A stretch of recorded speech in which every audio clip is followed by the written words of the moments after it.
Welcome. Welcome, welcome, welcome. Welcome everyone to YOOKATHON 2021. What is this? This is crazy, this is madness. So many of you have gathered already. I'm looking forward to a day full of exciting runs, lovely people, both on stream and in chat. I can just tell you guys, stay tuned for the first run happening in a few minutes. It'll be Kasayev with 100 pages. Just wait for another few minutes until we have the full hour. 3 o'clock German time is where it's at. See you guys soon.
Alright everyone, here we go.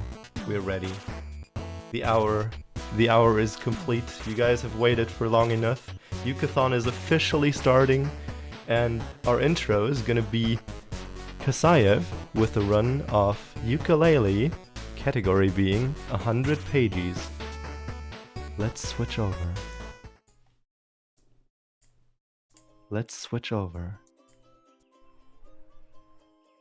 Hey, hello everyone. Welcome to YOOKATHON. And yeah, let's start with the first game. Ukulele and just that. No layers and stuff. So yeah, I think we are good to start. Yeah, we're ready to start. Awesome. So can I get a countdown? So Oh, I can give it to you, sure. Yeah, Or sure. you could do it yourself, depending on how you like it. You can go. Alright, let's go. 3, 2, 1, go! Yay!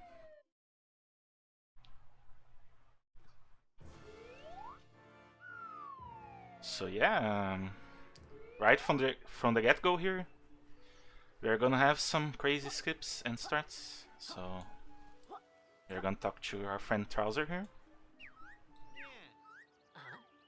and he wants us to collect 5 quills, but we won't do that. Instead, we will lag the game and skip that. Let's see how it goes.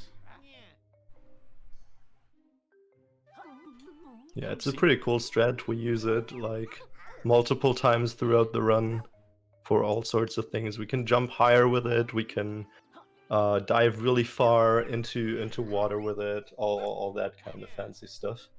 Definitely breaks a lot.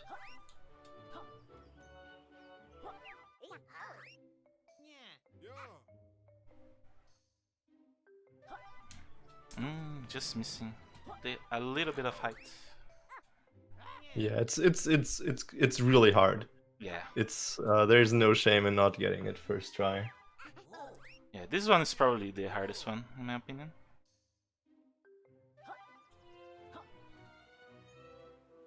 Would agree.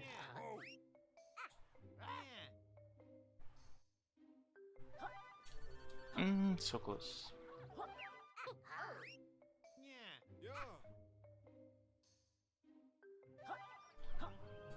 There we go.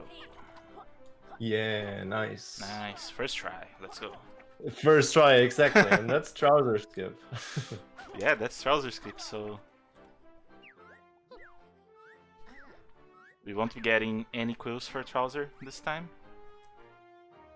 And we are gonna skip some cutscene here as well. This is Dr. Quack skip. We just skip another cutscene. This one is much easier to do, so... We basically just have to jump over the cutscene trigger for that one, and it's not so high. Yeah. Quite possible to do.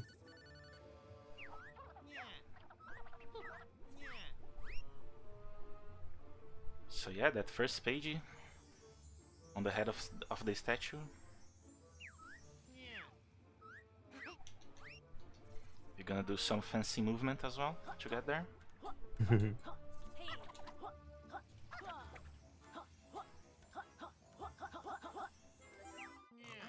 And then save and quit and reload the save because it's fast. Exactly. At least I'm not actually sure. Did we ever time it for RTA?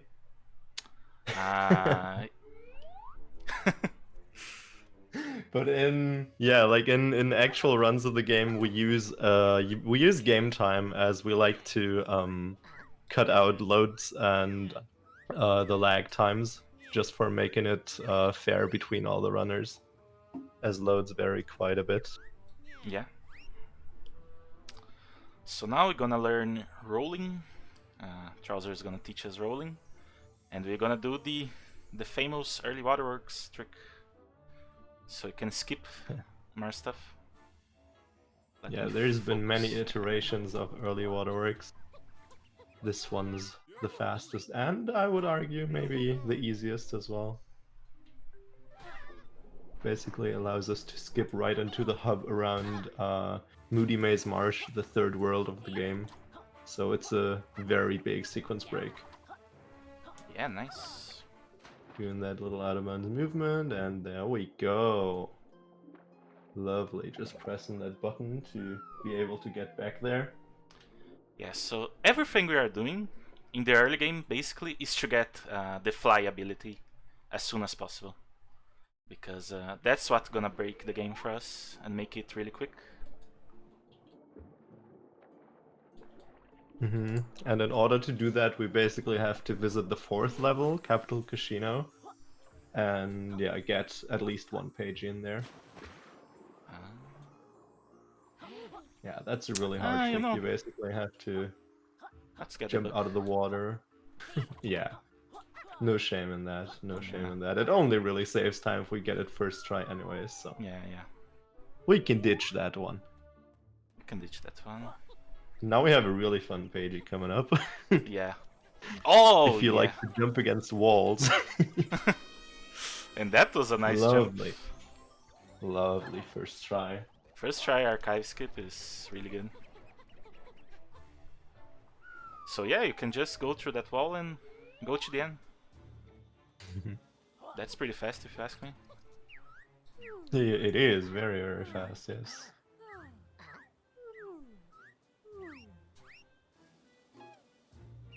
So gonna grab some tonics here with Vendy. And we got Baller, I think it is the name. That decreases the energy usage for rolling. Vendy being everyone's favorite character in the game, obviously. Obviously. Oops. Oopsie.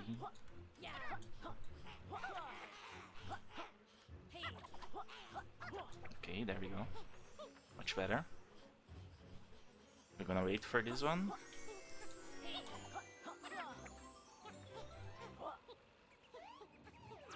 Yeah, very cycle-based one. We've done a lot of theory about that windpipe pagey, about possibly getting Vendy after it or not, and yeah, it's it all pretty much equals out just by the fact that we won't ever get archive clip first try in real runs, or like rarely. And it's not really something we'd want to reset over. Yeah, exactly. You also got the that page there without the honey you need to climb. So with some precise movement there, you can just skip using the honey altogether.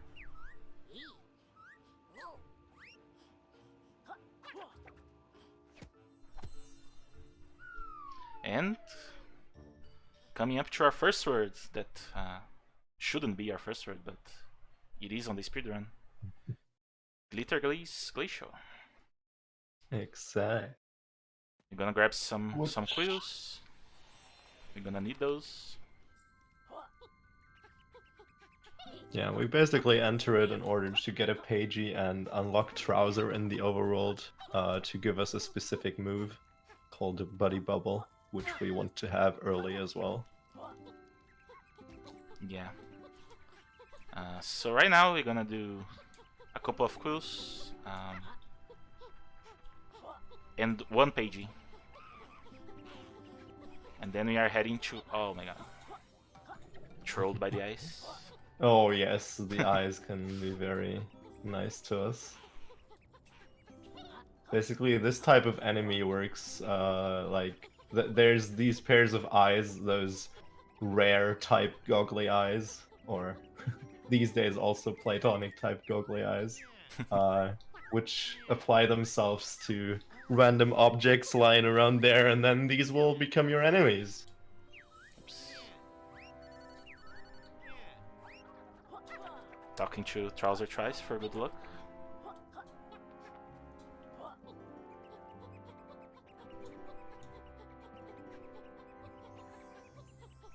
So yeah, we're gonna grab only one pagey for now, but we're gonna be back from our later. Yeah, most and glitter wouldn't really be available for us anyways because they require abilities from other levels. Yeah. Yeah, those quilts here are kind of nicely lying along the way. Yeah. Helping us to build up a little bit of money in our purse to later buy all the cool trouser moves. Yeah. So the first couple of quills here we're gonna use to buy Reptile Dash, which is gonna be our main movement skill. Mm-hmm. Ooh, I missed the pull. It's basically a charge roll that's extremely fast. Yeah, exactly.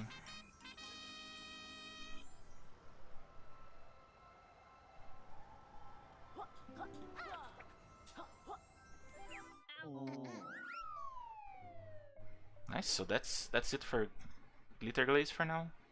We're gonna head for Tribal Stack to grab some RPGs.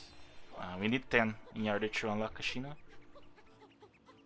So yeah, we're gonna do a little skip here. We don't need the we don't need to be heavyweight there.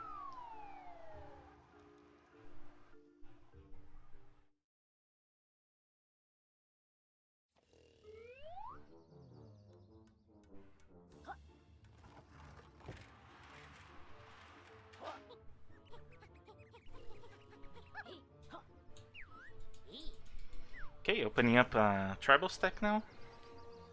And I'm gonna grab 7 pages, I believe, here. And a bunch of quills, of course.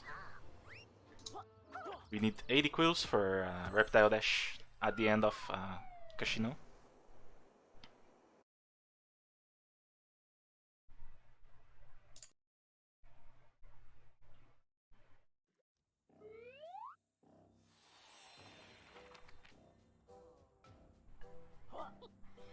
Gonna start off grabbing our friends' Ghost Riders.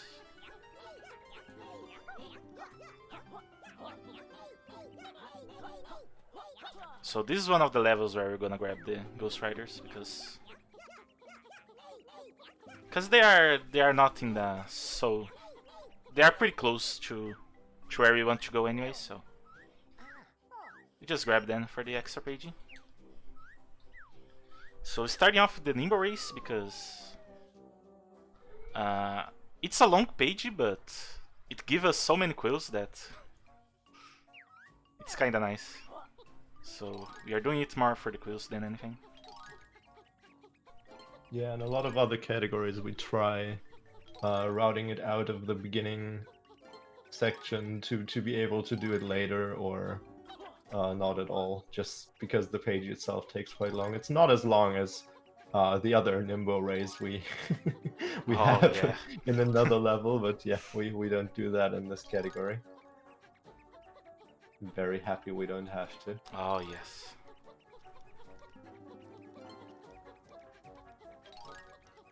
Oh dang, Nimble's actually the Nimble's trying to push he's you really, quite a bit away there. We're really competitive right now. Okay.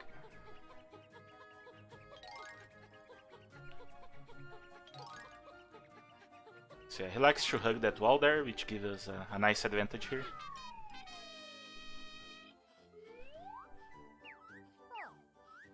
Yeah, so we don't usually lose this race. Usually. Yeah, it can happen. If it happens, can, it's really sad. And yeah, there we go, just on our way through Tribal Stack Tropics, collecting more quills, collecting a few more pages as well on our first visit here. We're gonna revisit the tome later when we expanded it and have flight in order to clean it up real fast. Yeah, we're gonna see all the stages here, which is really nice. Oh yeah, right, we even go into Galleon Galaxy for a quick moment in the end. Yeah.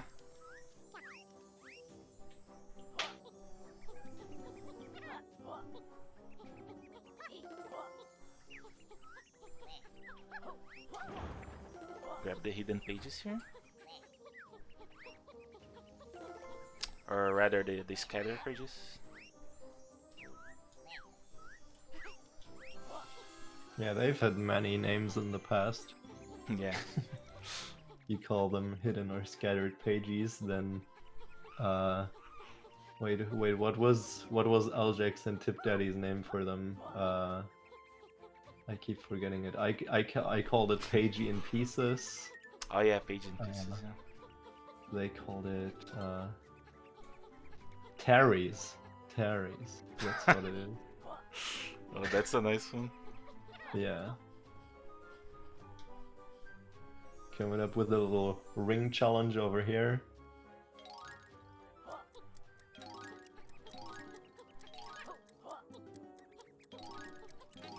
Yeah, no problem.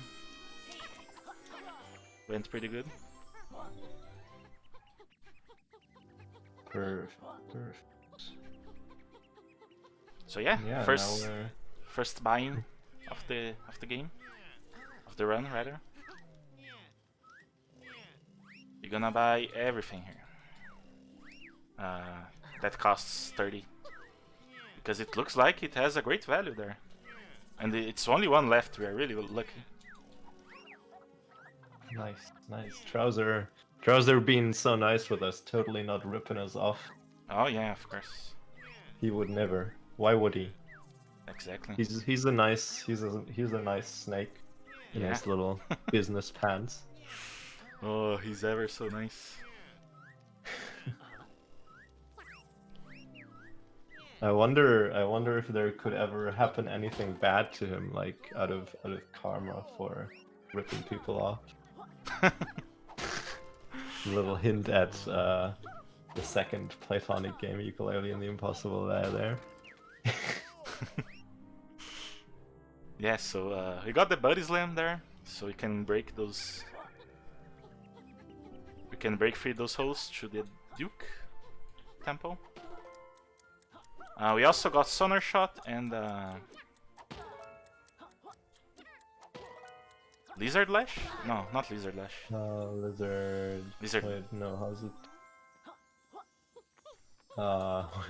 Wait, we get Sonar Shot, Buddy Slam. Body Slam, and how's the thing called again? Lol. Basically, the third move is we use our tongue to eat up plants. Yeah, exactly. Like the true chameleons we are, or lizards. No one really knows. Oh, I almost denied the Duke there.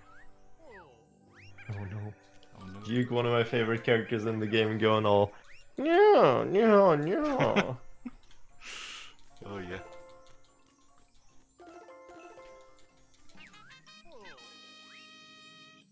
A really nice and easy minigame if you know where the things are gonna be. Yeah, they're always in the same position. That's a good thing. They're not randomly spawning. And hey, there we are already done with Tribal Sec Tropics. Well, yeah. The first time, that is.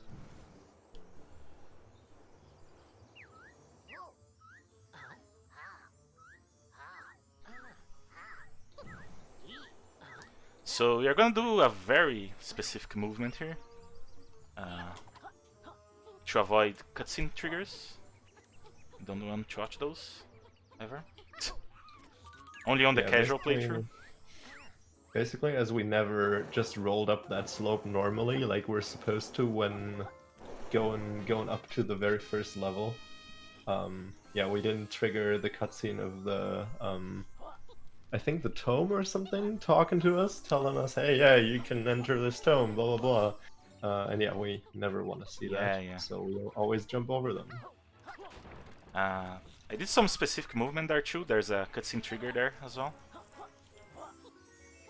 About the KG stuck in the box there, in the chest.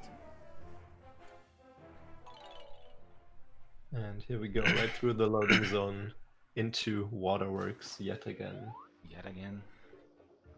Well, we're going to meet a Pagey that is a good friend of our little Platonic family here. Mr. Crazy Kirkhope, who likes to run away from us, but we have a very specific way of collecting him. You'll see that in a bit. Yeah.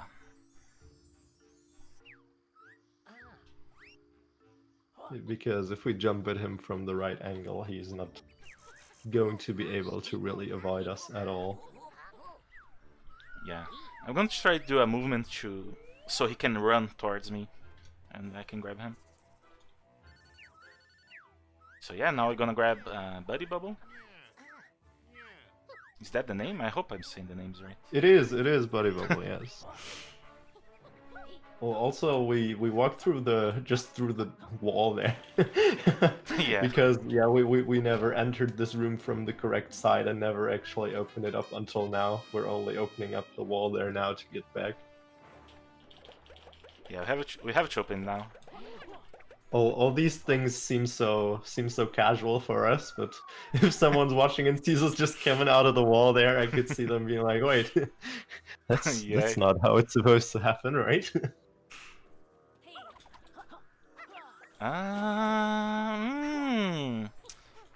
So... that was a miss.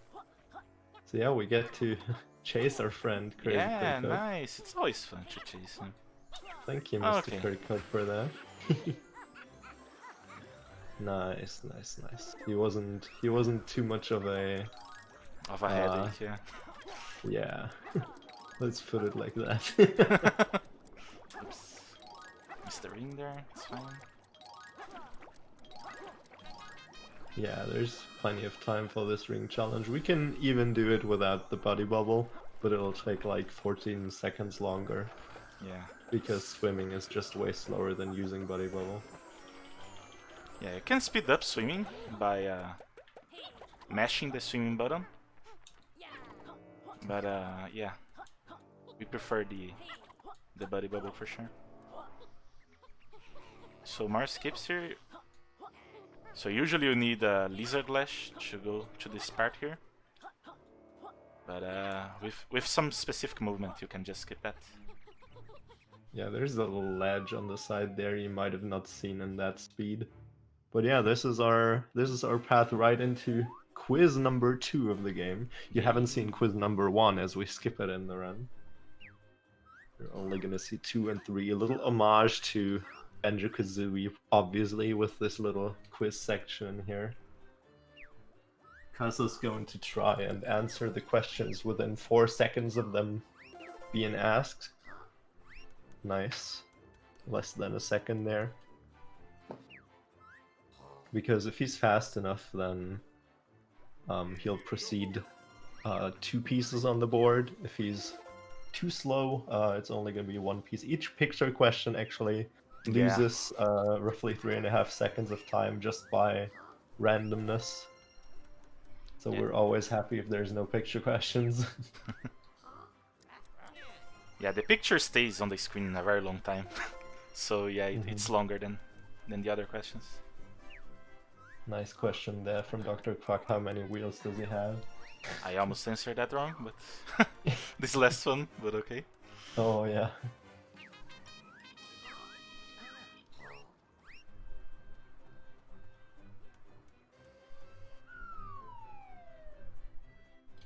But yeah, no misses there, so pretty good.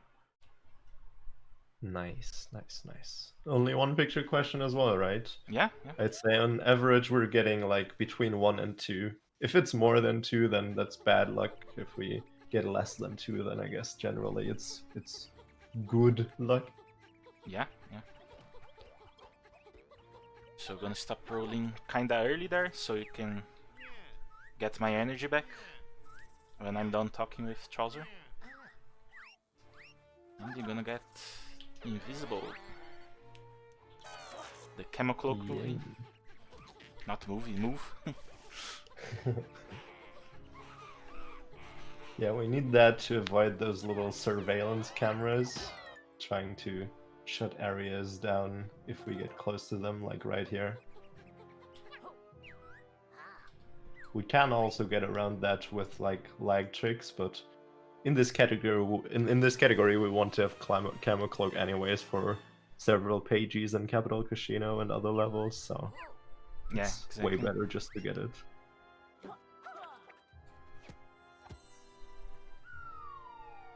So yeah, coming up to Capital Casino, the only stage we'll see the transformation, the Octopus transformation, the helicopter. Yes. Yorkacopter, as we like to call it. Yorkacopter, yeah.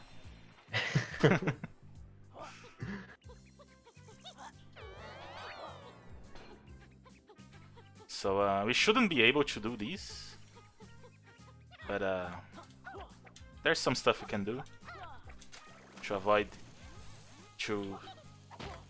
Oops.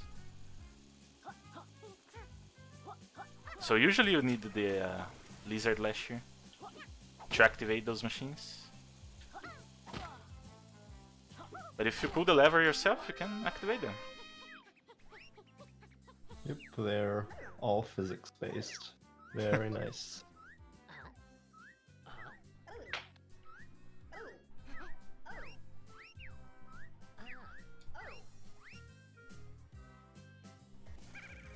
Yeah, talking to our lovely octopus lady there, allowing us to transform into Yorkacopter. Oh yeah. And destroy a lot of broken slot machines, which allow us to collect casino tokens, which are our currency in this level, which we exchange for pages in the end. Every time we have 10 casino tokens, that's equivalent to 1 page. Exactly. Our first visit here is not too long. We're just breaking a few slots, collecting a few tokens. Well, that was pretty tight. Nice. We want to start like getting rid of the Yorkacopter before we're all the way up there. Okay, nice. Perfect, lining up the things on that slot machine. All those slot machines actually work a little bit differently. They always have a little gimmick, making them unique. Yeah, that's really cool.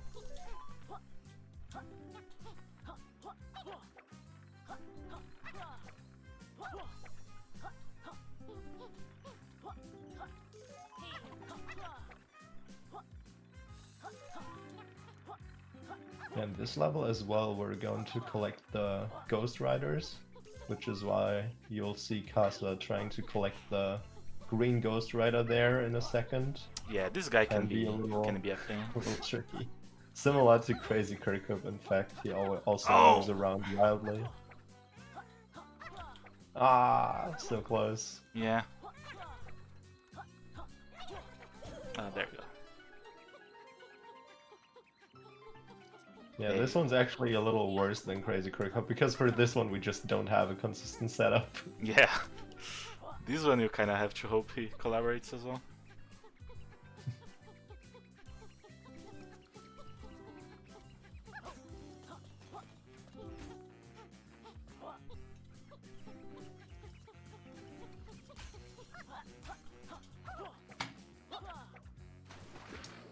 Yeah, so we're gonna dive here.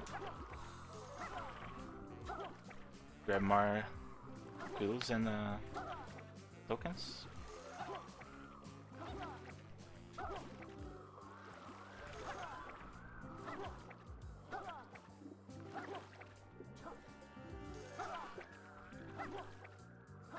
Gonna try to do a jump here, let's see. Maybe you'll get lucky and actually get the health extender as well. Yeah, nice. Lovely. I've never fully understood what causes us to get that full height jump there. Yeah.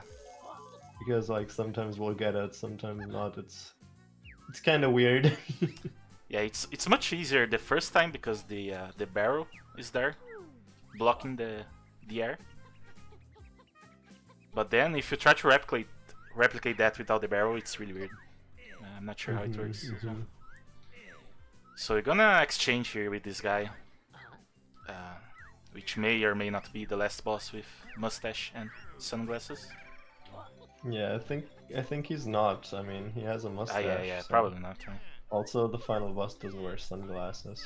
Of course. No clue who that guy is. So yeah, Reptile Rush,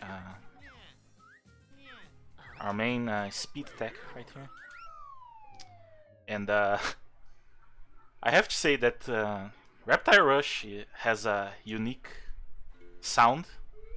So if you don't like that, I'm really sorry. But you're gonna be hearing, you're gonna be hearing that quite a bit. But you get used to it, I promise you.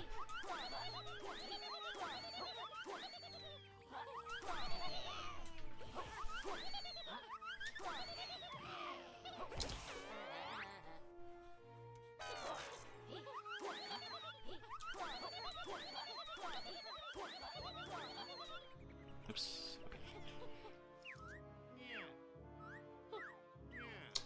So yeah, we're gonna grab fly ability now.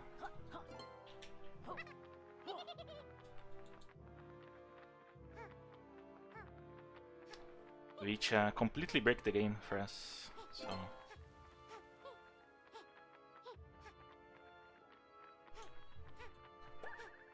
I missed that. It's okay.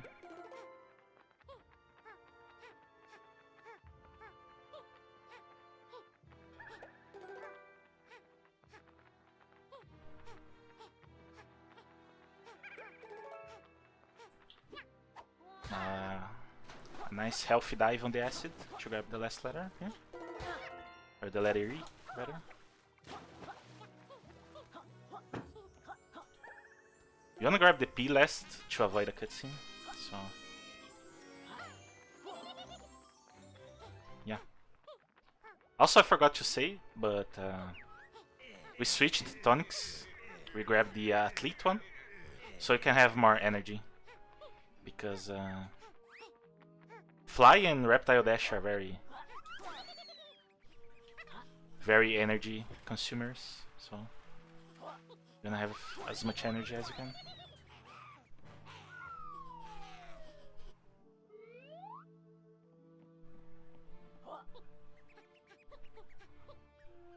Yeah, this room's really nice. We just have to push some gigantic books. I don't actually know who would ever read those books. Like, all the characters in this world are not actually a size like feasible to read one of those books. I don't really know. Yeah, for sure. No energy here. Gonna have to wait a little bit to recharge.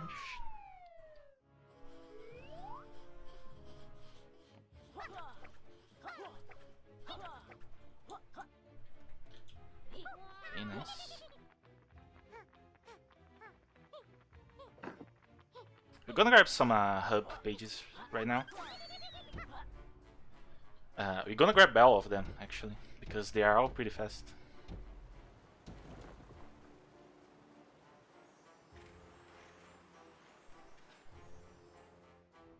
But right now we're gonna do the ones in RA here.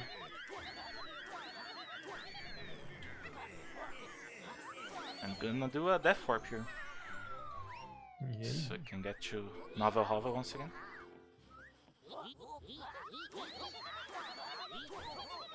Oops.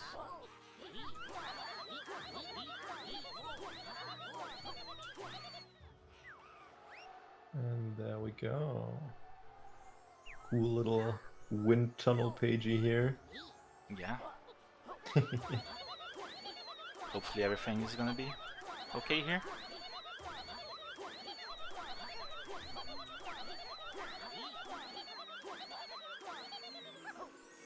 Oh yeah. So when you grab the page, when the page is talking there, the dialogue won't go away, so we're gonna be with that a few seconds until we do the change, an area change.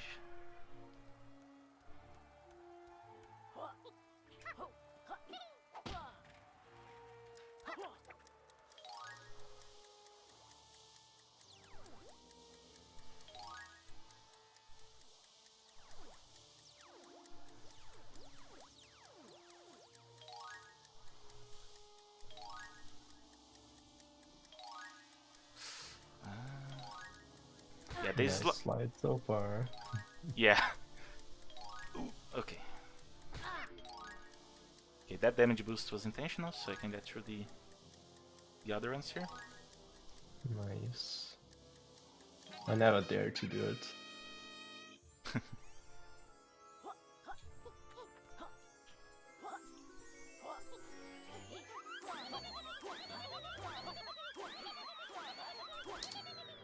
This Dar has no collision on this patch, by the way.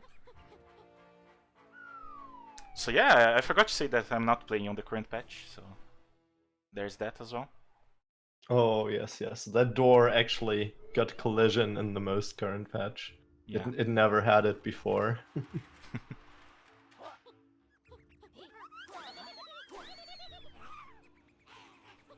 Yeah, I'm mostly playing the 1.1 patch, as we call, because there's some out-of-bounds trick in Tribal Stack.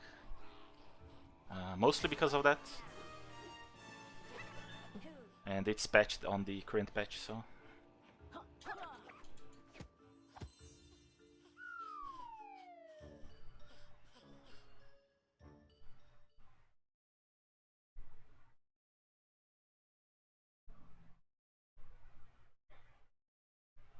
And yeah, now we're gonna really start the game, I guess. We're gonna collect the fastest pages, 100 pages. Gotta wait to skip that. Okay.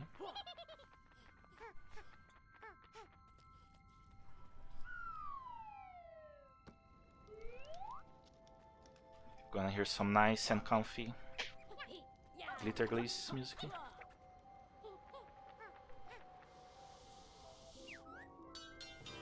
Don't usually grab these energy extenders, but that one is just free, so we grab it anyways. Yeah.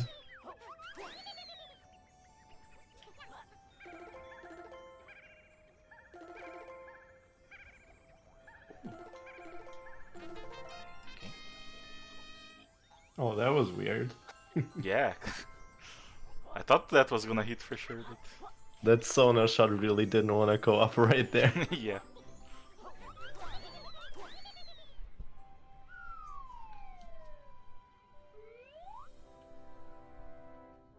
Yeah, more rings. A good time for this one, I believe, is like 33 seconds. It's a pretty okay time. Oh, I never really looked at that, but you're probably right. Yeah. I mean, that was really fast, actually.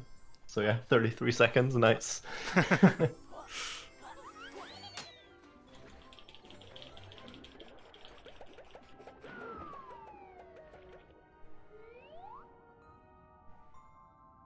So yeah, this is Gloomy Jane Grotto.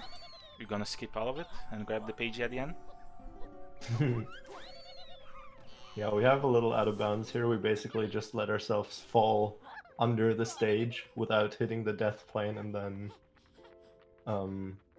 yeah, then fly around under there, clip back in bounds in a specific place, which marks the end of it. And there we go. Yeah.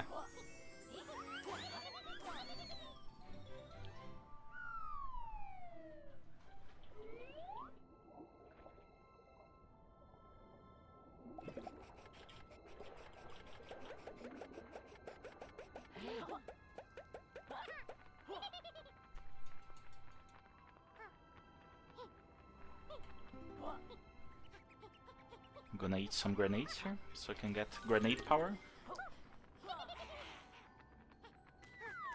Nice, to help Flanker with this little challenge of cleaning up the capital B statue here. Why ever he would want to do it, I don't exactly know why Planker is a fan of capital B. Yeah. Maybe maybe I forgot that piece of canon, I don't really know.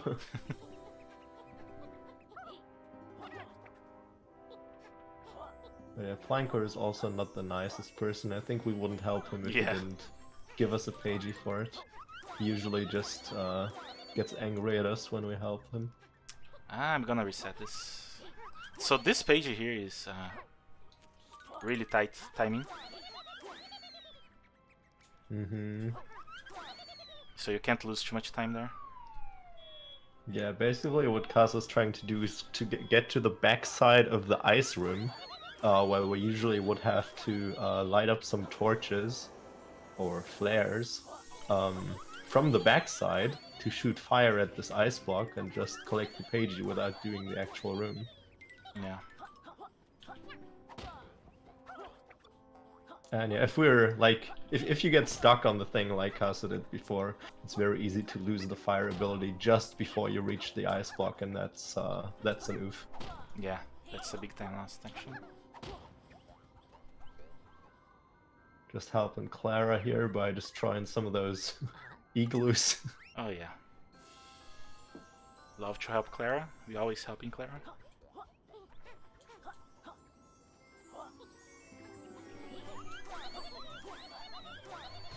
Oops. Now going over to a challenge which only rather recently has been routed in after we've done some retiming. It wasn't in the route until like, I want to say half a year ago or something. Yeah. It's fairly recent. I always considered this race so long that I never thought it could be worth it, but yeah, apparently some of the other, like we basically crossed out the last isometric palace. Oh yeah, and that's really long for it.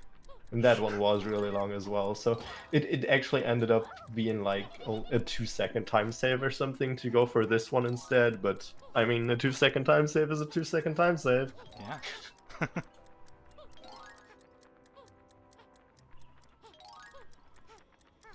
Same goes for our friend Tubbs, which also only rather recently has been routed in. Oh yeah, Tubbs. Gonna see him in a bit. Ooh, 101 is pretty good.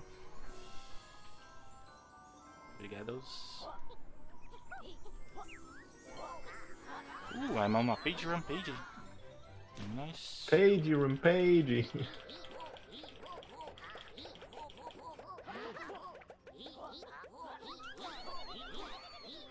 So that's nice to know I haven't missed any pages. That's where we always should grab the page run pagey. And it's particularly nice to know now because I don't have my splits open because I forgot. Oh. So I hope I don't forget. Feeling. I hope I don't forget anything.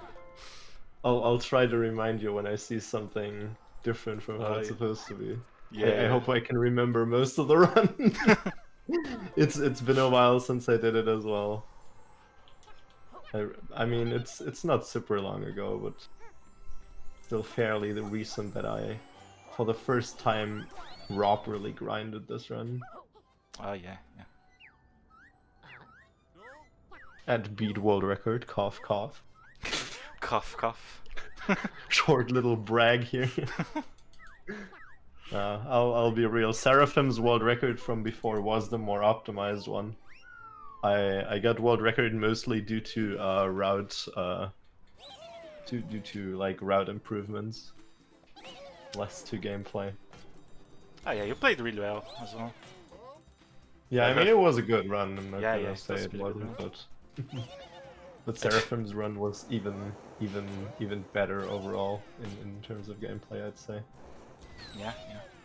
It stood for over 2 years actually as a world record, so that says something. Shoutouts to forgetting the pattern in Casino. For the pictures. Not having the notes open. Oh yeah, I can give them to you if you want. I think I have a text document of that somewhere. Oh, no, I can read them out to you. No, it's fine, it's fine. I was talking about our world record actually. Oh, okay. Wow. Oh, sorry. Yeah, no worries. I've definitely like, oh my god, I'm bad with like remembering these types of things. Oh yeah, I remember it. Like, I was like, the run was going really well until like forgetting to open the notes. I was like, no. I lost probably like 30 seconds to that thing alone. But then the rest of the run was solid enough still. Yeah, yeah.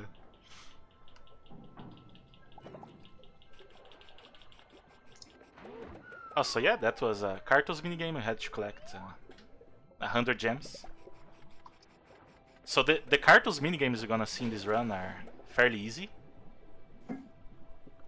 We are not gonna see the hard ones.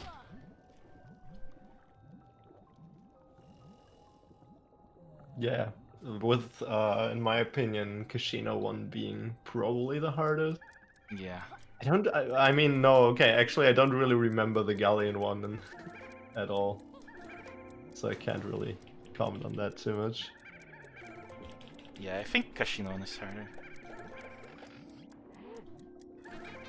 Galleon one is really slow because there's gravity stuff and you go really slow, so it's a little bit easier to grab the gems. Mm-hmm.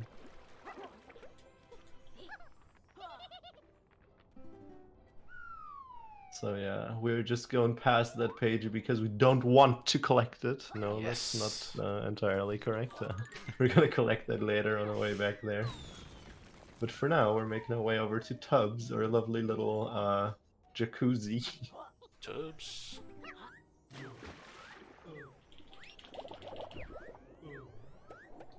But yeah, he's missing some bubbles, so Yuka in some way creates some bubbles for the whirlpool.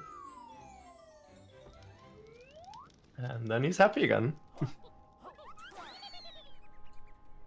Yeah.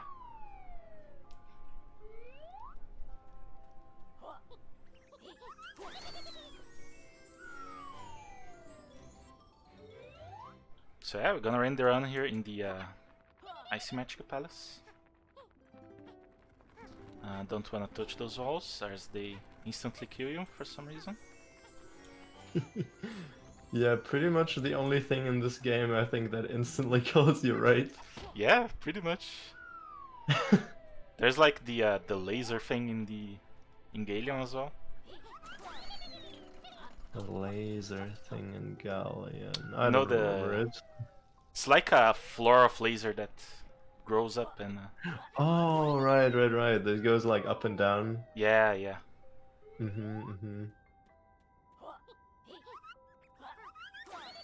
So here you should do a minigame, but you can grab the box through the wall and grab the grenades. So that's pretty nice. Pretty much just skipping the minigame entirely, which would take like 40 or 50 seconds. Yeah. Flying over this wall as well, which we would usually have to use some fire and water berries. Yeah. And the entire section as well. Gonna help our friend Bernie. Exactly, Bernie telling us about how bad it is that he can't like burn anymore, and there's this weird ice block inside of him. Yeah. We're supposed to get rid of it. So yeah, there's a big skip here coming up as well. Yeah, there's this boss fight.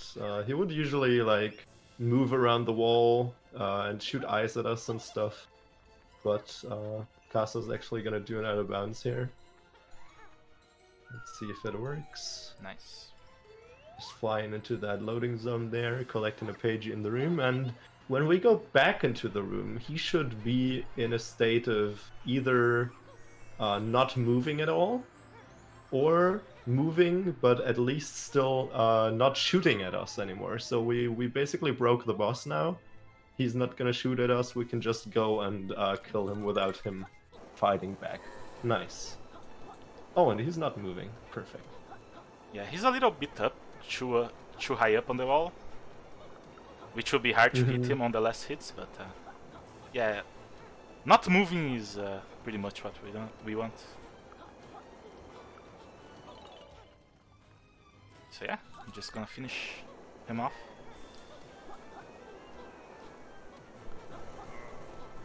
Oh, he's really high up on the wall.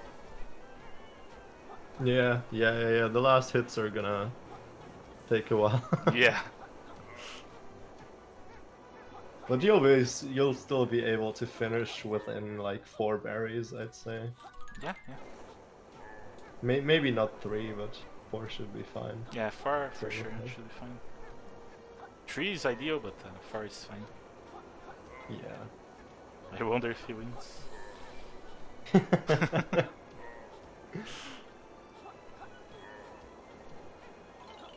Yeah, I'm gonna use one more. Oh yeah, but just a very short one actually. Yeah. It'll only be like 2 little shots. Nice, nice.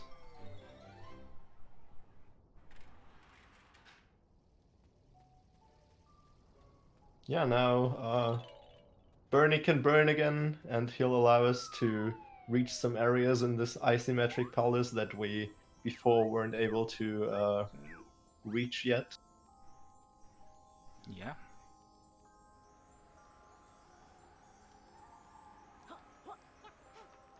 Very, very nice by creating those little upstreams with his steam. And we'll use that to collect some more pages. But yeah, we'll soon be done with Isometric Palace. A little fun fact about Isometric Palace, actually, that I don't know if a lot of people remember it. Isometric Palace took design ideas of some of the Kickstarter supporters in creating the rooms for it. Like, there was a tier that people could donate to the Kickstarter for this game, which would allow people to actually design a room in cooperation with Platonic. That was really cool. And there's these little signs everywhere, dropping the names of people. Oh, nice.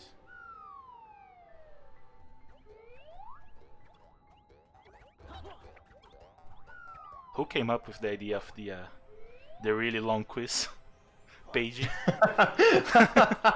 I don't remember actually.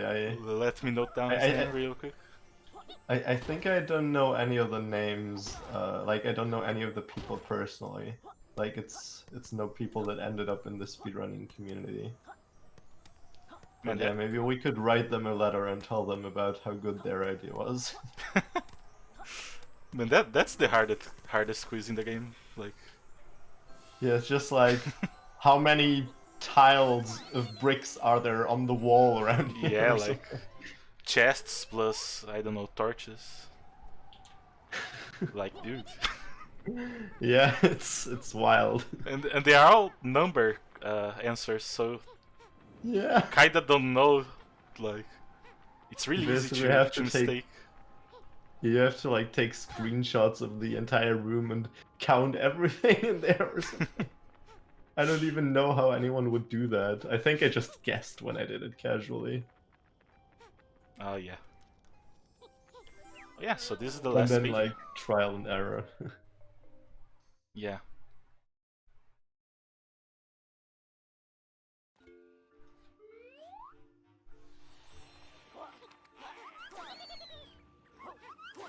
So yeah, we're done with Glitter Glaze, and now...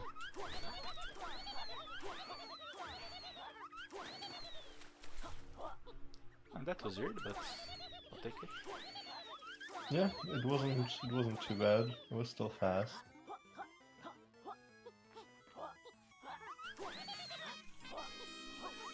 Visiting Rextro's arcade, even if only for very short. We don't see a lot of Rextro in this run. Oh yeah. He's a very good friend of us. Unfortunately. he has a lovely design, but unfortunately his arcade games are rather long. Oh yeah. So gonna go back to Shipwreck. There are the pages over there.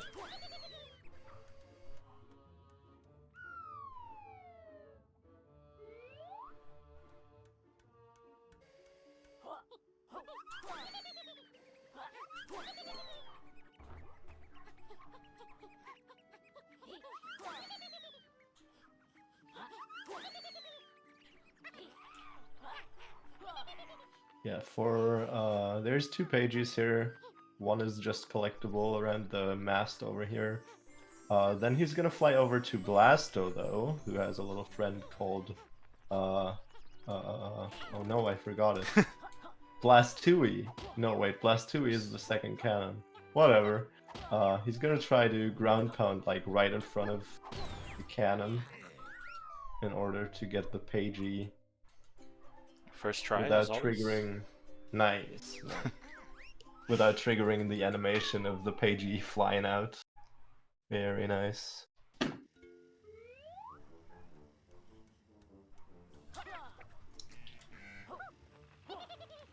Oops.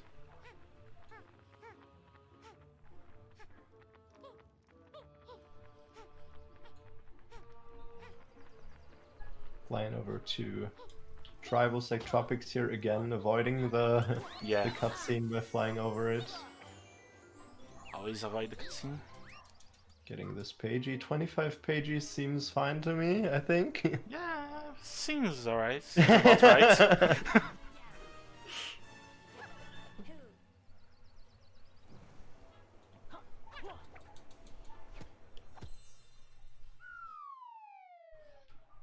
I think I finished this level with 37? Something like that. So I think we can see when we finish. So yeah, this is the level where we gonna grab the most pages off. There's a lot of fast pages here.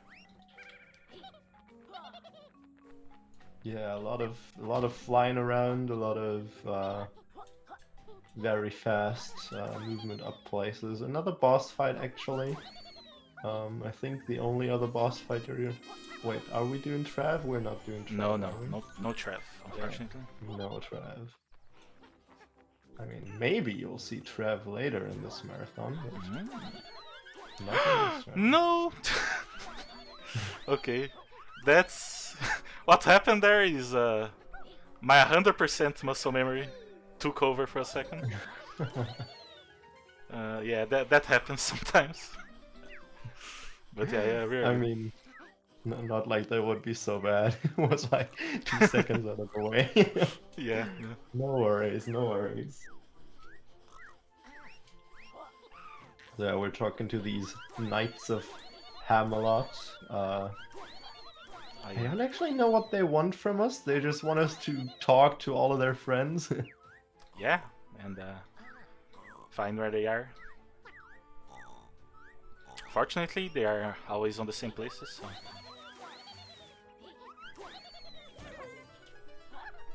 Yeah, on our way we're collecting some more of those Ghost Riders, as in this level we want to collect all 5 of them for the Pagey.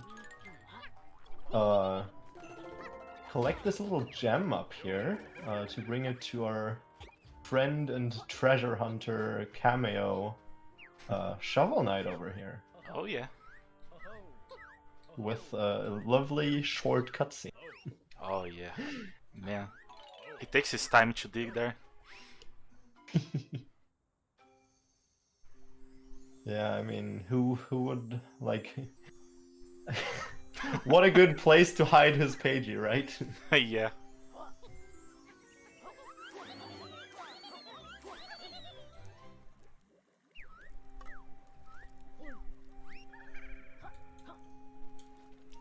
I'm not sure why they would cook Clara here. But let's help her, of course. Yes, yes. We'll fight all of the little how are they called in here? They're just called corplets. Yeah, corplets, yeah. That's what they are. They changed the name for Impossible Air, but it's also different enemies, so I always confuse them. In the second game they're Minions, which I really like as a name. Nice. Oh yeah, there no one's running super far off. Oh yeah, so that's actually really nice. No one's hiding. So if you leave one alive, he run really fast away. Like really fast. So yeah, you wanna kill all of them at the same time if possible. Making our way over to the last Knight of Hamelot over there. No, it's actually the second last. Oh yeah, the second last. The last one will be hiding in a cave of treasures. Oh yeah. We get the page and she gets all the treasure. I'm not sure if that's a good deal. I'm not either, but Yuka doesn't seem to be in it for the riches, but more so for saving the world of evil, capital B. Oh yeah. Here we go, using our sonar shots to activate those totems. Collect that pagey. Then we're gonna just fly up here, not doing any of what Planker tells us to do, which is to clean the air of all the pollution and dirt and paper flying around his temple. We just go and grab the pagey right away. Yeah. Oh yeah, so the Great Rumple.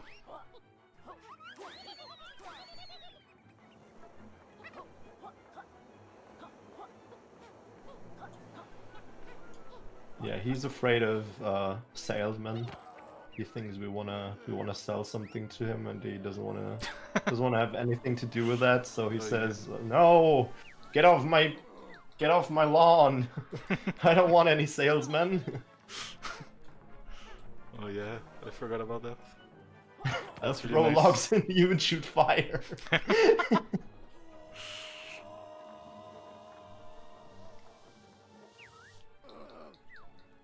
Really nice sound effect there as well when he shoots us down. We're Whoa.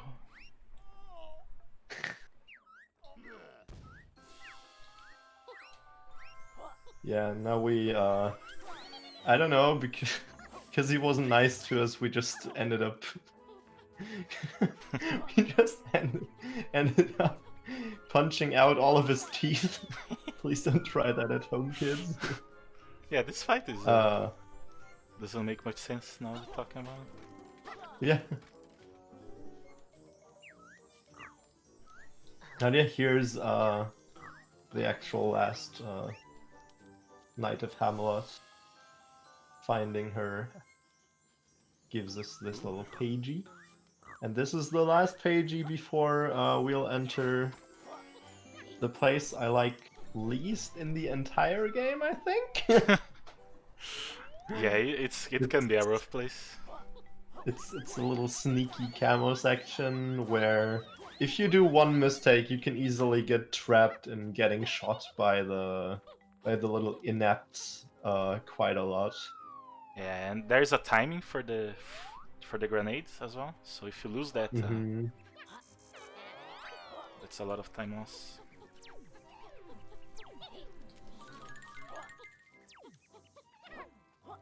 Yeah, basically it's a little labyrinth consisting of camo sections, finding the right way.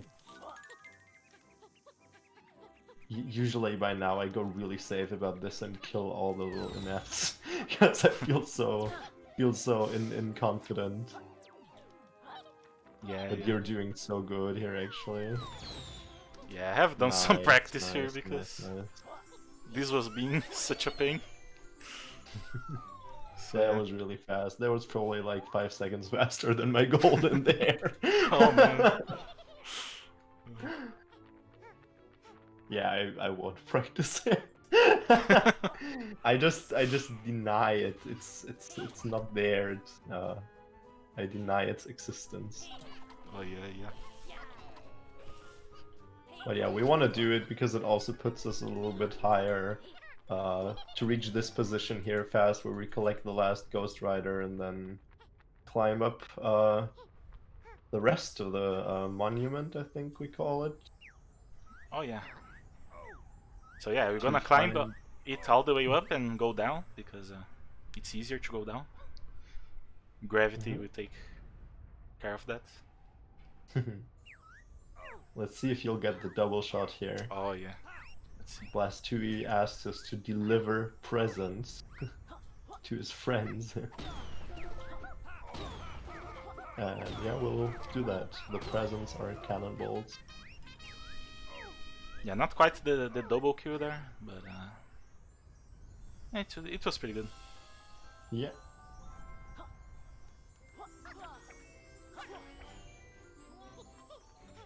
This is a hard page.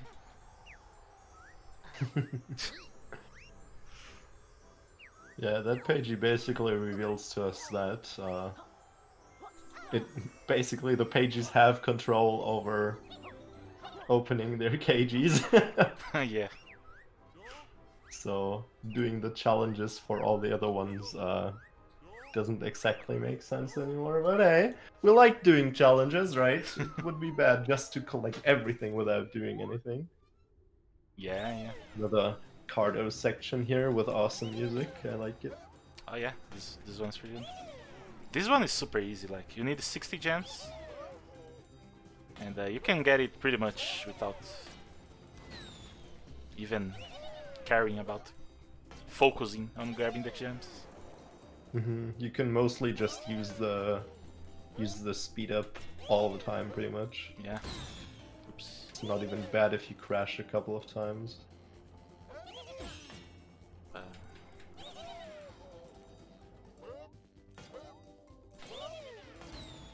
Yeah, nice. Not too bad. Nice, nice.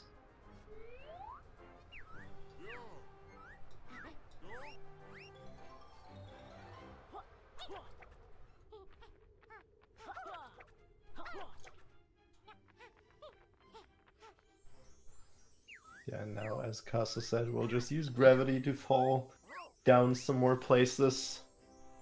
This is quite a scary challenge. I've lost a lot of runs to it when I tried to be a little too ballsy when it comes to like using Reptile Rush. I'm afraid. The save? I don't No, know. Oh no. yeah. So yeah, unfortunately, I felt there. Yeah. So as Hedwig was saying, this one can be. It's not too bad though. We just fly back up, lose Yeah. a couple of seconds, and do it again.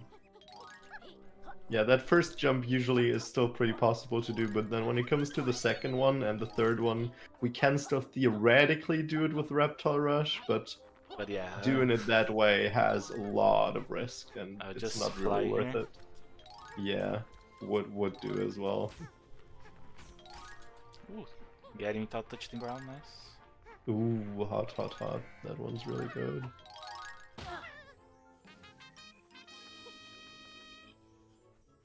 Nice. That one we can abuse the fact that we're entering a cutscene while we're falling down, so we don't actually take the fall damage. Yeah. Otherwise he would have been dead now because he was on 3 health. Exactly.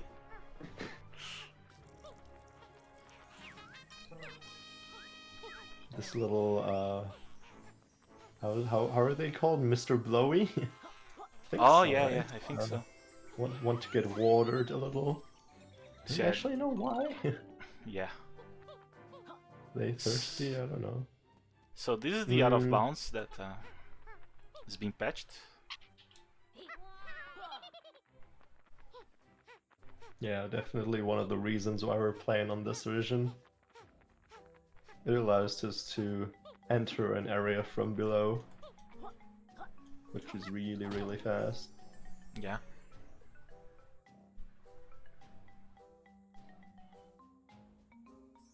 And So it'll yeah, mark. this should be the last page in this stage. Oh yeah, 37. I think we're cool. Nice. Yeah, I think I would have noticed if you would have lost anything along the way. Yeah. Looks all nice to me.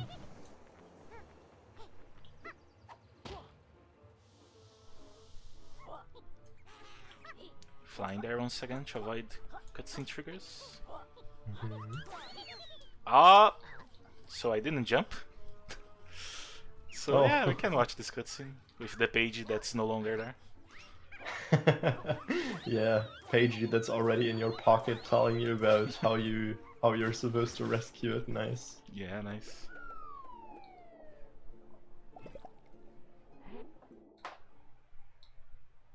on our way to enter yet another cool level.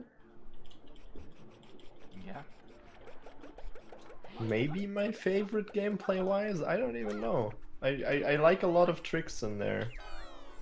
Like the little lizard lash tricks and thorns as well. Okay. Here's cool stuff. Oh. Where can I stand on? That didn't want to cooperate. Oh yeah, just there. Nice. Ooh, nice jump out of the water actually. Yeah.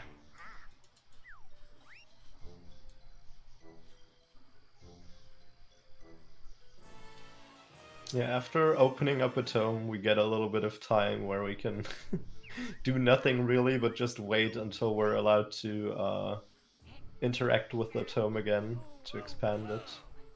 So we're just standing around here, doing a few emotes. Maybe we're getting... Oh yeah, no, we're not getting ukulele to swing around. Oh, they high-fived. Nice, the high five is a good one.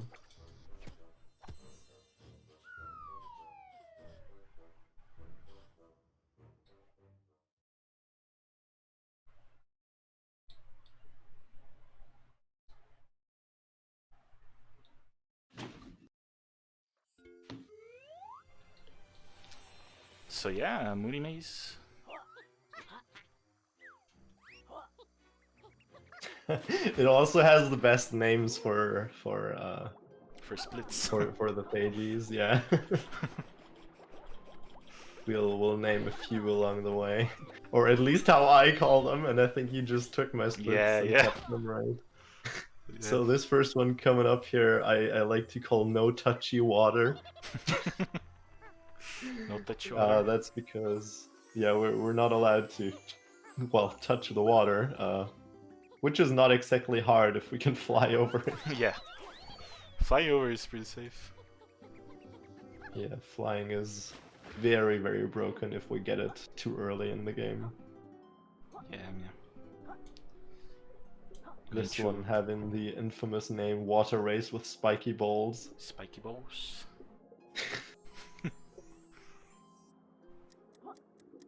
You can see why.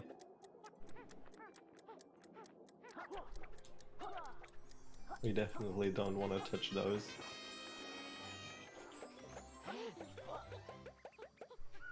Coming to the pumping plant minigame.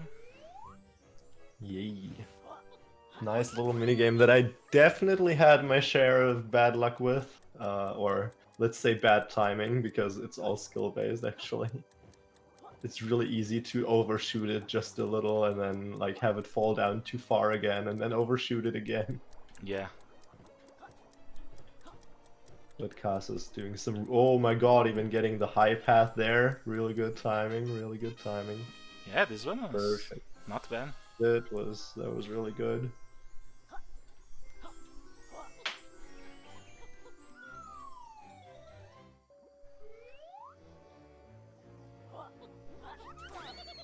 I would say you're on some pretty good pace here. Yeah. Like except for the little slip in tribal, this run went really, really well so far. Yeah. And everyone in chat gives some love. And a few tries on the trouser skip, but... Oh yeah, right. Yeah. That's the thing.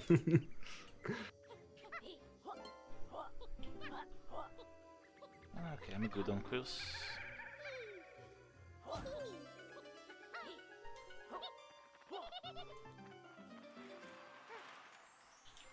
I didn't want to land there, but it's okay.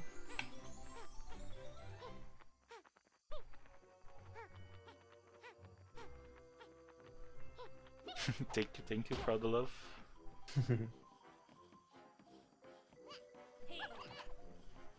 All the love for you, my friend, and all the other runners, obviously, who are to come, and all the commentators who are able to make it. I love every single one of you. Exactly 120. Ooh, nice. I mean, there would have been like one more up in the tree over there, so like you had a little bit of wiggle, but Yeah. only a little bit. But yeah, like quill routing is pretty much down to the individual quill at this point. You don't 2% just off. collect. Yeah. I Nice. Oh, what a deal, actually. So I went up there to see the name of the the upgrade. It's Slurp Shot. Oh Yeah. yes, slurp shot. Slurp Shot. Yeah. I mean, makes sense. Little labyrinth here, which can be really scary if you get hit by a wall. Oh yeah, this or one of shots those- you as well. I think it does it, but I think it stuns you so long that you'll get shot after shot after shot, right? Oh yeah, yeah. Something like that. Yeah. So you get squished by the wall in the end. Yeah, yeah. So a good thing Casa managed to get through there Okay. without that happening. Nice save there. Collecting the energy for this little section coming up with one of our favorite characters again. Who likes to say, "Yeah, boy." Yeah, boy. Yeah, so it's oh, that's nice. So it's either Ollie, Wally, Molly. Like their names are something like that. Yeah, I would have no clue which one this is. I only know which question is which, but not how they actually look like. Exactly. Oh. Oh, nice landing there. Oh, and then he attacks you just like that. Yeah. Oh no. Oh, so there is this glitch coming up. So if you lizard lash through the cage, you just get the pagey.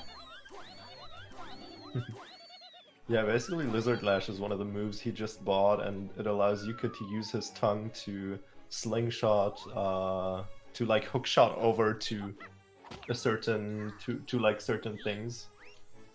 And yeah, it's basically like down below the cage he was standing in front of, and yeah, we can click through that using that because it auto aims at the thing.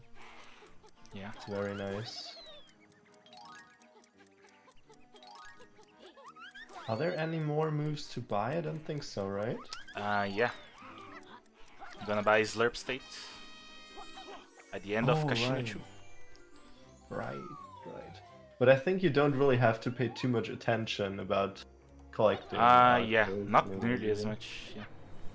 Yeah, because there's like a lot along the way everywhere from here.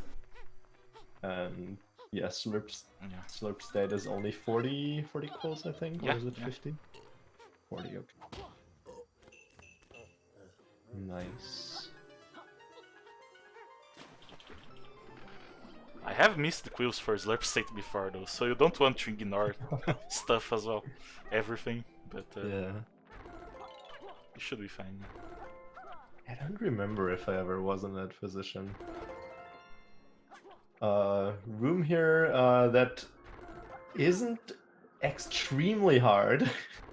Yeah. If you know how to move fast with the buddy bubble, but like it can troll you hard. Like if you get hit by those jellyfish over and over and you miss the cycle again and again, then it can be very frustrating. Those two jellyfishes on the screen before, they can be really nasty. Oh, you're actually going for a little bit of a different strat here with climbing up them, so you're closer to the door in the end. Yeah. Which I think is a better strat than what I'm doing, but I feel so uncomfortable with the room that I rather let gravity do the job and end up a little bit further away from the door. But you're confident enough to pull it off here. Nice. Yeah, that minigame specifically can be tough. Like it was one of the harder ones to get used to. The buddy bubble movement. Mm-hmm.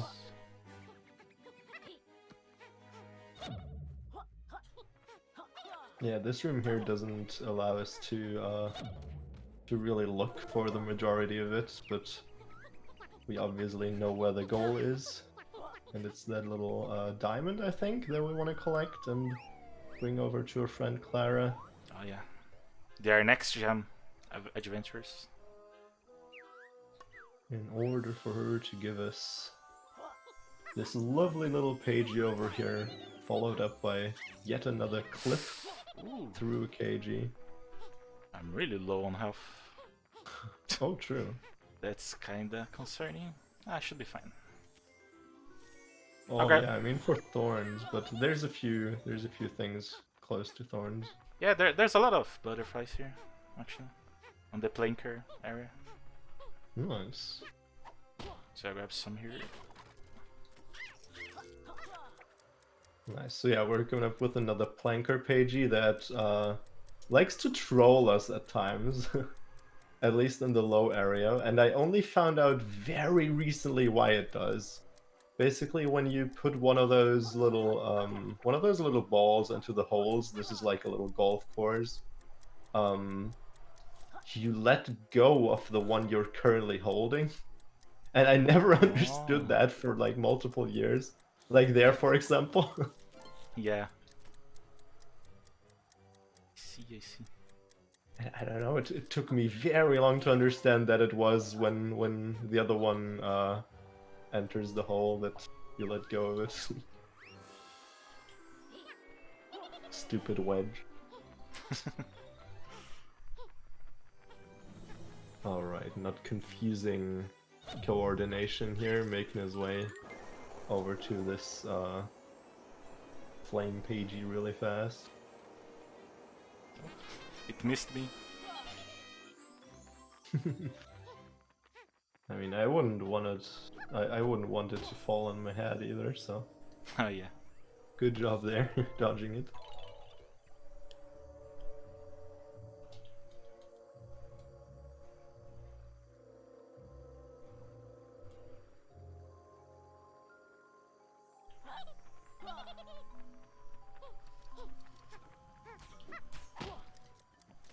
Yeah, in previous routes, we would have done this after getting an out-of-bounds page here, but we figured it's actually faster to just clear out the water and then get the out-of-bounds one, to then not have the problem of like being in the weird gooey acid water. Yeah. Makes it safer too.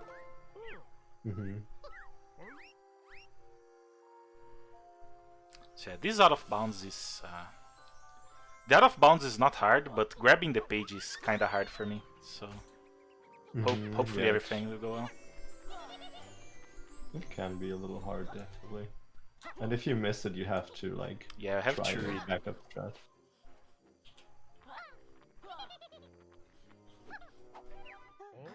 Oh, that damage was weird. Yeah. So yeah, again, we're using the graphic settings to create this little bit of lag to dive really far into the water. Going out of bounds here. Basically flying under the world and grabbing a pagey within some thorns from below. Gonna be quiet for a second. Ah, yeah. This is bad. Oh, okay. And what you can do is, do like ground pound from above, theoretically, and do a lag clip. I don't know if you've done it before. Oh yeah, I haven't. I just tried again, so. Yeah, no worries. Okay, it's over there.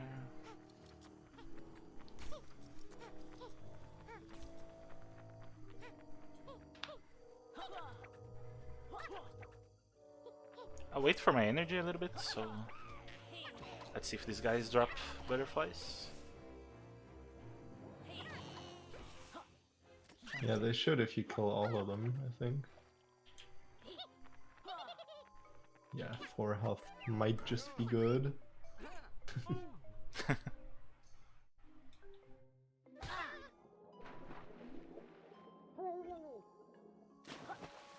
I mean, what would be a marathon run without some complications, right?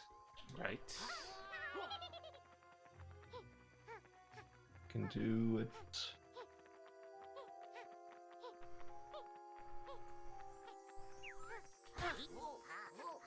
Yeah. I think I know what I'm gonna do. I'll enter here and kill myself to get more HP.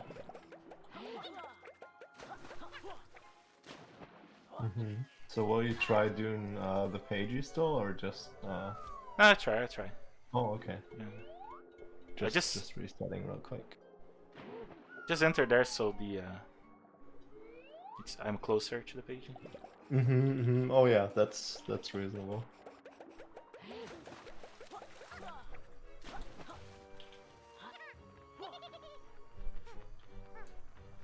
Another try at the other band. Yeah.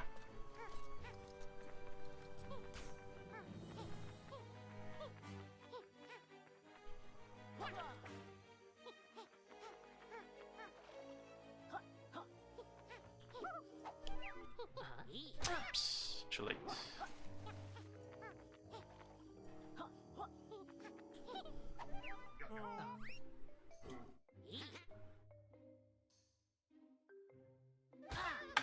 That sounded good. Nice.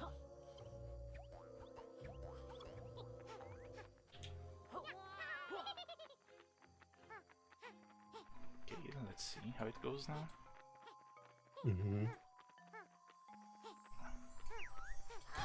Okay.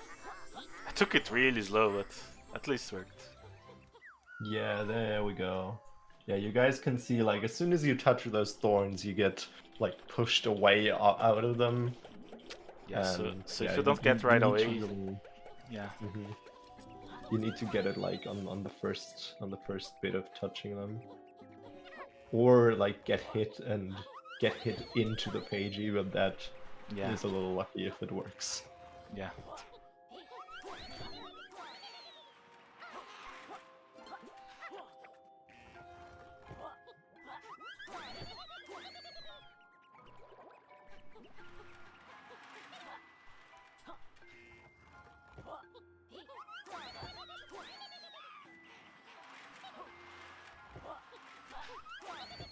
So yeah, we are almost over with moodiness.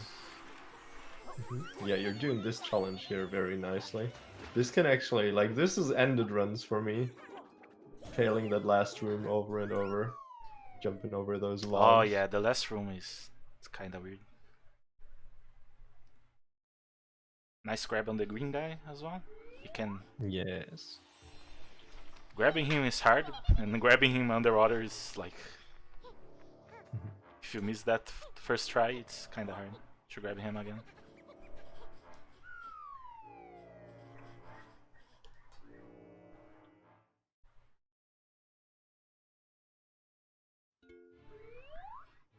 Gonna go with the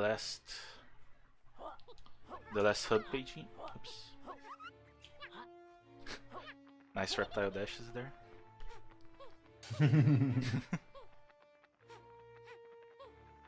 Another very hard one. Are you going for trying in and out? Oh no. Oh, okay. Just take. Yeah. That's very fair. Like, there's a possibility on this pagey to grab butterflies on your way in and out and actually survive going in like this and back out, and it's like a little bit faster than just taking the death after collecting the pagey, but it's way easier this way. Yeah, it's much easier. Like, and if you end up failing the way out, you basically just lose a lot of time by collecting all the butterflies and the death taking longer. Yeah. So yeah, if you're aware that it's likely not gonna work, just don't try going back out. It's better. I'm so bad at that trick that even 100%, I just grab it after I get sonar shoot. In and out is pretty easy with sonar shoot.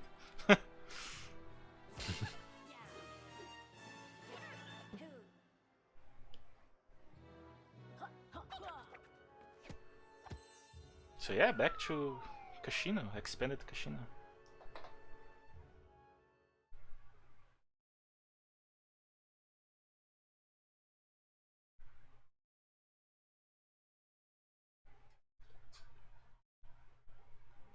A very, very nice level. Again, having some Yorkcopter action. We're gonna get out the Yorkcopter for a second time. Gonna do this little minigame here first. Oh yes, yes, wager laser it is. That's one that I've forgotten in the past. Oh yeah, yeah.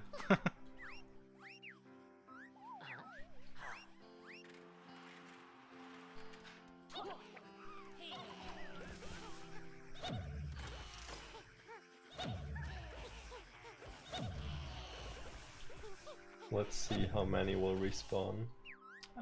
Not too bad. Yep, very nice, very nice.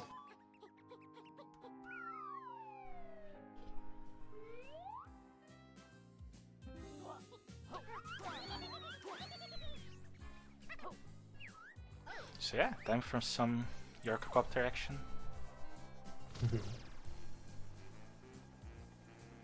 A little collaboration even between Yorkcopter and the Knights of Hamelot. Oh yeah. All the lovely characters. They basically want to go a lot of places and we'll be their helicopter taxi. Yeah.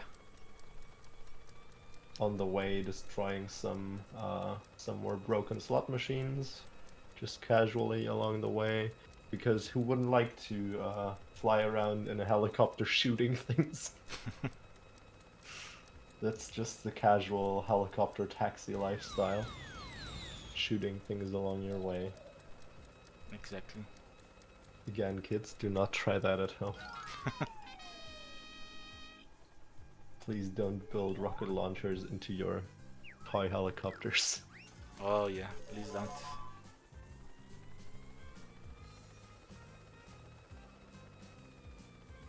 Gonna face the wall here, it's a nice wall. Yeah, we like to look at this wall and its lovely textures. Okay. Oh, we get stuck on there, nice. But yeah, again, preparing some more broken slot machines on our way. We'll collect later when we're actually coming up with a major RNG section of the run. Oh yeah, the biggest RNG of the run. Yes, and like the biggest RNG, and it's not only the biggest RNG because there's generally very few RNG throughout the run, but it's like a gigantic amount of RNG that can cost us like 3 minutes if it's terrible. Yeah. Like I've been at the point where I lost 3 minutes to it. Oh yeah, definitely. It's it can be very, very rage inducing. Yes, it's really late in the run. It's Mm-hmm.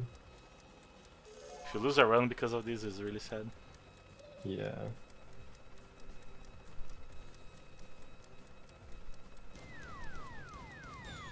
But yeah, it might just serve as a nice little reminder for everyone watching to not gamble. Yeah, don't gamble. Because definitely. Gambling is bad and this game portrays it very well. Gambling is bad, kids. Yeah, definitely.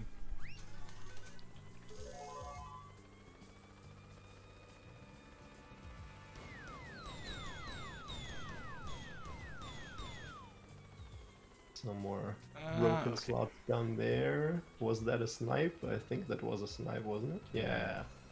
Hot. I usually don't look, but just to be sure.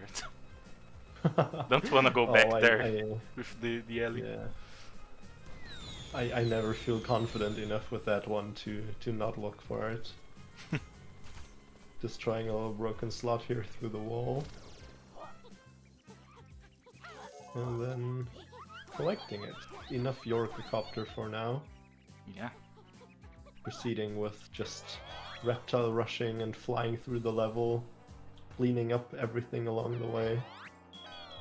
Here channeling those red lights from above into a laser with our lovely tail.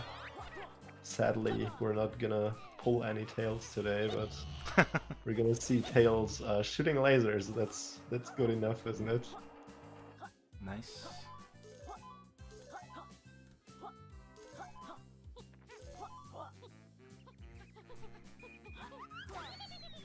Okay, bless RNG.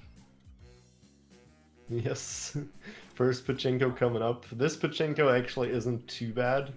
It usually works on the first or second attempt, and we have like slot machines to do while it's running, so it's not even bad if it takes a few attempts. Like, not that bad, say it like that. Ah, it didn't work. Yeah. But it's also not too terrible to do the second slot machine while it's still running. I'll wait here. Oh, okay. Fair enough. Of course. Oh, wow. Missed one. Oh, what is this one doing? What is this RNG that it takes more than 2 times? Yeah, usually slowing down the balls falling by using it right in the middle helps quite a bit. Oh yeah, here we have it. Yeah. The second pachinko machine usually is the way worse one. Yeah. So let's hope for better RNG on that one. Oh, yeah, this machine can press both of those at the same time. Yeah. This one has a very specific pattern as well. Oh, nice. Did the fast thing. Nice.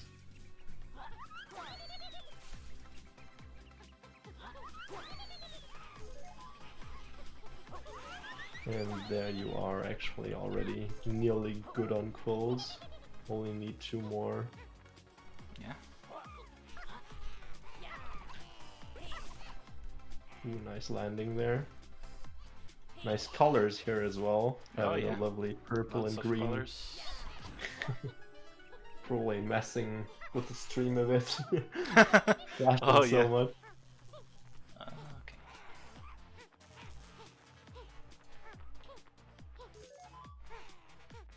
Yeah, we can just fly through all of that. This is the harder out of bounds here. One of the harder ones. Yeah. Basically, that area he was just in gets unloaded as soon as we're out of the tunnel again. And he tries to walk forward a little while entering the tunnel, just like that, nice. And then fly up, and fly into the unloaded zone, which is now just a cool out of bounds. Just a cool little out of bounds section, which we can use to get out here, where we have collision on the ground again.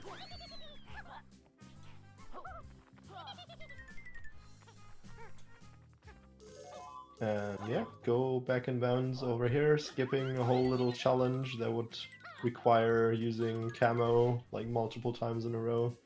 And back into the shooting section, which, as Kaza mentioned earlier, I forgot to open my notes for in my world record run. Oh yeah. Do you remember it, or do you have notes for it right now? No, I have it memorized. Dang.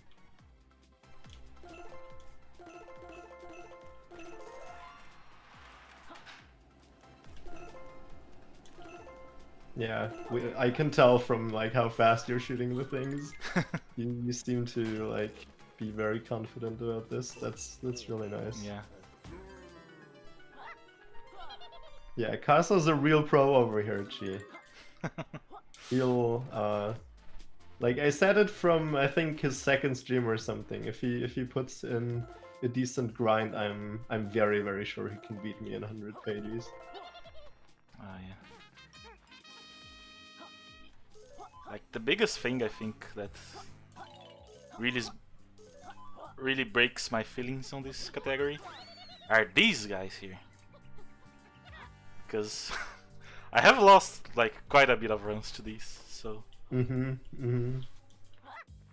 it's really annoying when it happens. Well, yes,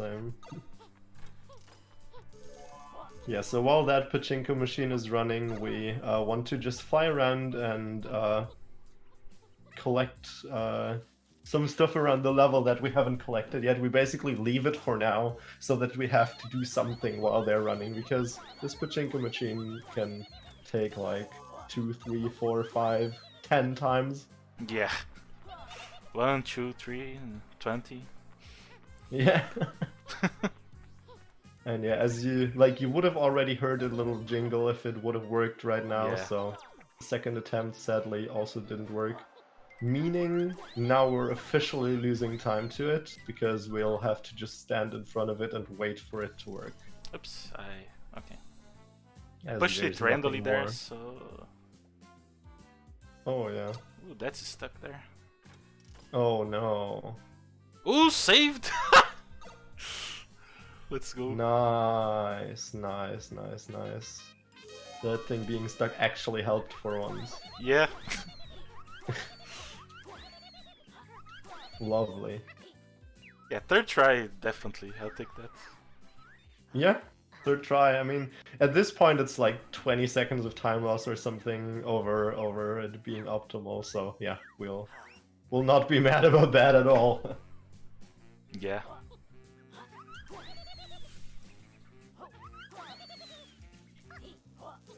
The House of Cards. Lovely interior here. Death lasers. Yeah. Flying here, just keep a good scene. Mm-hmm. I think you don't use flying up the stack here, right? Oh, you do, man. Oh, yeah. Nice. I think you didn't before, right? I didn't, I just didn't know about this trick before. Oh, okay. Yeah, it's a cool little thing. Because of the hitbox of Reptile Rush, you can just destroy it by Reptile rushing off of it and not having to destroy the entire stack. It's a neat little thing. Yeah, so I have enough. I didn't miss any tokens, so I didn't grab the extra one there. Yes, yes. Yeah, there would be one spare under the little ramp, but Kasa's doing this level just fine, so he won't need it. Oh, that jump was very interesting. He launched you very high. Going through one of these rooms can be a little tricky at times. And the camera while entering this room is so weird. Yeah. Yeah, and but energy it here isn't is just really nice. tight as well.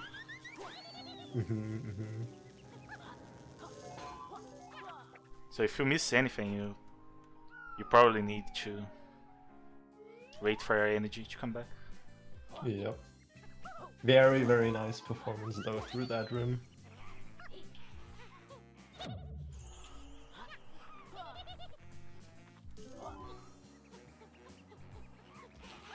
Going through this little section, which has a lot of tokens actually, I think. Yeah. 5, okay. or 6, I don't remember. Yeah, it's 6, I think. 3 more here at the end. Yeah, it's nice. Is that actually the last we're collecting in here? Let me see. Yeah, 120. That's it. 120. Gonna turn those in with this neat little vendor here. Yeah. Getting 12 pages out of it. Getting the last ability from Trouser, as Kaza said earlier. Yeah. Slurp state, allowing us to change Yuka's state, basically, to like burning, heavy, sticky, that kind of stuff.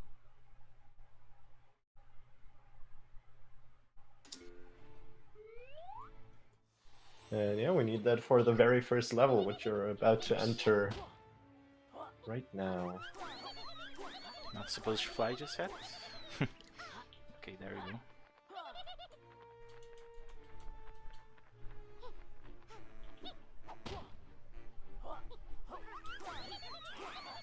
Yeah, so Alien Galaxy, you don't get much pages here, only 8.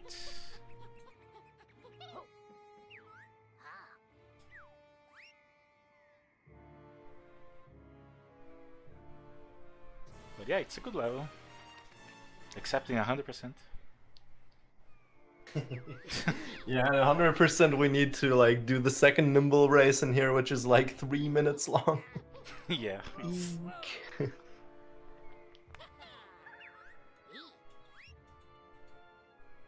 Yeah, I gotta wait to expand as well.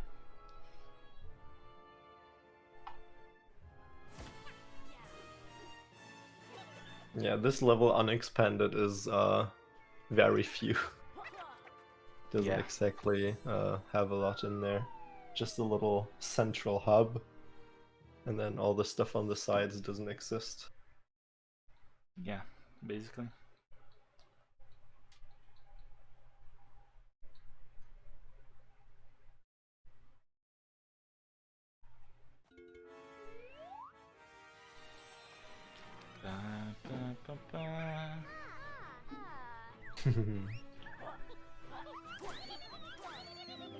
I remember people being very split over this level, whether they enjoyed it a lot or didn't enjoy it that much. Yeah. Like some people, like a lot of people said it was their favorite level in the game, and then like the opposite side said it was their least favorite level of the game. Which I could see because this level's design deviates quite a bit from the rest of the game, being even bigger than the rest and like even more so spaced big. out and everything, and all built around the flying ability pretty much. But it's really pretty. I really like the art here and stuff. Yeah, as far as I remember, we can give a lot of props on that to Hamish, who also was a guest in last year's YOOKAthon, actually.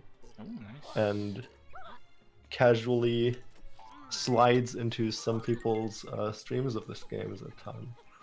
Nice. Like, I've definitely seen him sneak into a few chats. Yeah. So there, don't need to boil the... Oh, melt rather. Melt the ice.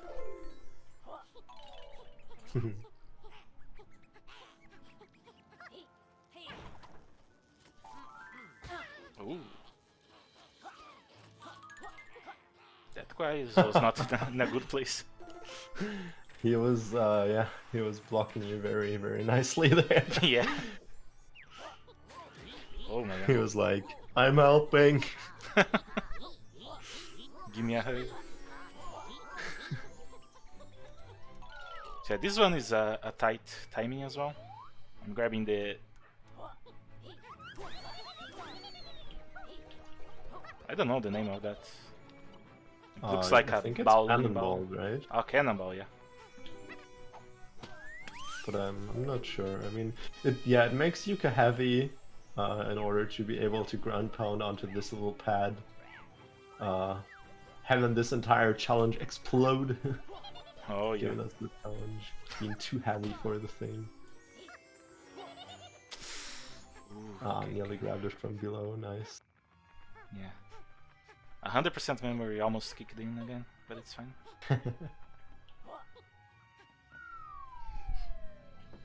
Going over to this little pirate ship where we actually won't even see what the idea behind this puzzle was, because on this graphics setting we're on, in order for all the tricks in the game to work, it doesn't show, which is a little sad. We basically light that torch there, and normally Yuka would have a shadow to the wall there, and like the captain would be like, oh no, such a giant monster, I'm so scared, here, have this pagey and go away.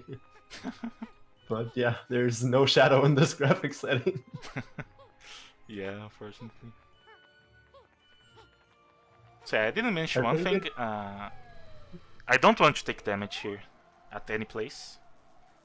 I could have done some damage boosts before, but I didn't because I want to be full HP. Because there's a page here that's probably my least favorite to get in this category. Yes. And I want to be full HP for that. Yeah, you definitely would want to. Yeah.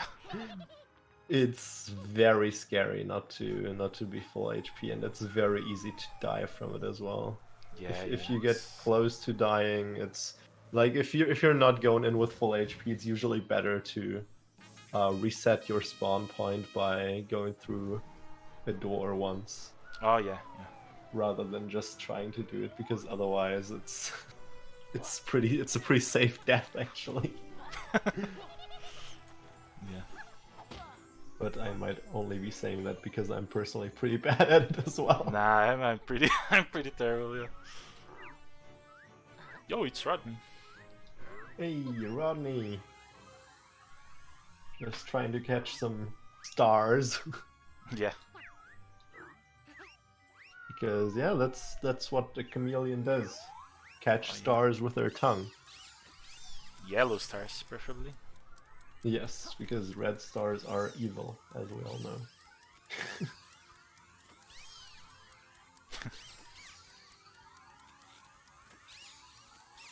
I don't remember if this game received a patch of some sort at some point, but I remember when the game released, it was extremely hard to log onto the right stars. And Yuka would a lot of times just grab a star you weren't even facing. And you'd just casually grab a random star out of weird RNG. Yeah, But sometimes. yeah, it seems to work better this time around. Yeah, it works pretty well. So Nice. yeah, this page here is like doing this in the not intended way is terrible. Yeah, usually we'd be supposed to have an invincibility thing for this one. Oh, great. I mean, you got it to fall out, at least. Yeah. That's better than a lot of my...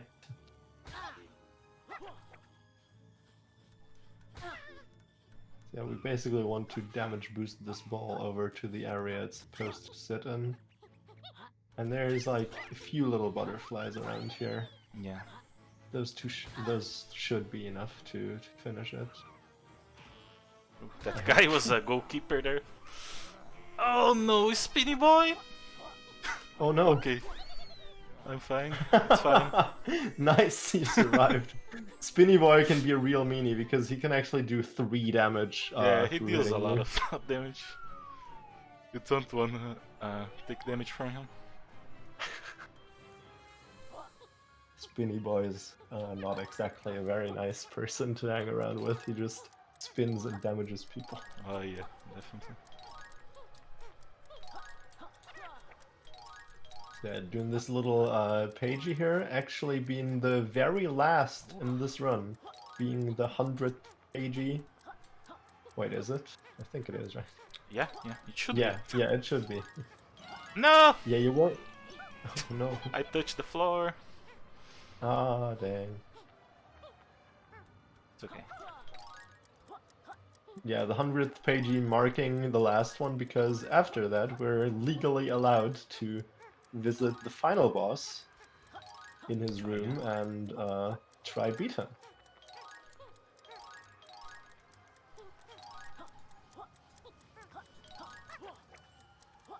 Which is very nice because that's what this category is about. Legally reaching the final boss without any like overworld skip into the boss, which we're also able to do. But yeah, that's variations of any percent then. See this as the 70 star of ukulele. Yeah, that's what I always compare to. Yeah, it's the easiest way to put it. A lot of people know SM64 speedruns, so yeah, that exactly. works well. So gonna get Super Slam? Yes. One last time you're gonna see Vendy. Actually, you're gonna see her in another run later today, but last time for this run it is. Oh yeah.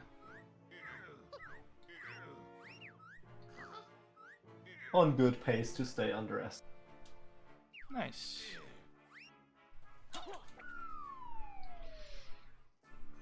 So yeah, last quiz, then last boss. Nice. Same rules apply for this quiz as for the previous one. Early answers equal better. Picture questions, 3.5 seconds time loss. I think there's a few less picture questions available for this one. I'm not exactly Just sure. as a picture question shows up. Also, this one's picture questions are actually the easiest, I think, which is a little bit weird considering it's the third quiz. The first and the second quiz actually have a lot of very oddly specific picture questions, being like, showing a piece of wall, being like, is this inside Yuke's temple, inside the monument, or inside there? Yeah, exactly.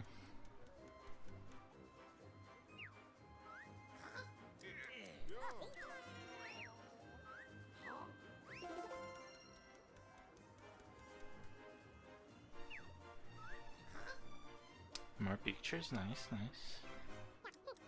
Lovely. Lovely.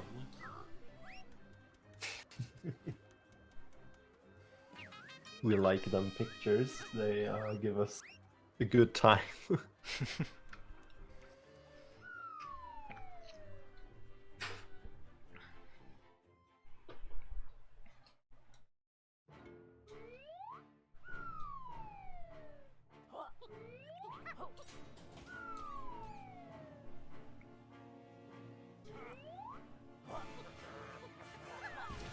Yeah, so capital B.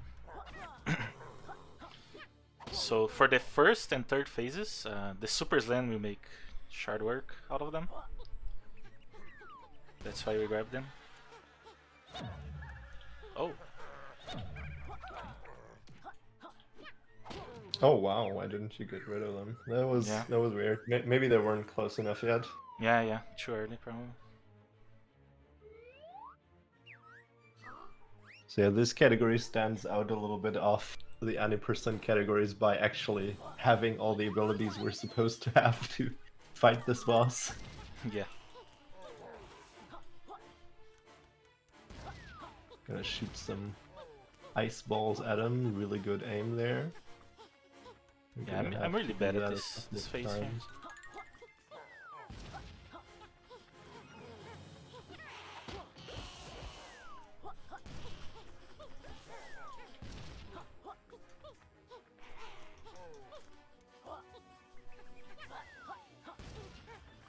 I mean, if I remember my Okay, not so bad. if I remember my first playthrough of this game, I didn't manage to beat this boss, and I stopped playing the game for a couple of days until I ended up asking my girlfriend if she could complete the game for me because I wasn't able to. Yeah, let's say hi And to the camera. If I remember correctly, she managed to do it. Oh, nice.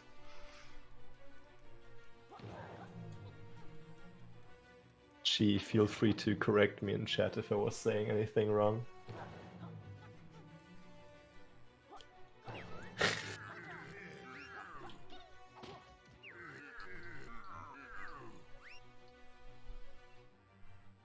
Nice, this phase is basically all about doing as much damage in a short amount of time after he got stuck with his cone in the ground. Cone? Cone, that's not the word. Staff. Lol. Cane. Cane is what I was looking for. Oh. That's the word.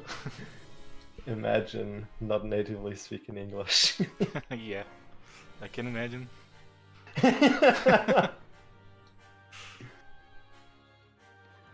Crazy times. Yeah.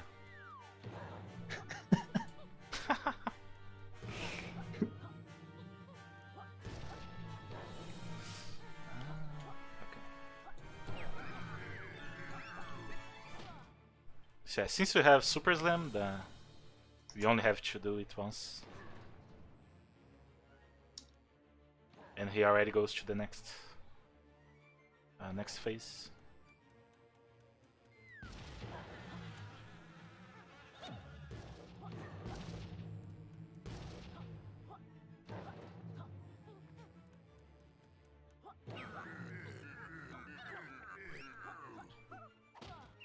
Nice. Very, very nice. Dodged all the little shock waves. And we're coming up with just the very last phase of the run. Yeah, these three first stings are really simple.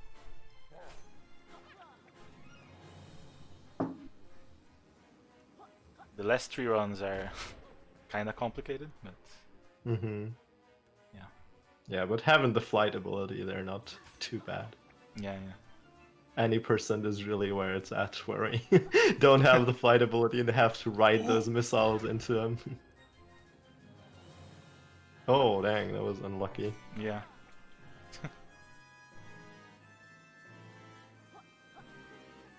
Okay, there we go.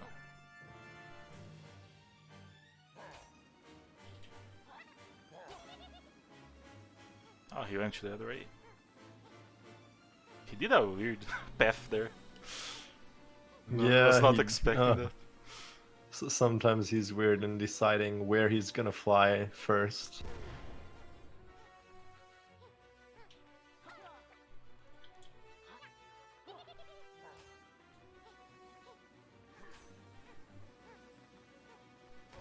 Nice. Nice. Only 2 more hits coming up. Yeah, one more actually. I wait for One my more energy for here. you, yeah. And the next hit's actually gonna be time. I can't Capital write the Evil. missiles. I'm really bad at it. Yeah, no worries.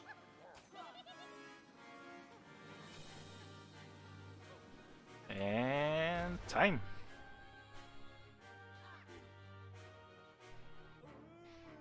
Hey! Okay. Just barely above 2 hours. Just barely above 2 Oh hours. yeah. 2 hours and 26 seconds. But what an awesome run. Nearly 5 minutes underestimate. Nice, nice. That was nice. That was very, very nice. Yeah, 2 hours. Real time is really nice. Yeah. Is there anything more you'd like to say? So yeah, thanks for the GG everyone. Stay tuned later for the bingo. I'm gonna be back. And thank you everyone for watching. I've seen some familiar faces there from my chat as well. So thank you all for watching. Oh, even Connor. What's up, Connor? DKC64 God there. Nice. But yeah, thank you all for watching and see you guys later. Thank you. And on that note, I'm gonna throw it over back to the intermission screen. Thank you so much for being here, Kasa. Thank you all.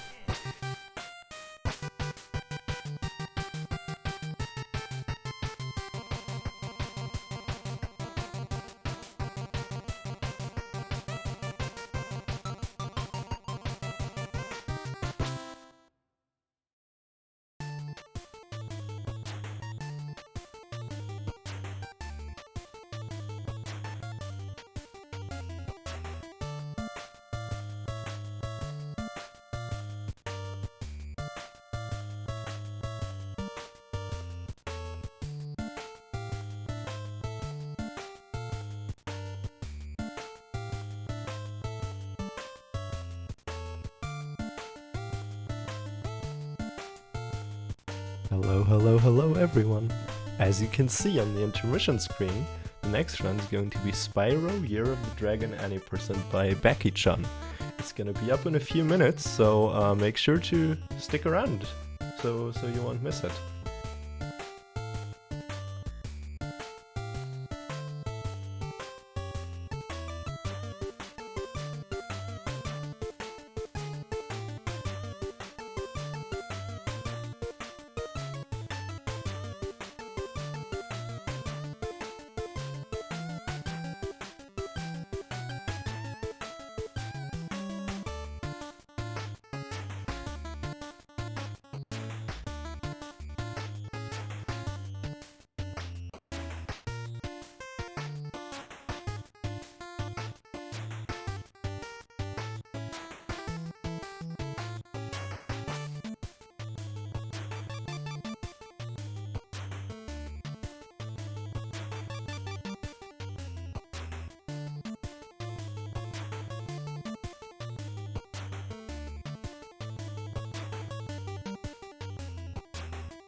Alright everyone, here we are, ready with our next run. Becky-chan is gonna show us Spyro Year of the Dragon any percent with an estimate of around 40 minutes. Here we go!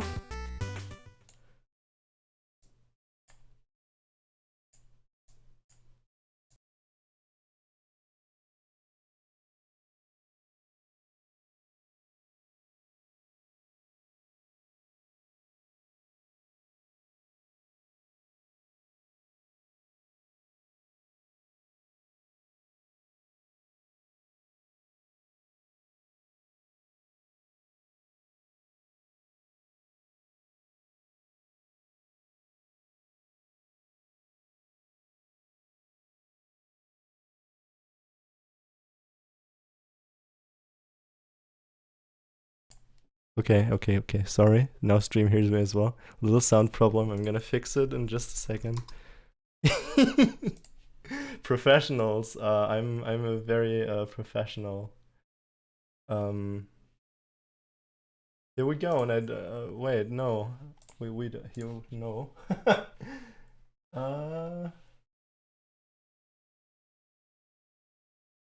Yeah, let me figure this out. I'm just gonna jump over. No, I'm not gonna jump back over. I'm sorry, Becky.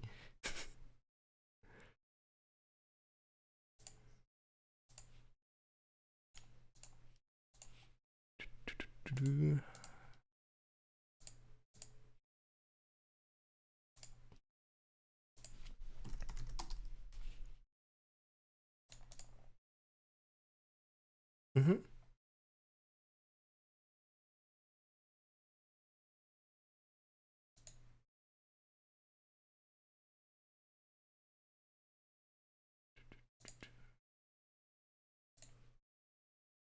For some reason,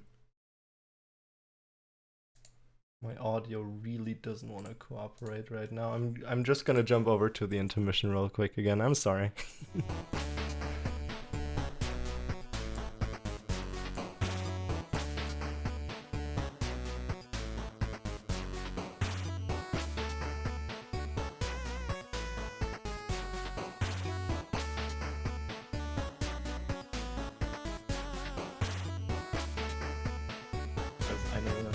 Sache aus der Sound kommt. Okay. Hast du... Jetzt weiß ich, warum es das tut, und jetzt können wir wieder rüber. Du hast den Stream nicht wirklich doch lautlos gezogen, oder? Wir werden nicht darüber sprechen. Okay. Das war also doch das, was ich gleich als erstes vorgeschlagen habe. Wir werden nicht darüber sprechen. Alles ist gut. Muss ich mich jetzt nochmal neu vorstellen? Ja, ne? Ja, sie haben dich nicht gehört. Alles klar, alles klar. Okay. Hab ich denn gedacht? Keine Ahnung. Okay, Das ist der Gedanke gerade. I'm judging. Meine eigenen Emotes bin ich zu blöd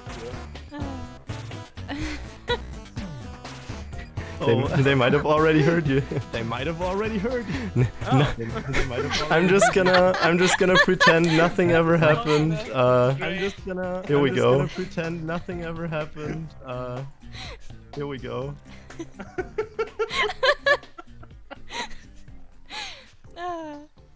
This is great. We're live. This is the perfect start.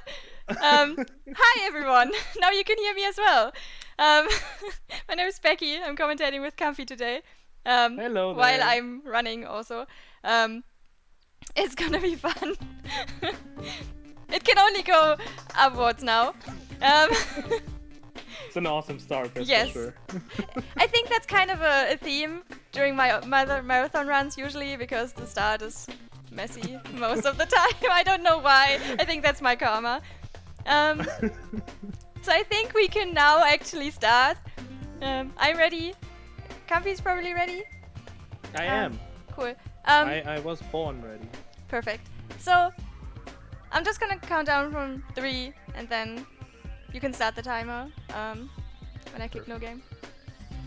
So, let's go. 3, 2, 1, go.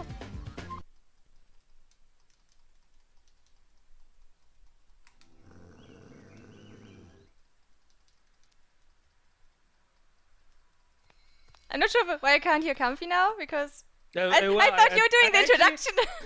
Well, I actually don't know what to say during the cutscenes, to be honest. So I thought you could start explaining category and stuff. Yeah, okay, sorry. I thought you would do that because cutscenes are not that busy for you. Yeah, so we're doing any percent, which basically means we're just getting as many eggs as possible. The game would love us to get 100 eggs to open the end door for the final fight, but we're lazy. We're saying, nah, we just get the bare minimum, which will be 19 eggs plus the last one when we defeat the sorceress, but that one doesn't count anymore because time is already done till then. Will be 15 end of level eggs, 3 boss eggs, and 1 extra egg. So that's also not a lot of eggs. So we not even really get not even a fifth of the eggs. All we need to do to get further in is to get the end of level eggs from the 5 main worlds in each homeworld to unlock the transportation device, let's call it that way, to get to the next area and go on and proceed in the next world as well, just up until we reach the last homeworld. And that already was the first level.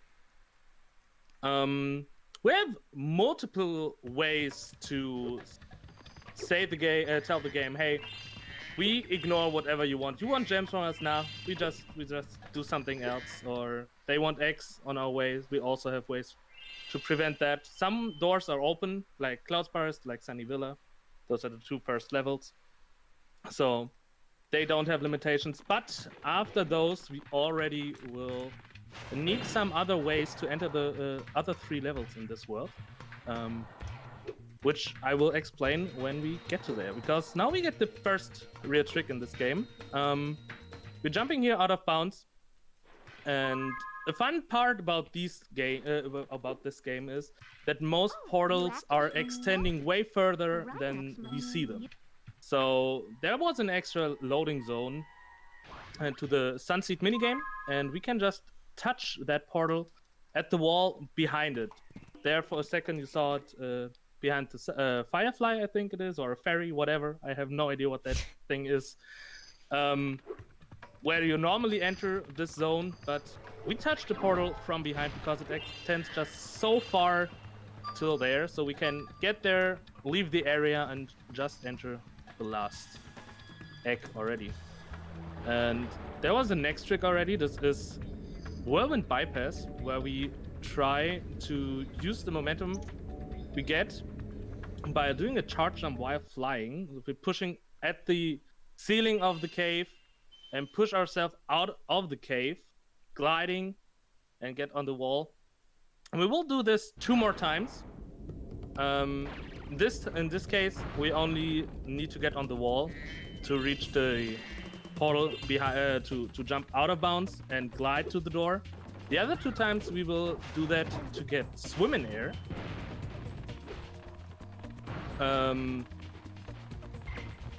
Now I lost track of what I was saying. I think I mixed something up because we actually got swim in air already. Yes. I'm an idiot. we get it. This is because I'm doing in different order. I'm sorry, guys. So yeah, we got swim in air here. We'll get doing that later again. Swim in air is a fun thing in this game because water works in a strange way. It's not a body of water that is programmed in these games, but it is just a plain area that triggers if we're in ground state or in swim state. So when we touch that zone that is on the top of the or on the surface of the water, Spyro switches states, and when we are able to leave the area that is actually declared to be the area where we swim without touching that zone again, we just keep that state, and then we can swim around the air, and that's why that trick is called swim in air. It's convenient. Very. Spyro runners like to use convenient names for most things. Most tricks in this game are named quite literally what they are. And we will do that multiple times. There a lot of ways to abuse that. Also, a lot of ways just in this homeworld to get it. But in the end, it doesn't really matter. Depending on how experienced you have, different routes to get swim in air. But this is the most common one. Yeah, and whirlwind bypass is one of the crucial tricks. Like, you have to know how to do it. Like, I do it 3 times in a run. You have to do it at least once, depending on your route. Yeah. So it's very important that you learn this. There are multiple ways, even in the first homeworld, to get swim in air. But whirlwind bypass is by far the fastest. Or the most common as well. I mean, waterfall is faster, actually. And you can't. Yeah, but you shouldn't do it for all of the options. No, normally not. Because then I'm it's not the doing it, fastest though. anymore. All right, so this is our 4th deck already. The last one is a companion level. So we're not playing Spyro, the friend of yokai, but we're playing Sheila, the friend of Spyro, the friend of yokai now. So as you see, we embrace this friend theme here. I'm doing another whirlwind bypass, picture perfect, getting the swim in air, I hope. I see everything a bit later because that's why I'm not sure. There we are. And will we see it? Yeah, I think we get it on screen for a moment because all these portals are stored underneath the actual entrance. When we get the X, then the portals get pushed upward and you get the animation that you see that bleeds into the loading zone. But we don't unlock those, so they are staying underneath these portals where we can reach them. In the first homeworld, some of them actually have something that we call a mustache. We didn't see it there, sadly. You could see it would be cool. at Molten. It was good. Yeah, It was really true. good visible on Molten. Okay, right. So you see the top of the portal. Sadly, this doesn't happen for the other portals we're entering from here on out. So it's a bit harder, so you need to know where those portals are stored. For the first world, though, you can just guess, and depending on that, you can somewhat learn where the other ones are, because they're pretty similar stored in every home world. But it's also just learning by heart where they are. It's not that hard, it's actually harder to reach them than to know where they are. Just knowing that the portal trigger is just stored right underneath where the portal is helps a lot by finding the triggers in all of the other homeworlds. Yeah. Alright, that already was the last world for the first homeworld. Totally normal that there are still 2 ropes hanging down. Had nothing to do with the fact that we're breaking this game in every way possible. And we're getting to our first boss fight, the one that is, I think, more or less the most technical one of the 3 boss fights, because we can actually manipulate that boss a bit better than the others. Basilisk, you see, will always charge at us and wants to push us down the arena, but he refuses to charge it out when we're too close to the corner already, because he doesn't want to hit the lava by himself. And so we can manipulate that he's standing right in front of us. If you charge him once, he gets back into the lava. And why Becky is turning the camera is that in Spyro, most things can only happen when you see them with the camera, actually. So normally, Buzz would create a ring of fire around him, because he's a great Johnny Cash fan. But when we're not looking at him, he's not doing that. So we can skip that and just push him back into the lava. And that's already Buzz. All the other ones are pretty straightforward. We just hit them with the stuff we get. There's one little RNG part in the third boss. We come to that when we're there. I don't think Sorceress is straightforward, by the way.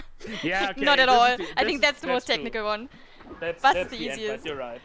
That's right. Sorceress is still a thing. I actually forgot about Sorceress in that context. I was thinking about the ones we need to fight to transition through homeworlds.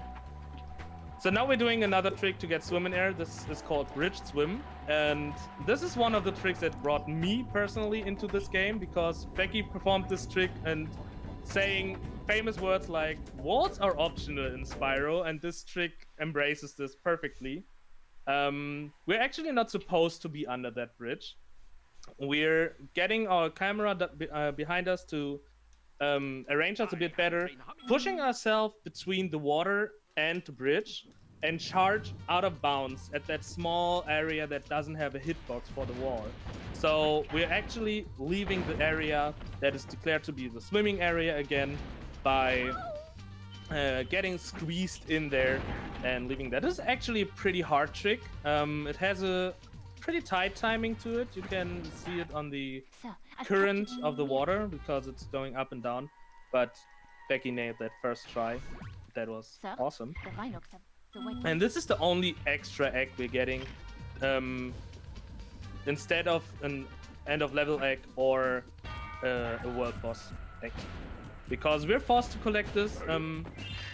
Obviously, people try to skip this many times. I think there is a test way to skip it, but you need to accompany that a little colibri. Name's Gabriella. The English words, Yeah. I'm sorry. But she won't get to the end of level if we not collect this egg. So even if we are able to skip it, it doesn't help us. We need it, or we don't get this cutscene, which gives us the end of level egg, which allows us to leave this area, or rather to leave it. What's the word? In a good way, that we finish the world actually that way. Sorry, English is hard sometimes. All right, next one is Spooky Swamp. This is one of the more impressive jumps, because we're not getting swim and air here. Becky is going up on that bridge, which is obviously not intended, and as you see, walls are optional as well if they're trees or whatever. So we're jumping out of there, gliding there, and we know that the portal is stored exactly underneath the ladder, and was a wonderful entry there. This is the easiest level to duplicate at home. Obviously, the level wants us to play it in a way that we pay money back at some point. Who wants gems from us to follow that road, and there are little piranhas in the water, so we don't touch that. Though they help us, because this is not intended. We can touch the water there, get flung out because Spyro's butt hurts when there are hanging fishes out with it, and then we can just glide to the end of level area and collect the eggs. So that is something that is really great. And the fun fact is that they tried to get rid of it in the Reignited games, the remakes, and they actually made it even easier to get that done. So that's kind of funny. Next one is Bamboo. Also just jumping through trees like a normal dragon would do, just ignoring collision, gliding underneath. We have multiple ways to orientate to find the portals.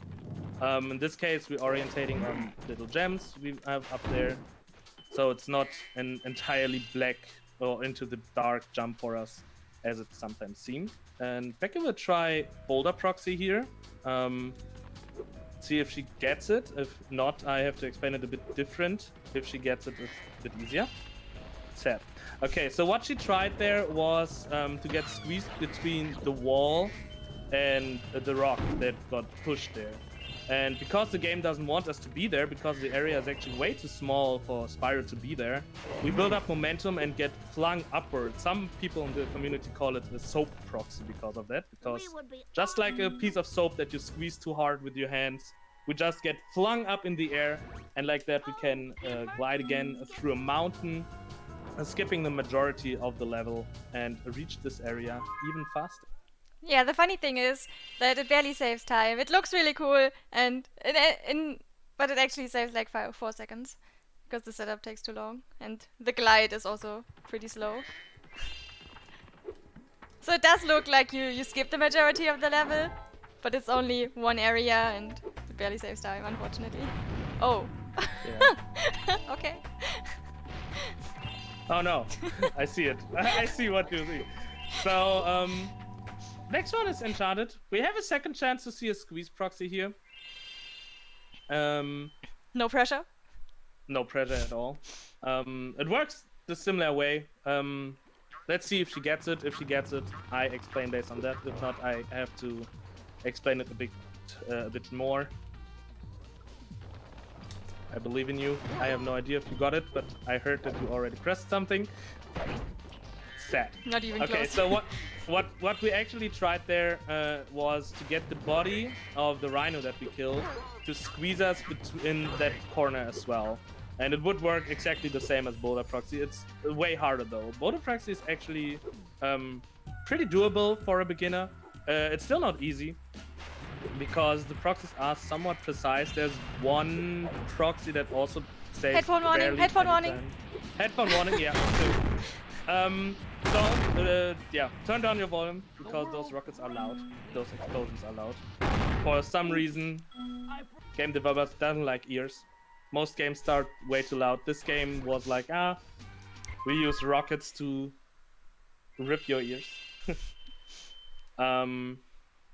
Yeah. So now we come to a nemesis level of mostly all of the newer or also veteran level runners, because this is basically the hardest jump we do in this game, which is called Icy Peak Jump. Most of the levels in Spyro are built in a circular way, like you're starting at a specific area, go around the level, and basically end pretty close to the starting area again. And this level was like, we put the portal right up there where you see the gondole, and that stairs up there in front of us. Oh my god, first try, I'm sorry. Holy shit, I called it. You called second try. Yeah, true. I'm sorry. Well, even better. I'm glad I wasn't right. So, to explain it first, I know that Becky is super excited to get this first try right now, so give her a huge pop in the chat, guys, because this jump is really, really hard. Especially for me. Because the developer actually thought, this is too far away. You can't make that jump. But Spyro speedrunners are like, hold my beer, we do that. And we're doing that. It's a really, really precise jump. You need to look for so many things there. You can't touch the cave that we're supposed to enter and to proceed further in the game, because that can eat your jump. You have to hover at a very specific area. So this is a really, really technical jump, and it's absolutely no. You don't need to be sad if you don't get this trick, because it's just super, super hard. The thing is, it's really great, and I think you never got it first try in a marathon, right? I don't know. Oh wow. It's also a really, really pain because Icy Peak in general is a really long level if you go the casual way around, and it's also kind of laggy on PSTV. So you don't want to do that. Even if you go for Icy Peak jump a couple times, it's still faster than going around the level casually. Yeah. So that's a really, really huge chance. So this is the second boss fight, Spike, or as I like to call him, the douchebag, because I hate this fight. And this fight is a bit special in any percent, because this game actually has a way to make the game harder. If you collect specific eggs in the game triggers something that's called hard mode, which places some rhinos extra in some levels, or increases the difficulty of this fight, for example.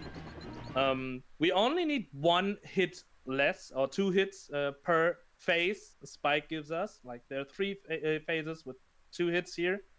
And he is less aggressive, he's shooting 1 less projectile from his beam. And that makes it super hard. Also, Bentley doesn't give you chicken to recover your sparks. It's bird. So, bird, I'm sorry. So, definitely way harder. But any percent doesn't collect these eggs that make the game harder, so we get easy Spike. And that saves time, obviously. And it also makes it easy. Alright, so this is Bentley entry. Oh, okay, holy shit. I thought for a second there you softlock yourself. This jump is not as hard as it looks. It is still not an easy trick. This trick also is the main reason why we run the game on 1.0, because in the 1.1 version of the game, the hitbox of the wall or the mountains that we're passing through to get to this area out of bounds is a bit higher, so we need to work around that. And we're gliding out of bounds in a pretty big radius to enter the portal that is stored underneath the tower. But the tricky part here is that there's a second portal that we definitely don't want to touch, so we can't just straight forward fly to that portal, because if we do that, we touch the other one and enter the wrong level, and then we have to repeat this over and over again. So that's the hard part about this trick. And there we go. We are in Bentley. And Bentley is, for me personally, a very special level, because there's something I like you all to do at a specific moment. You will see when that moment is, because we're playing Bentley and he has a little brother called Bartholomew, and he loves gongs.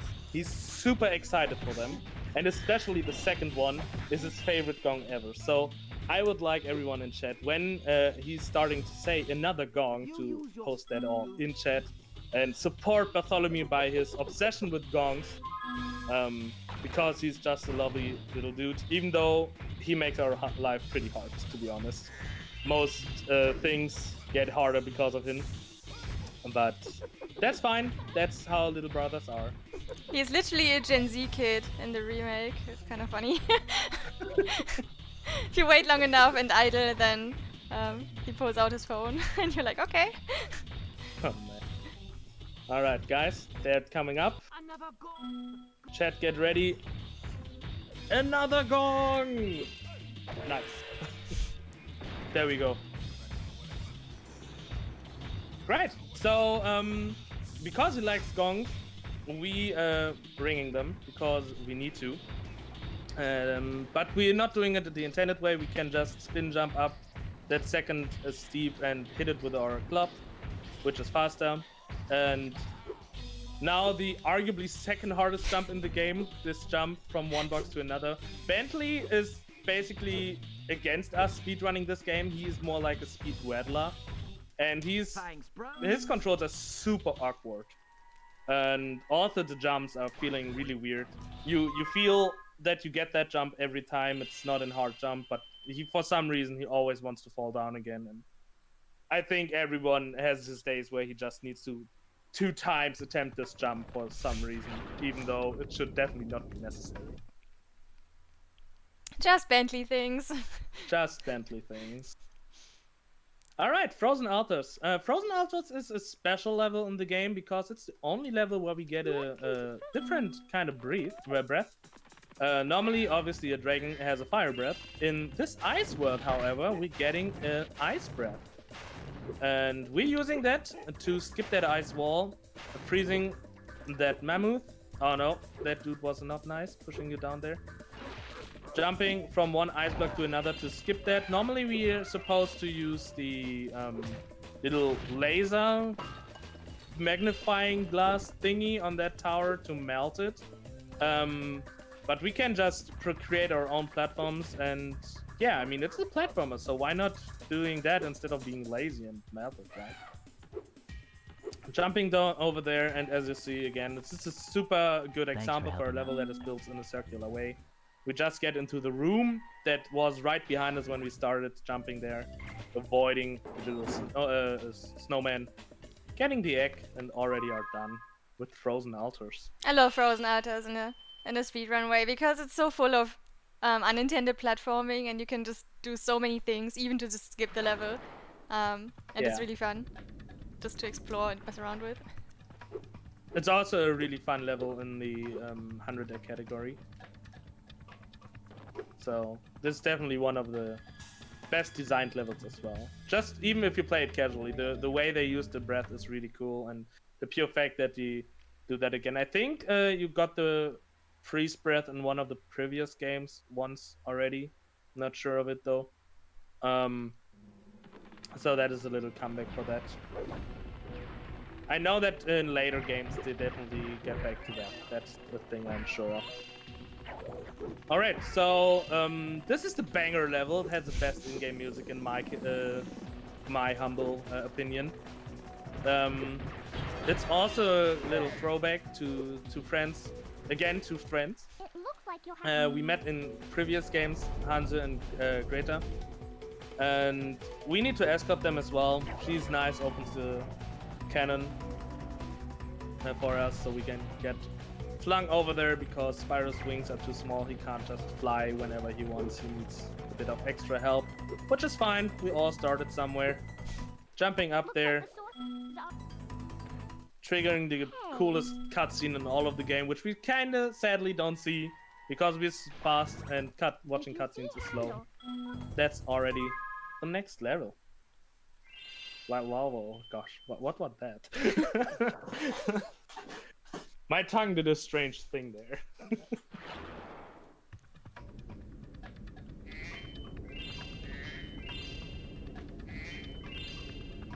All right, the next level we're entering is Lost Fleet. And we're doing a pretty special trick there as well, which is called Zombie. I explained to you guys earlier that Spyro has two states, ground state and swim state. And Zombie is abusing that fact as well. The level itself is pretty short. We just escort Crazy Ed to his treasure. A lot of levels are actually working with the fact that we have to escort someone. It's not an uncommon theme. And that is also something that we as speedrunners actually don't like because most levels that we need to escort someone have the problem that we can't skip as much as we maybe could normally. And what Becky will try to do is to jump into the green slime or whatever that is, acid, I guess, and kill herself in a moment that she also pauses the game. So that is somewhat frame perfect. I think it's not entirely frame perfect. We have a few more frames. So let's see if she gets it there. She sadly didn't get it the first time. And you need to pause pretty precise before you die and exit the level. That is what she's attempting. That looks good, but she has a vibration feedback if she hit it in the right moment, because when Spyro gets that last hit, her controller vibrates. Very nice. Third try. And so she knows if she got it or not. That is something that console players have a huge advantage in emulator players, because most emulators don't support vibration. So, for example, I'm playing it on emulator, so I have to do it entirely visually, which also works, but it's definitely harder. And because she left the level in the same moment she died, she's in some kind of limbo state, and the game really doesn't know what to do with it. So the game just puts us out of the game, the level again. And because of the way Lost Fleet is coded, we're leaving the area in swim state. And in that limbo state, we can't hit the zone that would switch us back to ground state when leaving the water. And because of that, we can just get swim in air pretty easily. And use that to enter the last level of the final homeworld we are actually completing, if you not count the next one, because we're just doing one trick there to get to Sorceress. But she needs to die intentionally afterwards to get rid of Zombie, of that limbo state, because there are some things that you just can't trigger. Not only the water, but also, for example, some cutscenes are not triggered. You can't use the whirlwinds. We saw already that push you upward.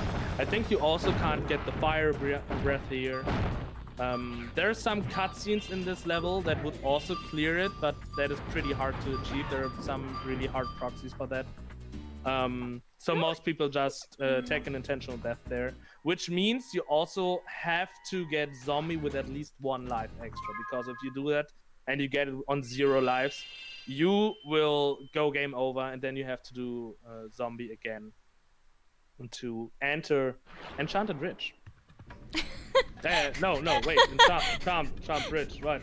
Enchanted Towers and Charmed Ridge are 2 different levels. Yeah. I'm sorry. God damn it. When I'm not seeing splits, it's hard. Those levels are mixed up pretty easily. That's it. So now you guys can do a little betting if you want, because this is the only real big part of RNG we have in the game, which we can't really manipulate, because as I said, Bentley is kind of against speedrunning sometimes, but we need him here, and Bentley will throw us rockets, and they can be either green or red, and what we want to see are red rockets, and that is first try red rockets. That is great. As you see, we get 50 red rockets, which is awesome. This is all we need normally. Sometimes we need more. But he can also throw the green rockets, as I said. And those green rockets are only 1, but they're homing. They're also supposed to deal more damage, which sounds great. And then if they would do that, it doesn't matter. But as you heard, I said if they would do that, because they actually don't do that. They do the same damage as 1 red rocket, but they're way slower. You only get 1. They're chasing in a pretty bad manner, because chasing is not really working out, or rather homing. So we really hope for red rockets right away, because yeah, every green rocket slows us down by a lot of time. The developers actually did not know that the green rockets are not working the intended way. The handbook to the original game claimed the green rockets to have the double damage. And once Jeremy Thompson, the world record holder of this category, got invited by them, and he showed them the run with all the tricks, and just then they know that the green rockets are not doing the double damage, because he explained them to us. This is kind of a nice fun fact. Now comes the jump that defines this category, the helmet proxy. Or jump, not jump, but proxy. It's a really, really hard trick. If you can't do that trick, you sadly can't do this category. Let's see if Becky gets it. It's another squeeze proxy. So we're getting into a corner that we're not supposed to be, and get flung into the air super, super high. I'll get scythed here. And we try to enter a portal again that is somewhere we're normally not supposed to go. There is a huge door that only gets opened when Bianca, the bunny that you saw, registers that we have 100 eggs. Then she opens that. But we don't want to open doors. We just want to go in. That was a perfect proxy. Wonderful. Thanks. And so we're just abusing the helmet there, getting flung in the air again. It's really precise, because you have to do pretty precise button inputs, so it's not just push in there and the rest is magic. No, this is really a hard trick. You have to learn this for hours. So it's even more impressive to see someone doing it that fast. I still need way longer. Becky was doing a great job with that. And yeah, now we're at the final boss fight. That is Sorceress.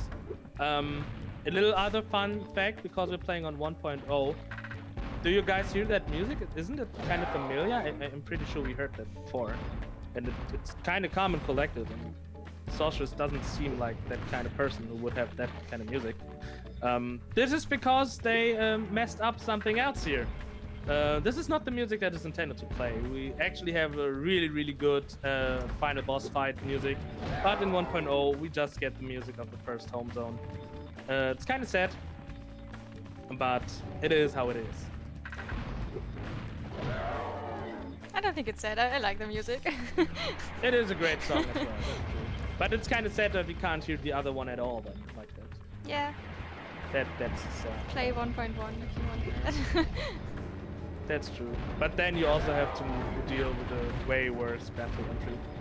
And an extra cutscene, actually. True. Because the Spike cutscene is not there. This cutscene before entering Spike is not there in 1.0 either. So this fight seems a lot like RNG if you just look at it and you think, okay, you have to wait whenever one of these vehicles get pushed down. But as Becky earlier said, it's highly technical because you can manipulate the entire fight and force your way through this in like around 1.5 minutes, I think. I'm not sure. Yeah, that's an average. For a good fight. Yeah, but we need longer because we can't manipulate Time's stuff. coming up. Time's coming up on the Time. last hit. Time. Nice. GG, Becky. That was That's really freaking solid. That was an amazing run. I know, do you see your time already? Or you have 35:15. That is a really, And we really started great. at new game and not first movement. Oh, true. That's actually like 30 to 40. No, wait, you're on So PSTV, so it's like It's still- 30 or 20 seconds extra. Yeah. So it's up 34, 5 definitely. this was That's for really, sure. really solid.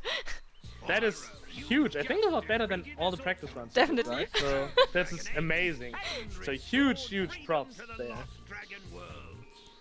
But yeah, Nice. you can still finish your thought about sorcerers, by the way. Yeah. Right. So Sorceress is completely manipulatable. You can force Agent 9, which we gladly don't have to play in any percent because he's the worst, to drop vehicles at specific moments, to get a specific order. You can skip the phase with the UFO entirely by manipulating the second tank to drop. Because when you hit specific thresholds at dealing damage to Sorceress, you get your vehicle snatched under your butt. And yeah, that is really hard. You have to learn a lot there. You can do small things, like you can also manipulate the fight in a way that you just get that second tank and you don't have to do the UFO. But overall, we need around 3 minutes, I would say, for one Sorceress fight, 2:30 to 3 minutes for a good one. But if you manipulate it entirely, you're scratching off an entire minute. But yeah, that was a run. Amazing job, Becky. That was a run. That was definitely That was a run. Holy moly. That was I would really agree. great. I would agree. Thank you guys so much. This was really fun to watch. Becky, thanks for the performance. Thanks for being on this. You are a true YOOKATHON friend. Thank you. I'll take that badge. Lovely, nice. Maybe I'll just craft a real badge and I'll give it to you when we Official Yoka meet friend. at an event next time. Yes. Nice. Thank you, Comfy, as well for commentating. That was some very informative and lovely commentary. I enjoyed it a lot.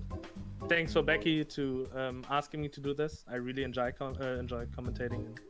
The Mono and super rusty at this game, so maybe we would have run it along, but I'm glad the way it went now. So Yeah. Becky definitely deserved the spotlight here. She did an amazing run, really great. And yeah, thanks. And I hope you guys enjoyed it a bit as well, my commentating. So also from me, thank you so much for inviting me to run something here, and thanks everyone for watching. Also shoutouts to Playtonic Games and YOOKATHON. Yeah, thanks for watching and see you. Yeah, Yay. bye. Let's jump in.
So that was Becky with Spyro Year of the Dragon, any percent. I hope you guys enjoyed it. I very much did. It marked the beginning of our little friends block, of our little first friends block. And you guys can already see it. The next run of the friends block will be Banjo-Kazooie Grunty's Revenge Mobile. It's a mobile game, actually a flip phone game. Version of Grunty's Revenge, the Game Boy Advance game, 100% by Unkinder Pine. It's gonna come up in just a few minutes. Stay tuned, everyone.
due to some small technical difficulties, we will delay the Banjo-Kazooie Grunty's Revenge run by just a bit, and actually pull Yooka-Laylee and the Impossible Lair 24 Bs with tonics ahead. But give us just a few seconds for setting that up, and I'll be right back with you.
Hey, we figured out everything, and instead of Banjo-Kazooie Grunty's Revenge, we'll now first see Yooka-Laylee and the Impossible Lair 24Bs. See, with tonics, which is actually quite crazy, and we're gonna tell you about it in a second, by Aljax. Here we go! Hello. What's going on, friends? This run is so crazy. Yeah, welcome to Yooka-Laylee and the Impossible Lair. If you've never seen it before, it's a 2D version of Yooka-Laylee. It's not a DLC. It's a sequel. We're gonna be, if you've ever seen Donkey Kong Country, we are going to be doing a lot of similar things, rolling about as fast as we can. The other fun thing about the with tonics route is we do the whole entire game about what, 30 to 40% faster? Would you say, Aljax? About 30%, and it does some fun things like mess up the audio and, you know, stuff that everybody loves. Yeah, so if you like those remixes of songs where they sound like chipmunks, I think you're gonna love this. If you don't, buckle up for a long hour.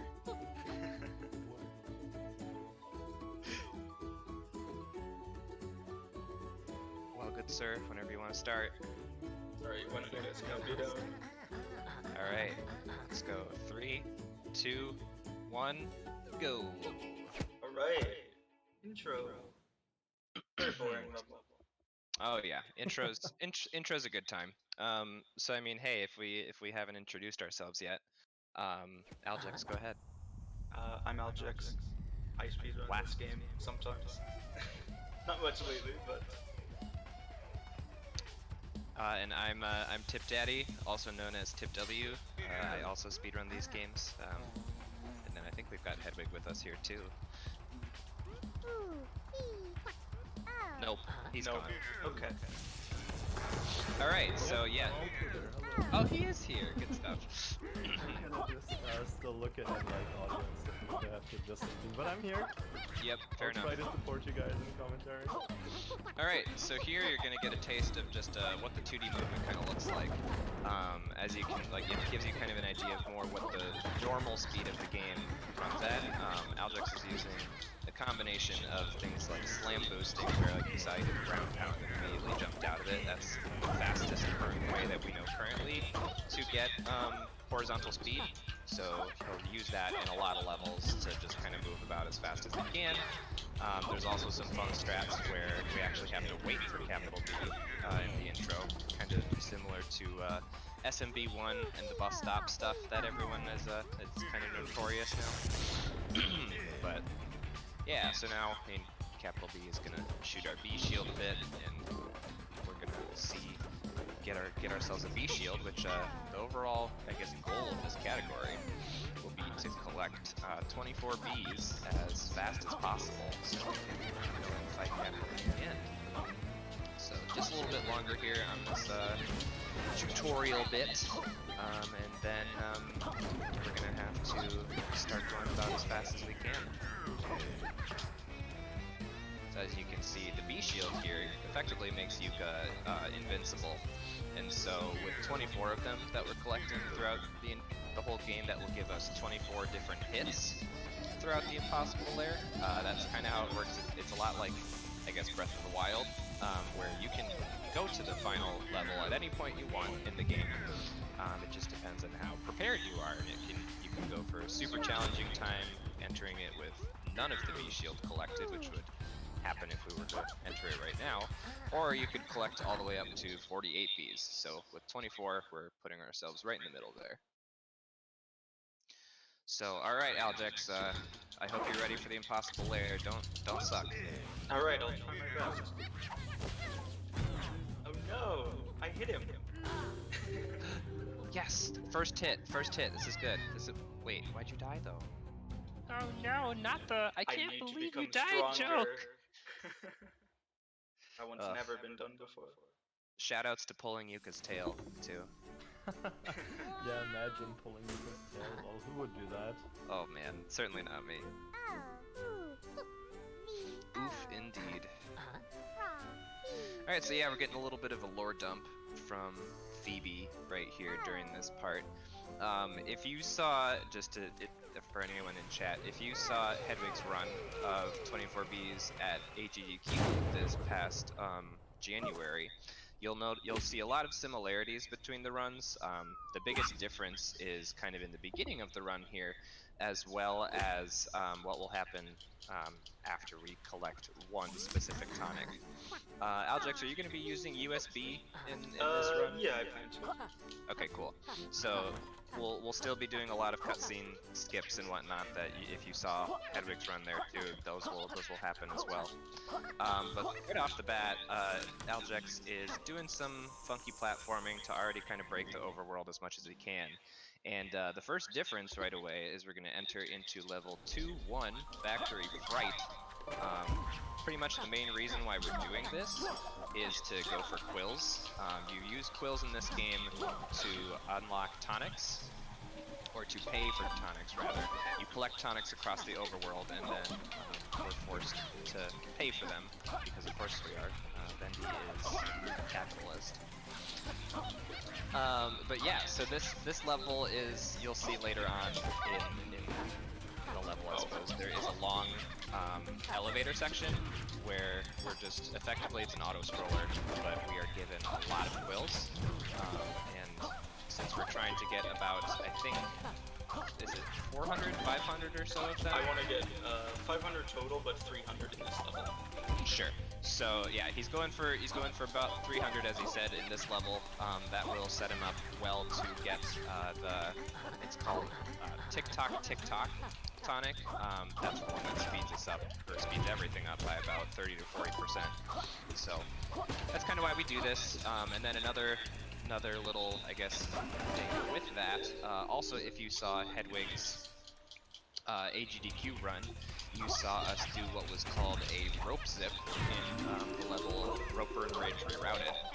Because everything is 30 to 40% faster, and that trick is actually kind of dependent on your frame rate to determine if you can even if you do get a zip or not. We're just not even going to attempt it. So that's kind of why we're doing 2-1 here instead.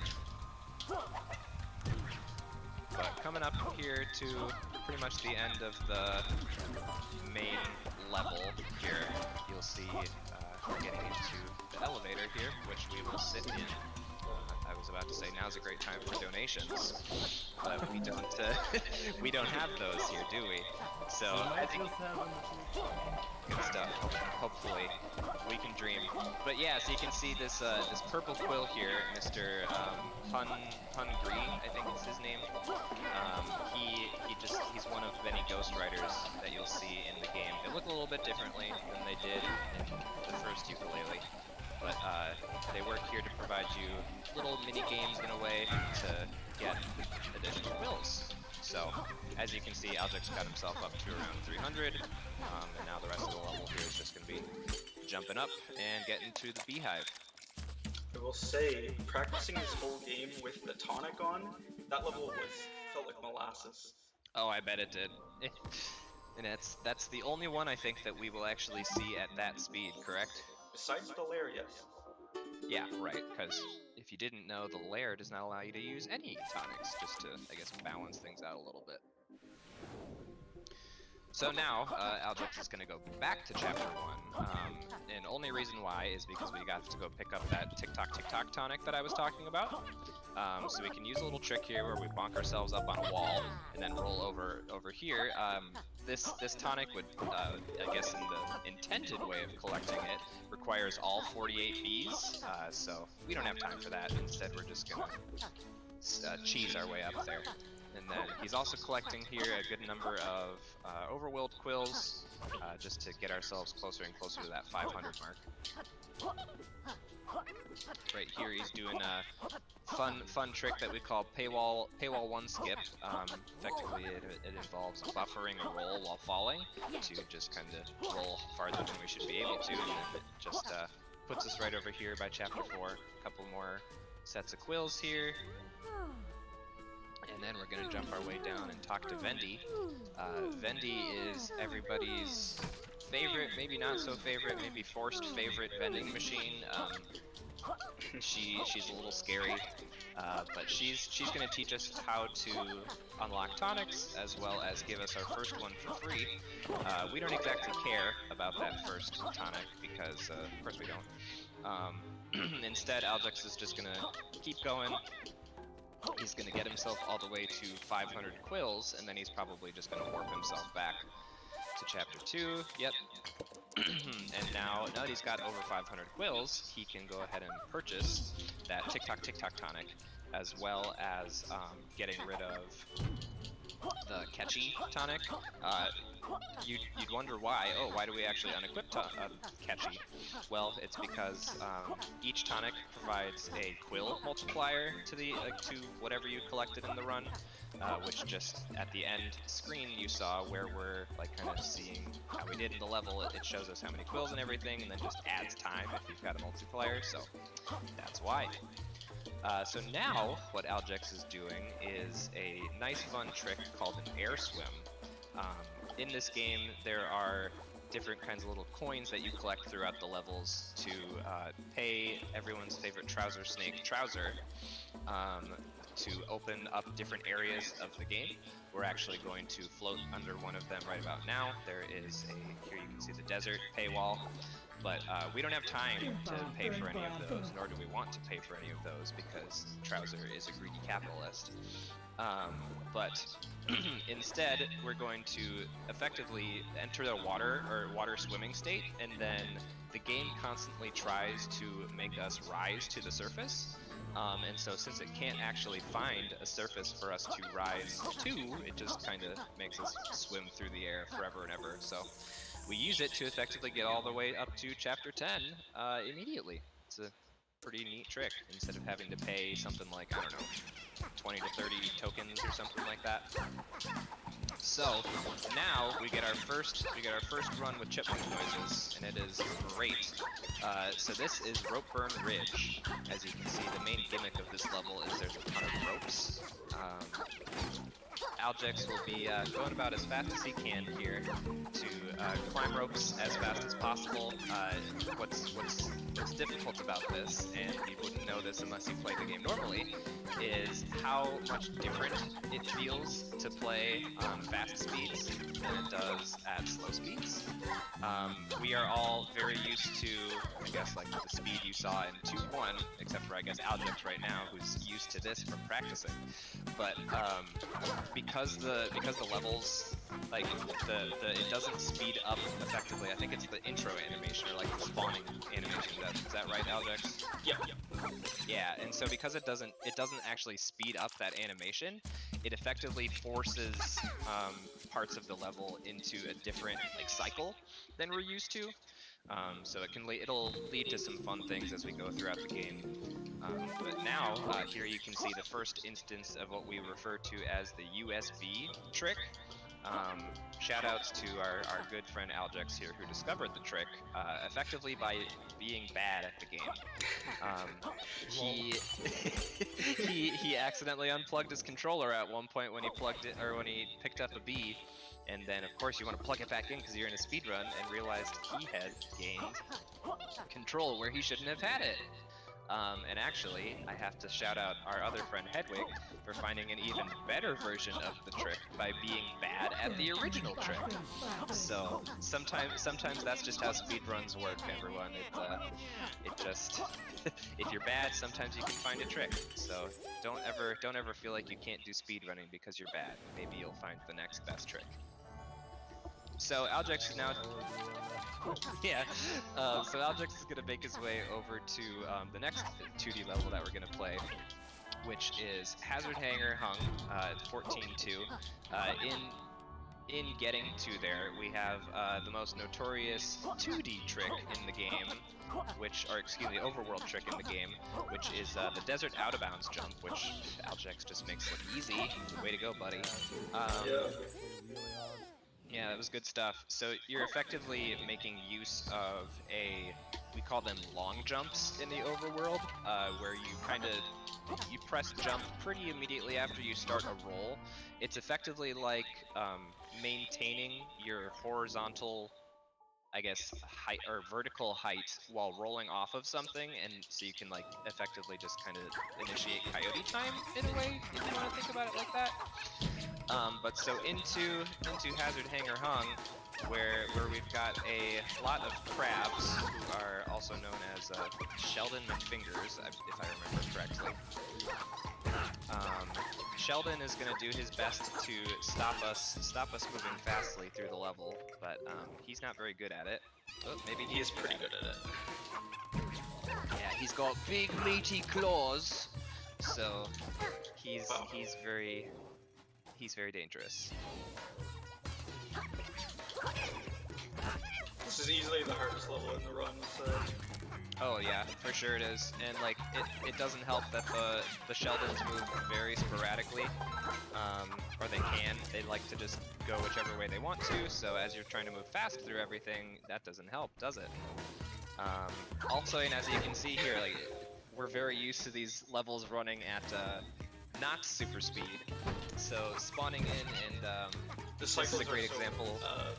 This is a great example of where the cycles aren't lining up with what we're used to. Typically, if you die at that cutscene or that checkpoint where Objects just was, you have enough time to very quickly make it over before those crushers kill you.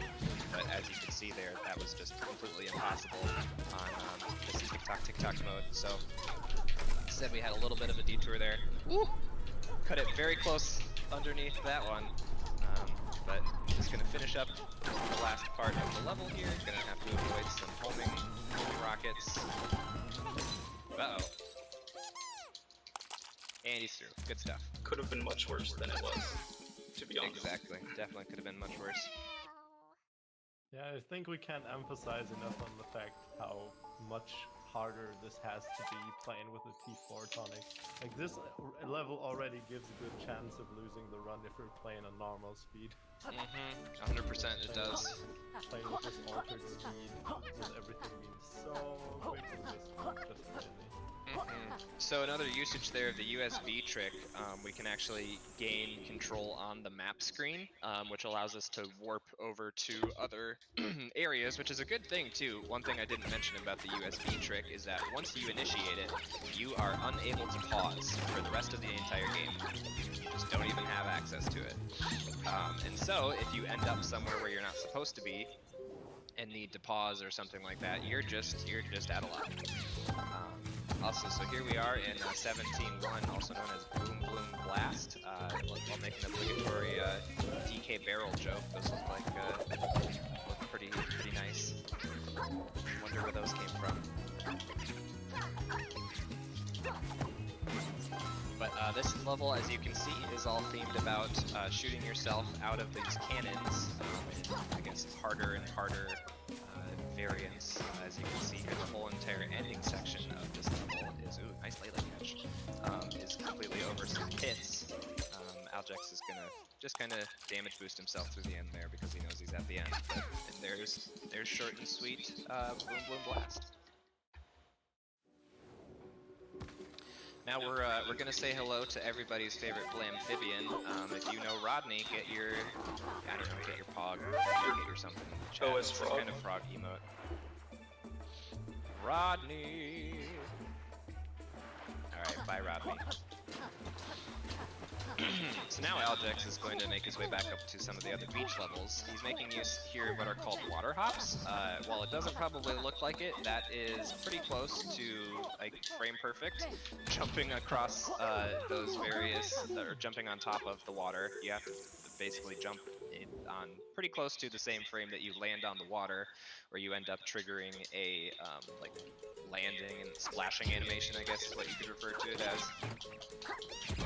So 16-1 is home to a pretty cool out-of-bounds strat to Captain Brian. Unfortunately, this is another instance of where the super speed just makes things a lot more difficult, and it's just not even worth going for. So instead, you're going to see the end of the first room, like you maybe didn't see it at the GDQ run. You can just see there's lasers that try to blast us, but then get back over into the next room and keep on going. Oh, way to go, Lele. We'd actually come back as we expected to. get your Pepe D's in chat if you enjoy the music. Also some cowbell. I wonder if we'll hear the cowbell. Actually, because of like the same load-in thing, the load-in issue, you hear the songs, like later parts of the songs, easier. Which is great. I mean, the soundtrack of this game is incredible. I don't know if you've got it on 8-bit or normal, because I don't want to hear double my voice here. Normal soundtrack. So let's give our shout outs to Playtonic and the amazing music crew over there. I think it's like Dan Murdoch and Matt Griffin are the Playtonic composers, as well as David Wise, Grant Kirkhope. They both lent some of their talents to the game as well. Made it as musically great as it is. Use a nice little strat there to flip ourselves up to the first of 4 secret bees. Like a DKC game, this game has secret exits in it that you can use to get to bees, but all 4 of the secret exit bees... Oh, I said the first one, but we did the first one a while ago, at 14. But the secret bees are effectively all on the overworld, and we have ways to skip all 4 of them, so instead of having to do 4 additional levels, we cut that time out. So this level is a great example of alternate states in this game. That's kind of how while there are 20 total like quote unquote levels, there are 2 variants of each level. So for this level, while the previous one was all horizontal, as you can see when that flipper flipped, it changed the level into a vertical orientation. So what used to be a long climb through stuff or a long like kind of roll through everything is now turned into climbing vertically. So pretty cool. There's a lot of other unique ways to do transitions as well in other levels. But toward the end of this level here, Aljex is just going to get to some quills. Of course, you want to jump on the happy quills, don't jump on the sad quills.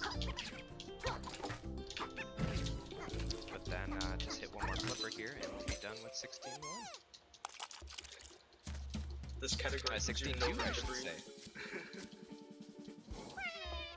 Nice level indeed, my sir.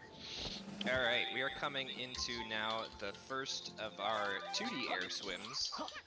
Like you saw earlier, we can air swim through the overworld. We can also air swim through levels in 2D as well. And there is a very relatively easy trick to get right in the beginning of this Turbine Trouble title level to get ourselves right outside bounds. So Aljex is doing his best to do that, and there he is. So now he's over to the left of the screen where he can get himself into the water. Just has to be careful of the cog. But then he can, as you can see, just continue to swim. And instead of going through the level normally, we're just going to swim over it. So, Hedwig, read some imaginary donations or something. I think you've got time for one. Greetings from Germany, or... Pull Yuka's tail. I will, but no one's able to see it. And that's, just like that, Turbine Trouble title is over. That's a great thing about how fast we're moving here. TikTok, things just move super fast. And so now, if you liked Rodney before, you're gonna like him again because he's still Rodney. We're gonna get one more overworld beat here over on the beach, which is actually the only intended use of the long jump that I talked about earlier. So if you're having a little bit of trouble getting that bee, try doing, I guess, what I suggested there. You kind of roll off of it, and then you have to jump partially through the air. But now that we've got the beach bee, we're going to make our way back over to Rodney, who is a Blam-amphibian fisherman, and is actually going to pull the whole entire town out of the level here to make for, it's got to be chaotic in there. But we'll see how it looks now. This is another level that we're going to have to shout out Captain Brian for. This level, you won't see it in this version of the run, but it has another rope zip, which is to the left of that, the starting screen, and you can use it to gain some absolutely insane momentum Like, so much so that Brian, I believe, has finished the level in like 15 seconds or something like that. And when typically without T4, the level takes about a minute and 10 seconds or something like that. So you can see how much potential there is in that rope zip. But instead, Aljex will just use some good old-fashioned platforming and all that to make our way through the level just as fast as we can. Wow. Nice rope boost. That was a really clean one too. Except for that. Sure, was it a boost? Wasn't it just like more speed? I think it was the boost. It moved a little bit faster, but might have indeed. Alright, well, as much as I love Rodney, we're gonna leave him for now. Instead we get a nice Tweet voice line. Tweet. Tweet.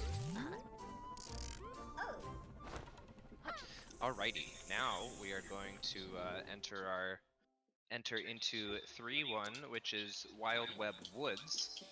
As you can see, he had another instance of the Paywall 1 skip to get himself in, but now this is going to be just this is a level to effectively just kind of show off versions or the differing types of ropes there are in the game. Of course, we already had Rope Burn Ridge earlier in the level, but this is the first intended level to show you about ropes and kind of teach you how they work, whether either being stationary or, as you can see here, some swinging ropes, which give some more horizontal momentum.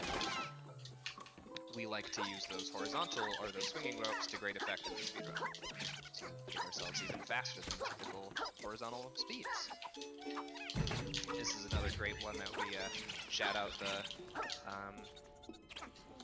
soundtrack to, just because it's always great. I think Hedwig always says it reminds him of Skyward Sword, if I remember correctly. Yeah, exactly. Legend of Zelda Skyward Sword. I don't really know why, but somehow the feeling of like it. Skyloft a bit. Mm-hmm. Yeah, in a way.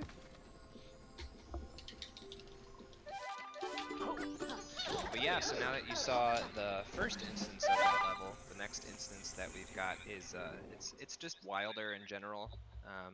It's kind of like those levels in Super Mario Galaxy where you've got little Shadow Marios chasing you at all times. We've got these little chomper dudes who aren't able to be rolled through because they've got big teeth. So, but because we move so fast, they effectively aren't even a challenge to us. You'll probably only see a couple of them on the screen ever at once. Aljex is just going to zip through the level. Oh, there was one, but he's already gone. Ooh, we died. That is a tough jump on T4. That is a tough, yeah. That's just, we can't overstate how challenging it is to move at these speeds. Yeah, that speed, like at that point in the level, we're basically already going like way faster than the game and just using the rope, like just keep jumping off of the rope. Mm-hmm. And like having that combined with the T4 tonic just creates easy stuff. It really does. Well, I lied about some of the chompers. Some of them want to come into us here at the very end. So, but again, no problems. We're just gonna make our way through, and there's the end of 3-2. So now we're going to he's going to attempt to throw a bomb at another secret exit B. Well, there's an easy version and a hard version. Hopefully he gets the hard version. This is actually, as you can see, you're probably wondering, hey, why didn't he skip this cutscene? Or why didn't he skip this little B cutscene? This is one of, I think, 2 instances that we have to watch because they're tied to overworld cutscenes. Overworld cutscenes, unfortunately, never end if you don't actually watch them, like if you try and skip them. So that's just the reason why. So unfortunately, he missed the hard throw, but here Aljex is going to be able to show off the easy throw. You just kind of stand on a... Oh, maybe he won't show off the easy throw. You just kind of stand on a fence there, and then... fun thing about the game is those berries and rocks and stuff, they actually like to lock on to things that are hittable by them. So like you can just like yeet that, you can yeet berries from far away. They'll still just lock straight on to the beehive. So now we're coming into one of my personal favorite levels. We've got a Gasping Glade. I just really enjoy the atmosphere of this level. And this level is home to one example of where we carry a berry the entirety of the way through the level. It basically just makes it so that we can't take a hit throughout everything. Otherwise, we'll drop the berry. Berries can typically berries just explode if they drop. So that adds just a little bit more to the run or to the level of stress, but Aljex can handle it. Always good to put some pressure on it. Yes. Oh yeah, it wouldn't be a speedrun if not. But he's doing well. He's just got one more room to make it through here. Then it'll be the end of the level. This one, as you can see, there's a lot of elevators and stuff, so just gonna hang out. There's a couple elevator spots here to the ending of this level, and then we'll be on to the next one.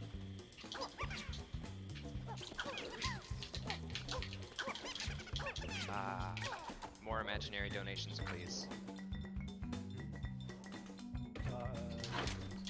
Save the frames, kill the bees. Nice berry throw.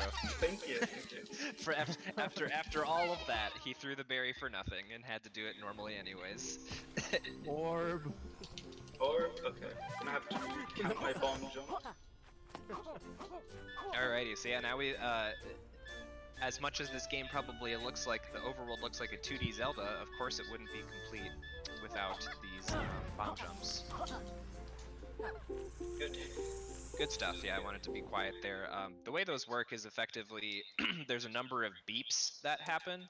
I think there's like 23 total beeps or something like that. Everybody kind of has their own way to think through it, but like you effectively just need to count the beeps to time when to put yourself into the air, and then you just get knocked backwards by the explosion, which can knock you up onto platforms you're not supposed to reach.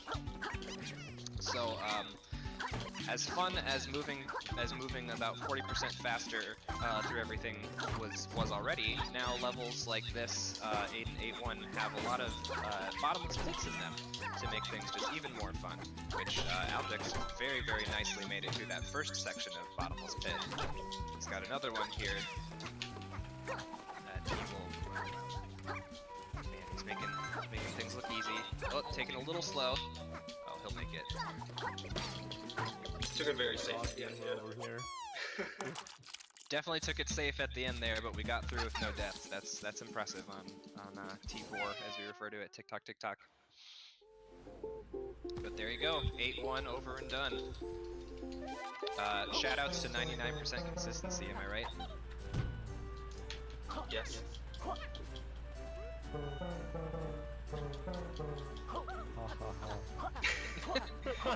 The joke that never tires. For those confused, there is you saw Aljex tried to slam onto a lever right there, and you effectively use how close the lever is to another thing to like kind of, I'll say like squeeze yourself and like launch into the air, kind of is how I think of it in my head.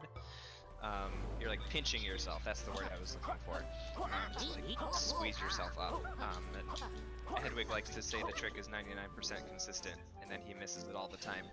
I said it once. I want to add that. I said that once. But yeah, at that point I felt overly confident with the trick. And I so eventually started. and so memes have happened now. Yeah.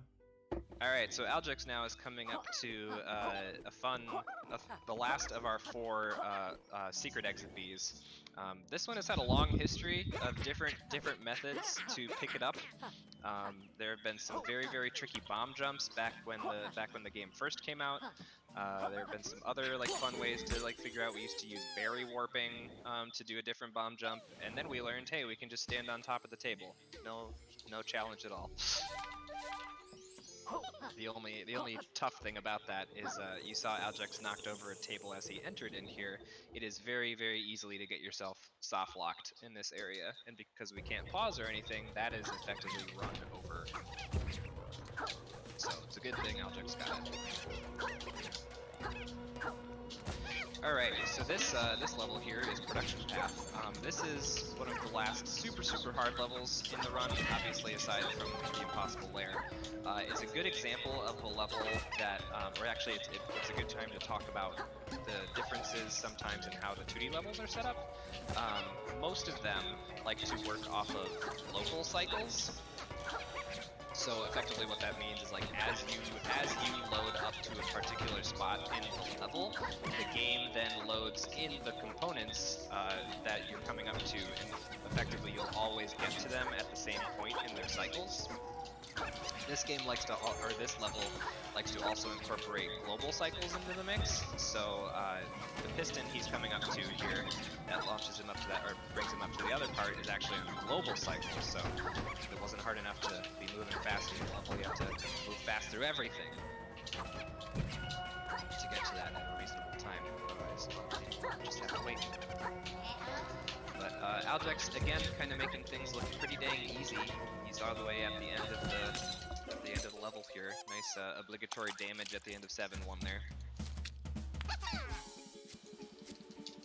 And there you go. That's Production Path.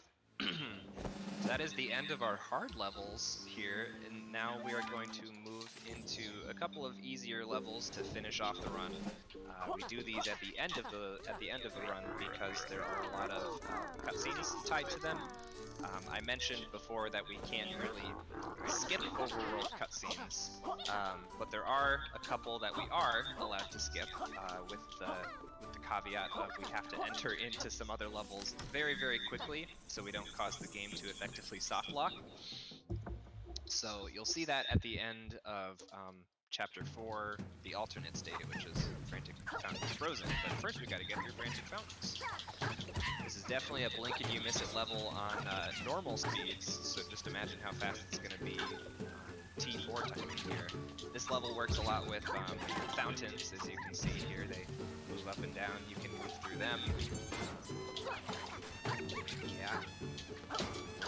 Just let Mr. Aljex get his way through here. He's already almost at the end.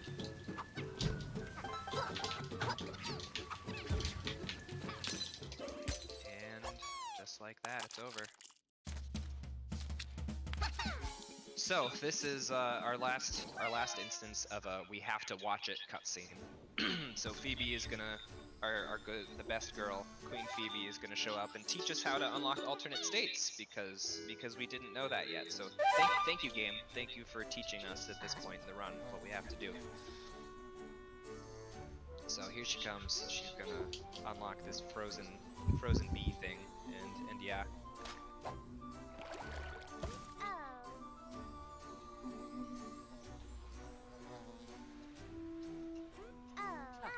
So there. Thanks for sharing with us, Phoebe. I guess we'll go get a berry and freeze the level and enter it. And so, as you might imagine, while the fountains used to kind of go up and down and whatnot, they are now frozen, which allows them to act as platforms. So another great example of what is possible with the different kind of alternate states. That berry on the way there. Even harder than that speed. Wait, not a berry, actually. The shell. A shell, yeah. The long jump across the pit there, though, is very hard. Oh yeah, and even, again, this will sound like a broken record, even harder on T4.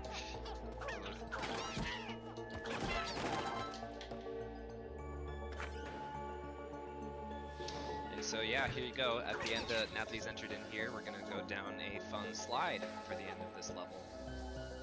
Let's hope for no ice bounces. We are. Oh, we got one. Thankfully, it wasn't. Thankfully, it wasn't by the rest of stuff. But yep. And there is the end of Frantic Fountains Frozen.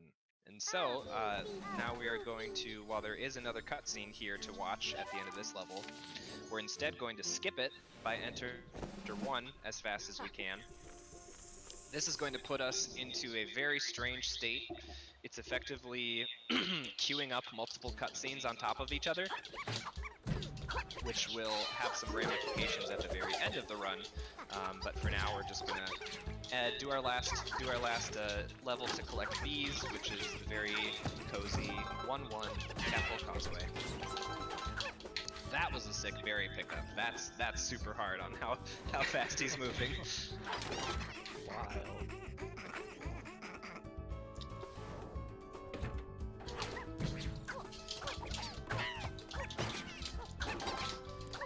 Yep, this level's pretty simple. Nothing really too much to chat about here. He's just using all the tricks we've talked about and moving fast through the level.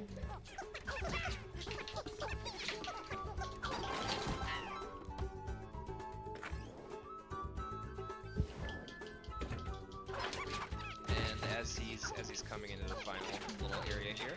So, like I said, there's a cutscene that is queued up to play as soon as we end this level. But of course, 1-1 has its own cutscene that plays when we end that level. So, just kind of like with the end of 4-2, we need to make sure that we warp ourselves up to the impossible lair as pretty much as fast as possible, or else we will end up soft locking ourselves. So let's see if.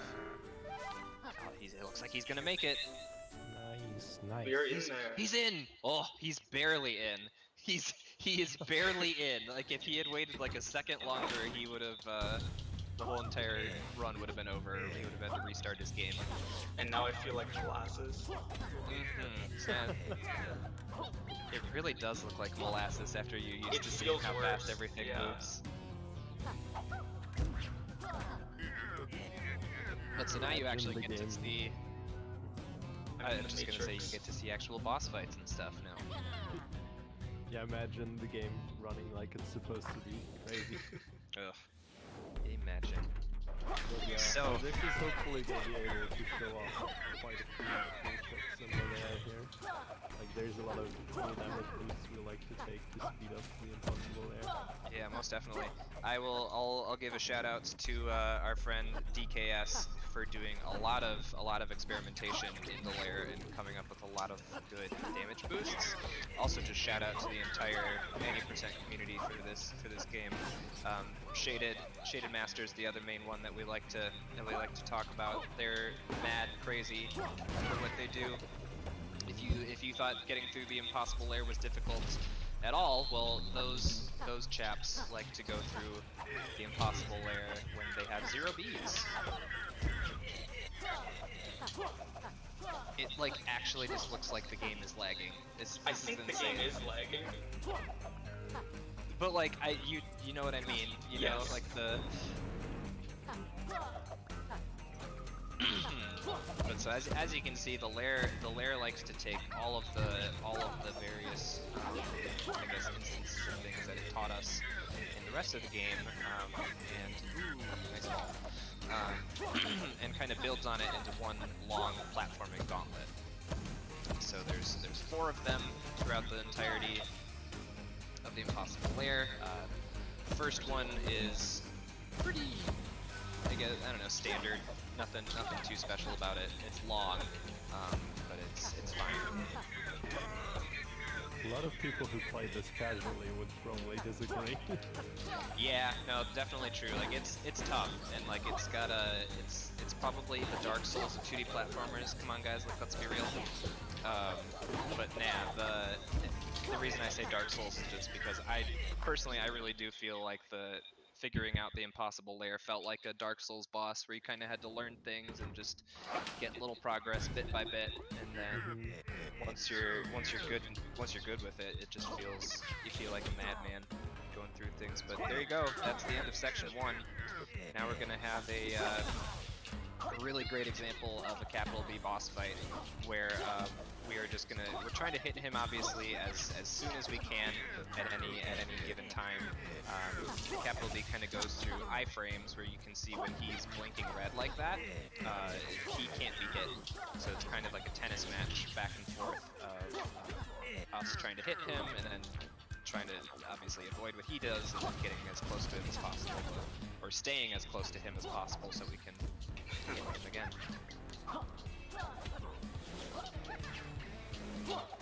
Others also use a little thing there where you can sit inside of capital B and very much extend his iframes. It's a little nice thing that the game does. Just gives players a little bit more leeway. But there is the end of Fight 2. Now we're coming into what most people probably consider the hardest section of the lair. There's lots of fun. There's ice physics that you have to deal with, and of course everybody loves those. There are also a lot of elevators that we're going to have to deal with. Sometimes you'll have to deal with both ice and elevators at the same time. But yeah, you'll see this section requires a lot more precision than the previous one. Section 1 is themed by damage boosts. Section 2 is themed by much more precision platforming. So you can see there's some more ropes that we were talking about. They added some helicopter minions, which not. And now here you can see some of the elevators. Sometimes they go down, other times they go up. But the trick with these is that they only move when Yuka is standing on them. And so, because of course they do, they add little saw blades here to make things a bit more challenging. Which, of course, whenever you jump off of it, you can see there that the elevator likes to go back down. So it's tricky there to figure out the best ways to go about it, but Albert's got through just fine. Next. Yeah, definitely. Yeah, you know, we didn't even talk about it, but Altex made use there of what's called a delayed jump.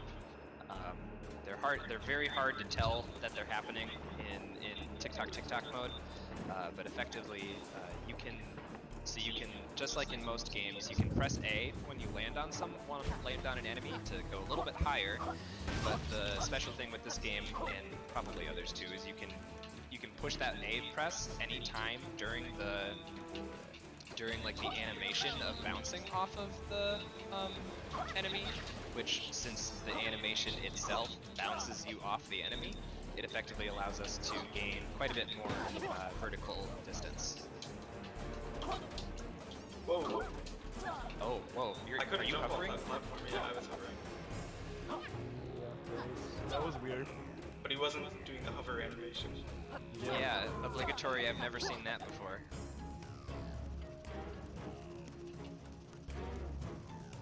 So here you can see the second of our elevators. This one's got fun little helicopter minions. You can see Altex did a nice little setup where he just got to ride it straight all the way up. Now we're coming to the icy elevator, which is everyone's favorite.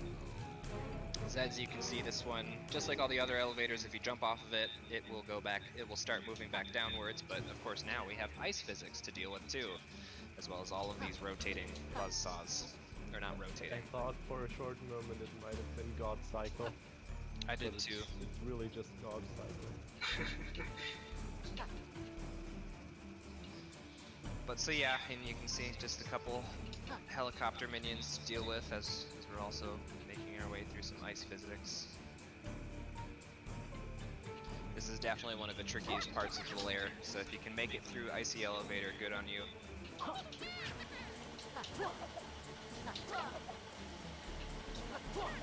Now, similar to those elevators that went down into spikes, now we're on ropes that go up when we climb them.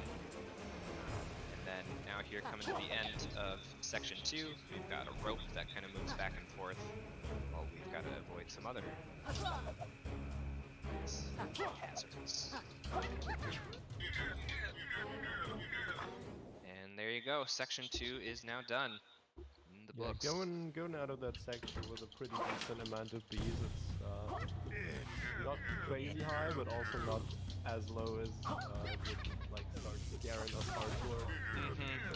He's got a nice little buffer there for sure. So the third phase here, capital B is going to make use of some bombs. It's got the most RNG of any of our fights. Kind of where he goes, as well as what he throws, can be very heavily affected by RNG. But Altex is just gonna take care, take it a little bit slow here. You can get some really fast cycles through this phase if you know what you're doing, as well as if you get really good RNG. But of course, since it's RNG, we can't control it.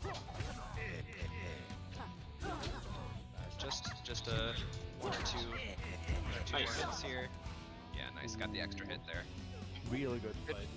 Yeah, really good finish to that.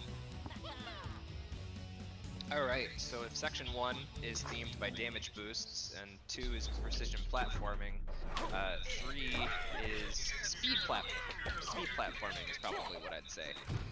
It makes use of a lot of conveyors in this area, which, as you probably didn't get to see it too much in the other levels, but conveyors like to speed up your horizontal movement quite a bit. So we're going to make use of that to just make ourselves go pretty fast, zip through a lot of the level, zip through a lot of the area, you know, trying to deal with. Like when we played with TikTok. Yeah, no, exactly. Oh, nice little dodge under there. That was slick. So now we're coming up to Conveyor Vader, because, you know, of course, he's not going to go for it. No, God no. Perfectly fine not to go for it. It's really hard thing. Definitely. So, of course, because why wouldn't they? They love their conveyors, they love their elevators, why not put them together? And so... yeah, but then finally here at the very end, there's a section where you're supposed to kind of make your way across. As you can see, those are collapsing platforms, and you have to time your jumps between them, but we're speedrunners. We don't care about that. We just damage boost over the whole thing. And so now we are into the final fight here. Capital B, like I said, they just love their conveyors. Capital B loves them so much that he just wants them in his own fight as well. Oh, perfect RNG.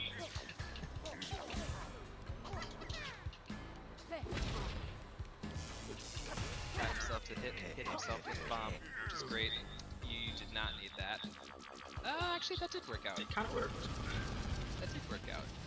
Good stuff.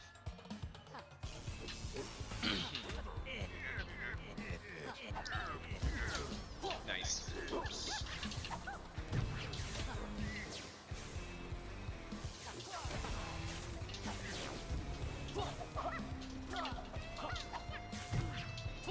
Alex, you are scaring me here with these B I hits. had like 6 extra Bs going into this fight, so I felt. Whoa, is this Yuka 1?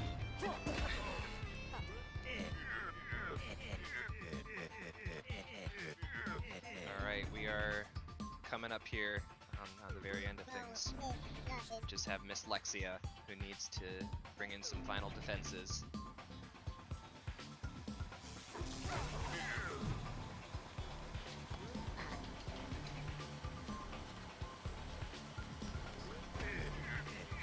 Whoa, how did you make his... If he touches the conveyor the same frame that you hit him, it'll push you to the right like that. I think it's slower, but it looks cool. Huh. So then I mean, start you got this yourself over cutscene to all the way right there, Yeah. which is nice. Probably saved a little bit of time. And alright, so what video game would be complete without a self-destruct sequence? We've got to now escape from the impossible lair before it explodes. Thankfully we will not have to deal with meme damage. We did have meme door. I think we had 2 meme doors this run actually. It's unfortunate that they're slowing me down. But thankfully we'll see if we get meme damage. Nope.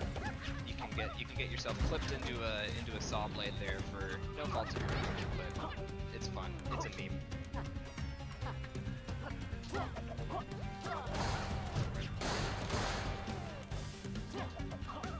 But instead, we're just gonna come through here, some last little windmills to deal with, a couple more ropes, and then we will be at time.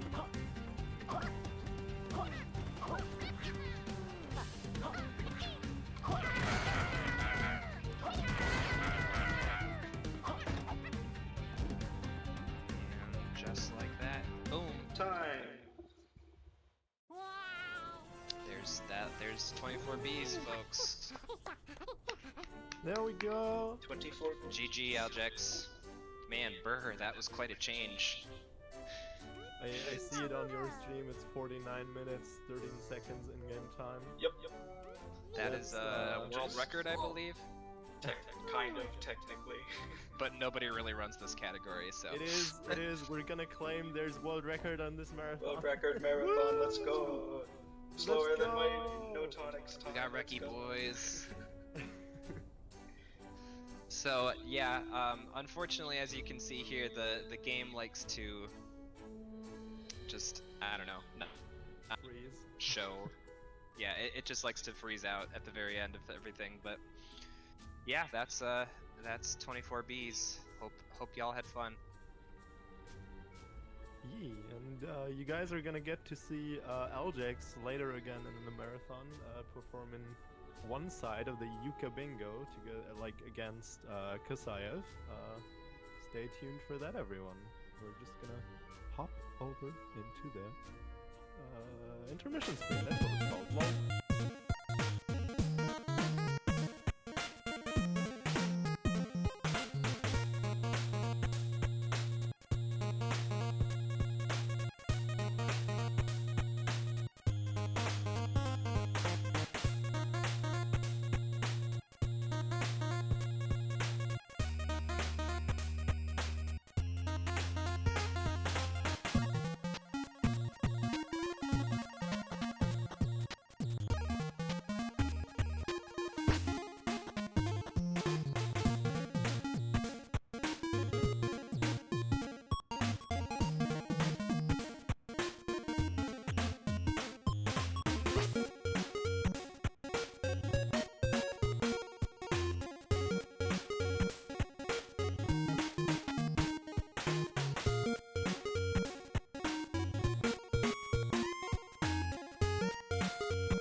Hey, and with just a very tiny bit of delay, we are now able to actually show you guys Banjo-Kazooie Grunty's Revenge Mobile, the flip phone game, and a 100% run of it.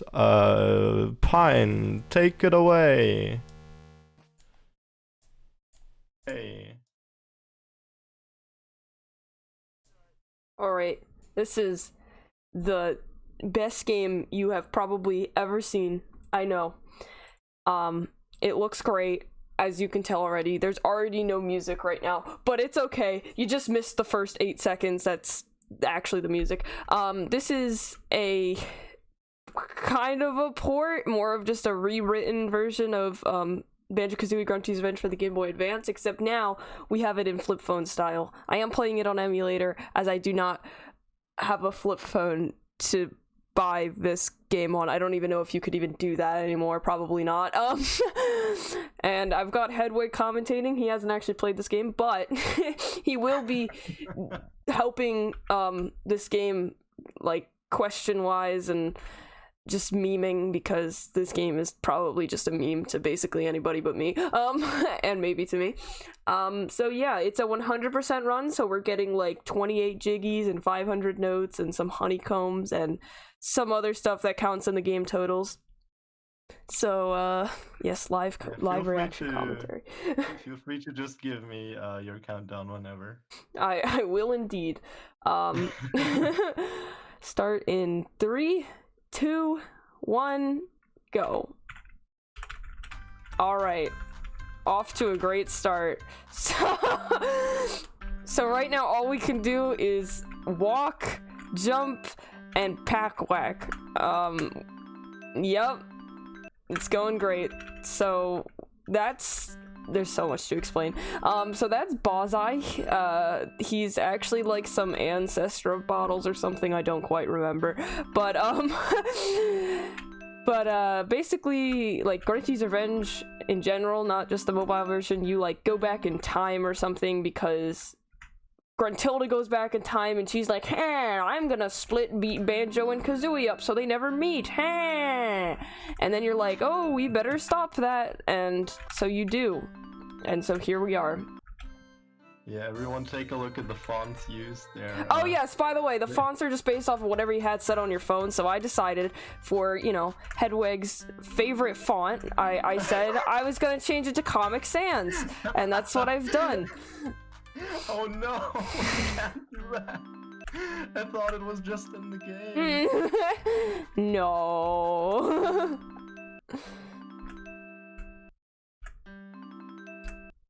We're in the first world now. This is Cliff Farm. A lot of the worlds are very different from the Game Boy Advance counterpart. Some of them look very similar, some of them just are missing entire sections. There's a lot of notable missing elements. We just learned to climb there, by the way. There's a lot of notable missing elements in this version of the game, like no Talon Trot, no backflipping, no spring jump, no swimming, no mumbo. Yeah, so, you know, no transformations. No mini games. The mini games are actually separate. They're in a separate game called Banjo-Kazooie Grunty's Revenge Missions, or maybe it's just Banjo-Kazooie it's called Missions, basically. Got our first Jinjo. I actually like the fact so much that the music gets overwritten by the note sounds, and yes. Yeah, the music at most, the music will only play for about 8 seconds if you don't collect anything that makes a sound.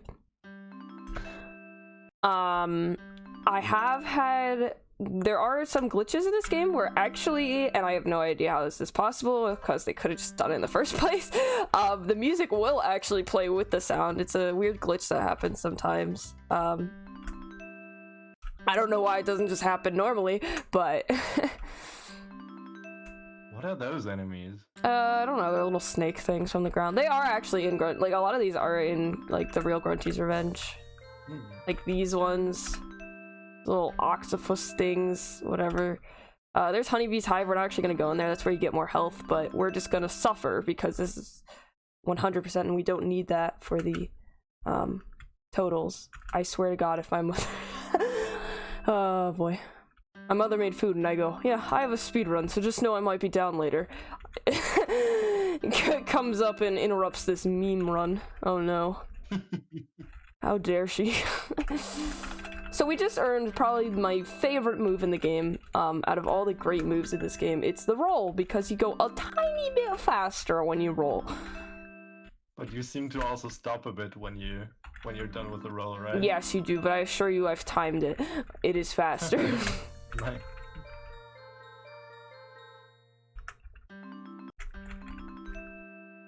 So, yeah, we're actually gonna finish Cliff Farm pretty soon. I showed this earlier, but I didn't really say anything about it, so it's gonna happen again.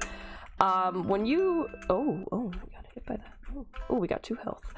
When you exit the game and load back in, which by the way are instantaneous load times. Best thing about this game, instantaneous load times. And, when you exit the game and come back in, which can happen in about half a second, you will actually go to the last load zone you were in, but everything will still save. So I can go here, like we've been in the same load zone for a while, and I will just get to the end right here, which is going to be these last 2 notes, and isn't the end of the world, but is the end of this load section. And we can just exit to main menu and come back in, and we're back at the load zone, so... Nice. We're gonna do that one more time here for this world. In a moment, after getting some notes. The speed, I know. Yo, it's like 15 frames. You gotta understand. Like, I'm actually like, I've been practicing this, like yesterday, like a couple days straight, you know, and it's just like... You get used straight. That sounds crazy. Okay, well maybe not like all day, but I did do like I did some refreshers like a couple days ago, and then I like did like 3 runs yesterday. And I'm only living for banjo at this point. Yes. So like it's kind of weird because I actually get kind of used to 15 frames per second. Yeah, how does it feel when you actually boot up a game with... Bro, I don't even know. I don't even know. The only game I've played in the past, like, time that I've been practicing this game, other than this, is Civilization, so I don't freaking know.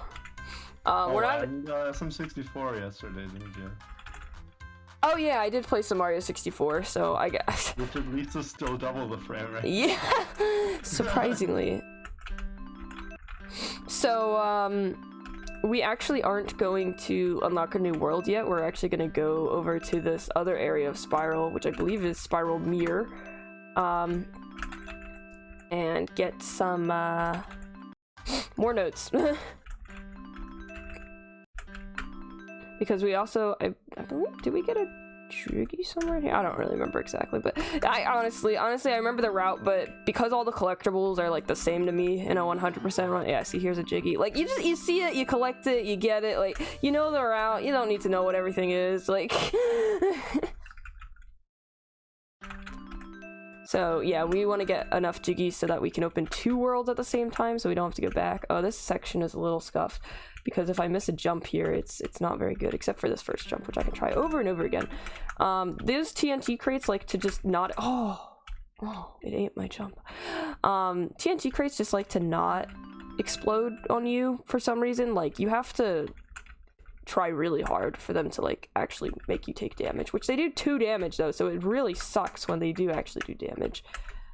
We're just gonna play it a little safe here, not jump over that gap, because failing it obviously wastes a ton of time. There we go. So if you just jump on, I found out if you just jump on the boxes, sort of, they just don't explode. There's another enemy in the game that does that. That also explodes, which are these little enemies in the water. Those damage numbers are interesting to me. This damage. Which game where you have to like hit an enemy twice actually shows you like a -1 next to it? Oh yeah. That's a bit like, I don't know, platformers just I don't typically have that. seem to do that. Well, I don't even know if this game is considered a platform anymore other than just like a walking simulator.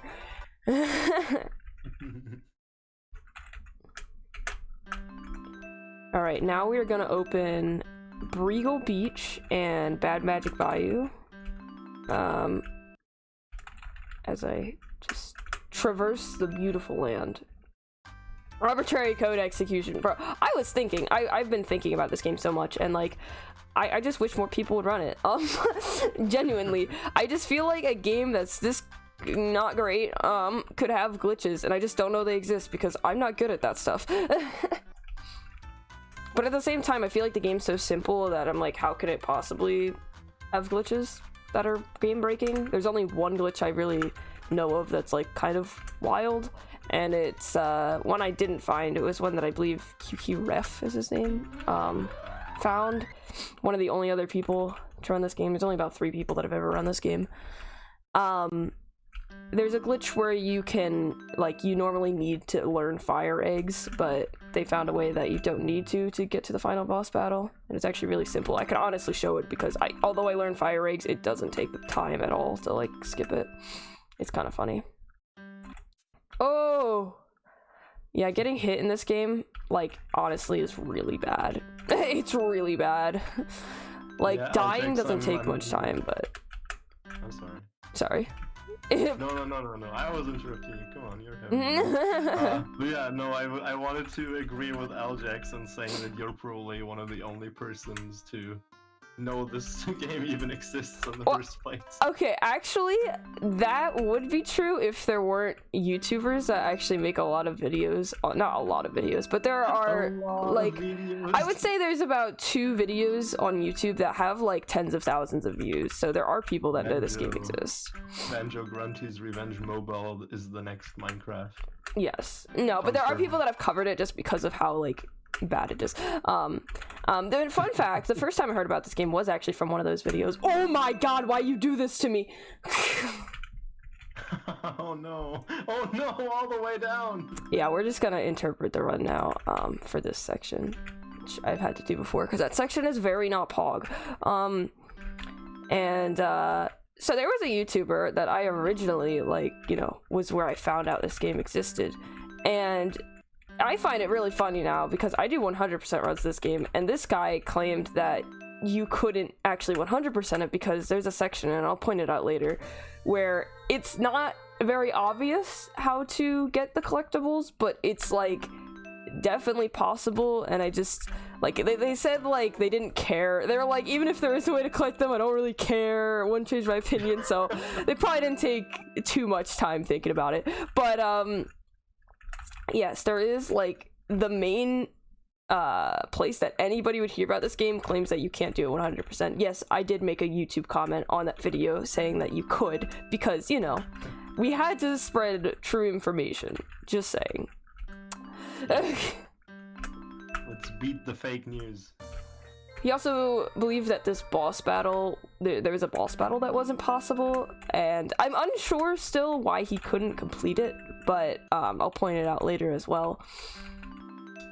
And boss battles are in the game total screen, so you do need to complete them for 100%.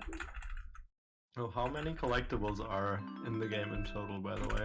So, I'm blanking on the amount of honeycombs right now, but I do know that there are 500 notes and 28 jiggies. Okay. Which, honestly, that's a lot of notes, but jiggies, that's not many jiggies, and which is fine. I forget the real totals for Grunty's Revenge, like Game Boy Advance, because surprisingly, I haven't actually played it. I have it, but I haven't actually played the Game Boy Advance version. I've played it for maybe like 2 minutes. What's the requirements for any percent? Do you know that? 25 jiggies. And I'm unsure of the notes. 25 jiggies. Yeah, you do need quite a lot. It's still significantly shorter, but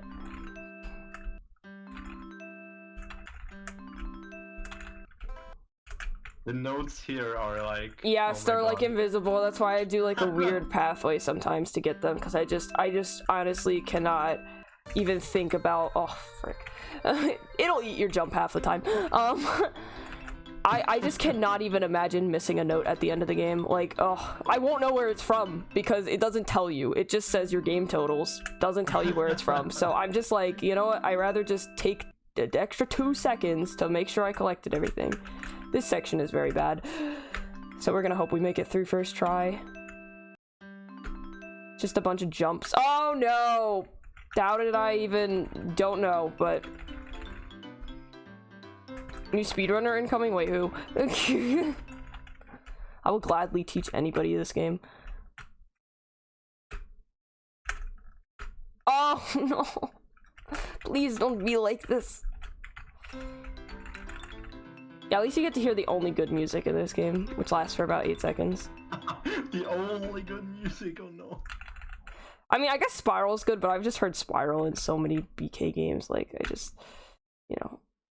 Oh! No! What is this? What is this stupid... Oh, no. Like, you would honestly think that they just programmed those little, like, side versions to, like, just have a whole block chopped out for land, but apparently they actually took the time to make it, like, oh my god! There's no easier way to do this, too. Like, it's not like I'm taking the fast route here, like... I mean, Brian, let's be real. If you had a flip phone and had this game on it, it would easily be the best game on there, right? Like, if we compare it to other flip phone games. Oh god. And this is actually... I would say that, but I also looked at other games this same studio made, and I'm not sure anymore. Oh, okay. But I would think it's really cool. I think it's really cool because of the kind of like it's a BK game, you know, like you don't get those titles really, I don't think. I actually read that and I don't know how true this is, but the company wanted to get a game with like Halo, but didn't. Said that I think Microsoft like looked at it and then was like looked at it for a while and then was like nope, and they tried to, I think they tried to sue them over something. I don't know what it was. Not Microsoft, the company that made this game, Infusio something. Listen, I don't know the great specs of this game. Halo flip phone game. I know. I was just reading about it yesterday because I was like, this company sucks. What else did they do? No, they don't. They This don't. game is nice. This game is nice. This game is great. This game is great. My thing is just like there's a couple things that it's like it looks like they just didn't like. I don't know. I don't know, man. All right. Oh, what is this? Evil Mecha Grunty. Yes. I'm on 1 health, so I'm just like being sure that I don't die. There we go. Grunty seems to be on 1 health. We're gonna get the Jiggy first because we care about it more than Kazooie. No, it's actually because we quit here. Yeah, so I ended some of those phases early by getting hit, so that's why I was on such low health. You only have 3 health to lose, like you have 4 health total, so it kind of sucks. Sue for slander. No, I think it was something, I don't really know what you sue people over, like I'm not into law, but like I think it was something about like they basically like Microsoft got to see everything they're doing but didn't make any deals with them. I don't know what that's called, but or if that's even a thing, but now we're gonna get Kazooie's first move. It's Glide. We just rescued Kazooie. I forgot to mention that she wasn't rescued. We got, sorry, not Glide, Feathery Flap, but it is literally a Glide, so you can't tell me otherwise. Will Kazooie actually show up during the glide as well? Yes, she will. Oh, nice. I know, it's wild. Actually seeing... It's like 1 frame of animation. It's not actually an animation, it's just a pose. There it goes. I know. Bask in its glory. There we go. It's actually a pretty nice sprite, though. Pretty cool. Yeah, it does. It's a pretty nice sprite. It's not a flap. It's called Feathery Flap. Like, I wouldn't mind if they changed it to say Feathery Glide. Just why did you keep it as Feathery Flap? Like, it is not no flap. There is a lot of flap in this.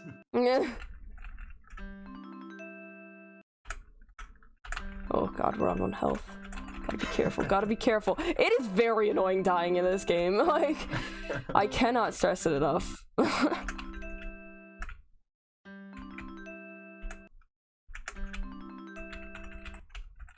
I don't even remember all the moves, like where you learn them, because 1, I have a route. Second of all, some of them aren't moves, some of them are just advice, and you have to get the molehills because they're part of the game total screen. So you have to get all the molehills, and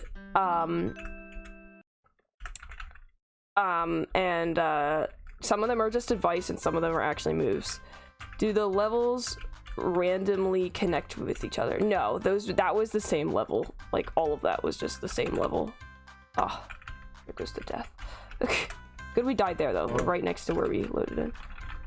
Oh, I think still like we could ask that question. Like, is this area like a hub where? Oh yes, yes it is. This is like Spiral Mountain, Spiral Rise, and Spiral Mirror, or whatever it's called. They're not interconnected or anything. No, the worlds no. Unless you count the fact that they mismatch sections of each world, like versus the Grunty's Revenge version. So I actually don't have to go up here, but I wanted to save my save my load zone, because if I miss this jump, it's very bad. Which I just screwed it up without even doing the jump part of it. But yeah, so there are sections that like appear in different worlds in the Grunty's Revenge or in the Grunty's Revenge, like on a Game Boy Advance version. Sorry, can't talk. On the Game Boy Advance, there are different like sections of. I can't even explain it. Like, there's this one room with boxes in Spillers in this game, but then in the Game Boy Advance version, it's actually that room appears in a different. We're gonna hope the game doesn't freak out here, because for some reason it was wanting to. I'm gonna like not fall into the load zone.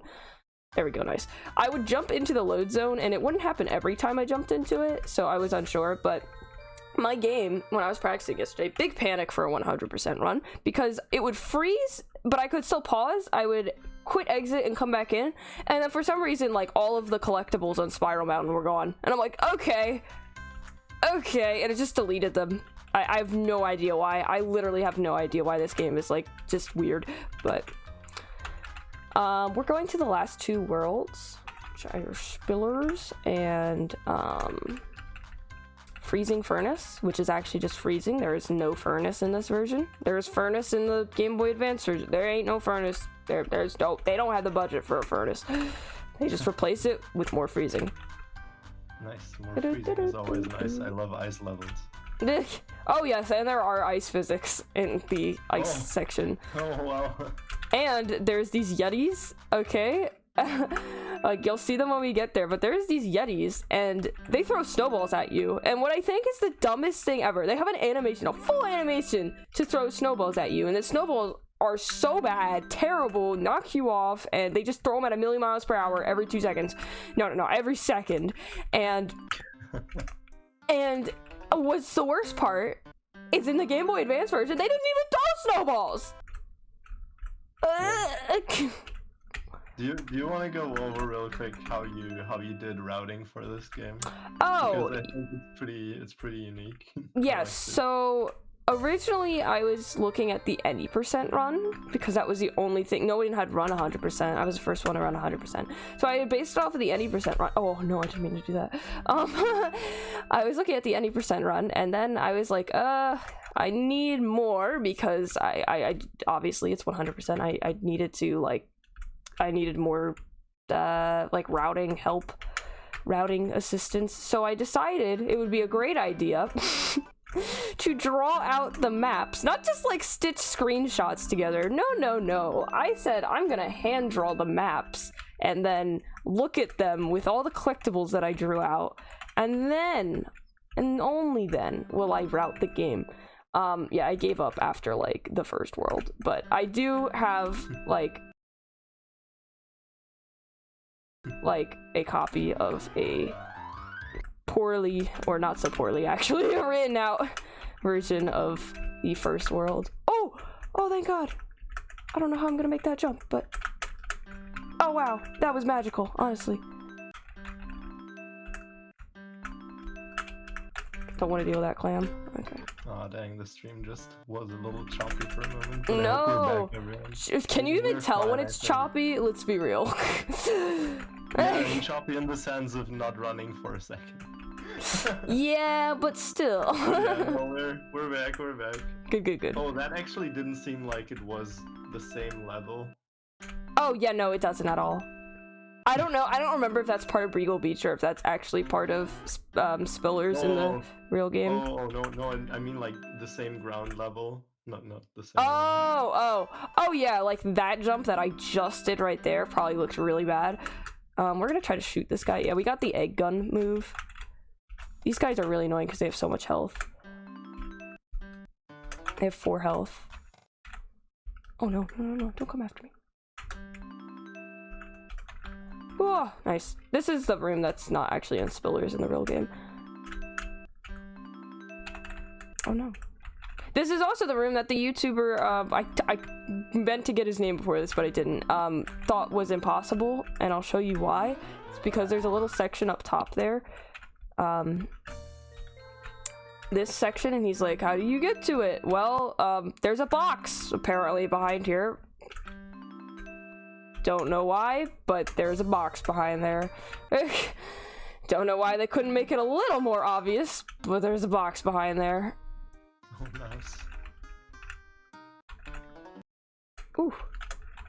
Oh yes, these pink enemies, you get them off by just shaking left and right. I'm sorry, I've played this game so many times I forget what's weird to people. Not like this entire game wouldn't be weird. Bro, that was so scary. Yeah, you're on 1 health. I was really scared. Alright, I gotta remember to get this note because I forgot it during my practice and I came up with 499. There we go. It's off cam. Yeah. It's so bad. The dimensions with all those like how is it called? Pipes. Yeah. So Oh, it's weird. bad. I also only have 1 health, so dying here is not gonna be nice.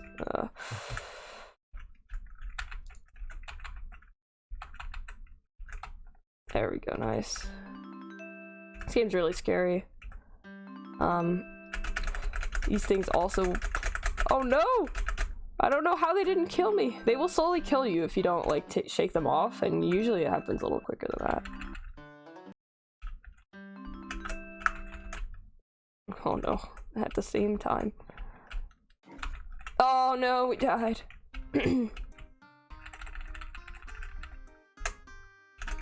At least you get to hear the beautiful music. Yay, music. Yay. Imagine if this was your first BK experience. Oh my god, that'd be so bad. When we were testing audio, he's like, Henrik's like, alright, just talk. And I was like, this is Crunchy's Revenge, the first installment in the BK series. I cannot wait to see the rest of this game, or the rest of this series continue. Yeah, it would be like it would have given this series a hard time if this was the first installment. Alright, there's music, not just a bunch of sounds of picking up collectibles. Yep, I know, it's surprising.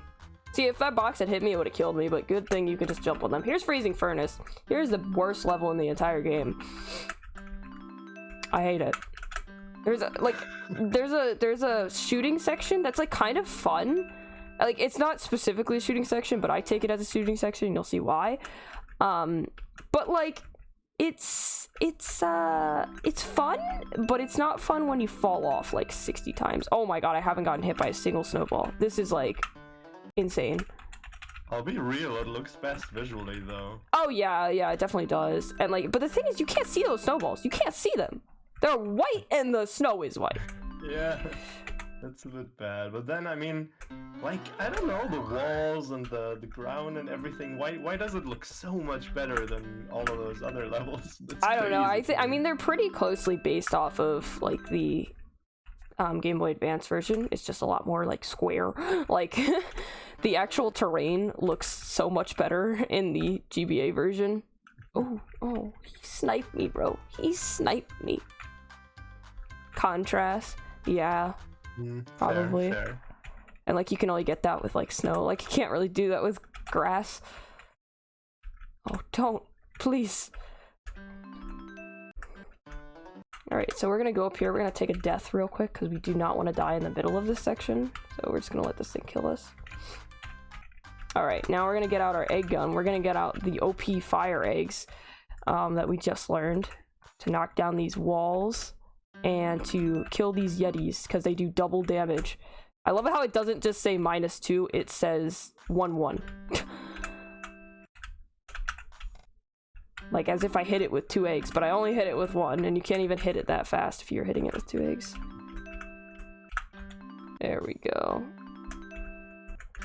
Getting hit here can be the worst thing in the world because these enemies will respawn when they are off screen, so you'll just have to go through it again. It's not quite as bad because you don't have to recollect the notes, but it's still pretty bad. I'm using jumping here to change directions a lot because you will see Banjo slide. And if you haven't played Banjo-Tooie, you're probably wondering where did this egg gun thing come from, but it is actually present in Tooie. So yeah. Oh god, this Yeti. Oh god, this Yeti. No, I missed. Oh no.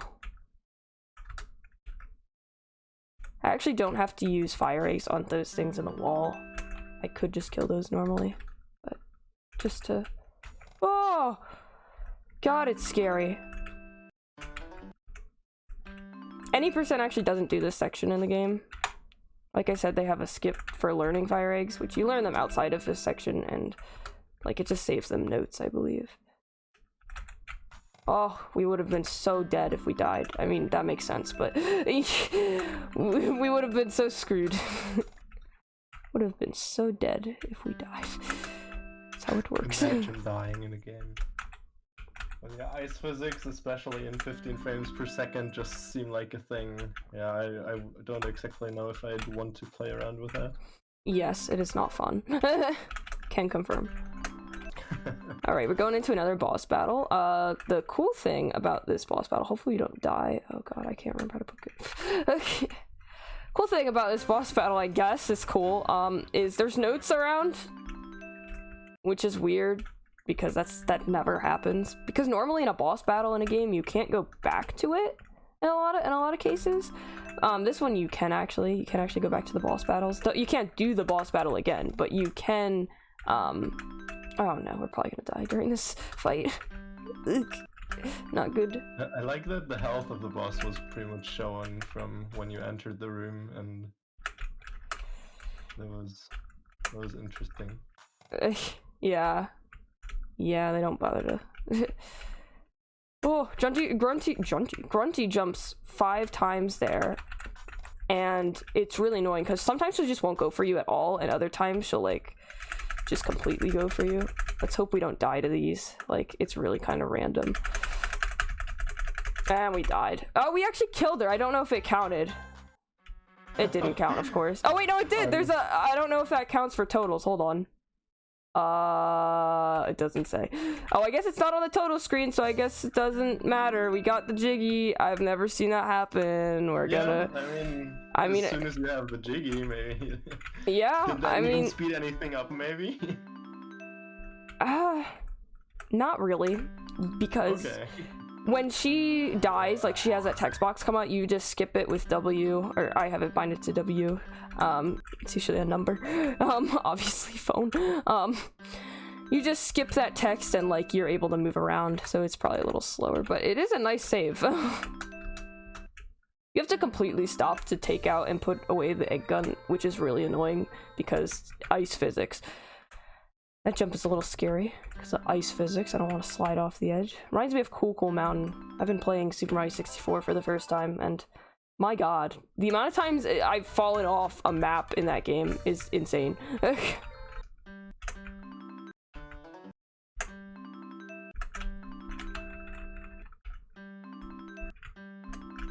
Where is the timer at right now? I'm just wondering.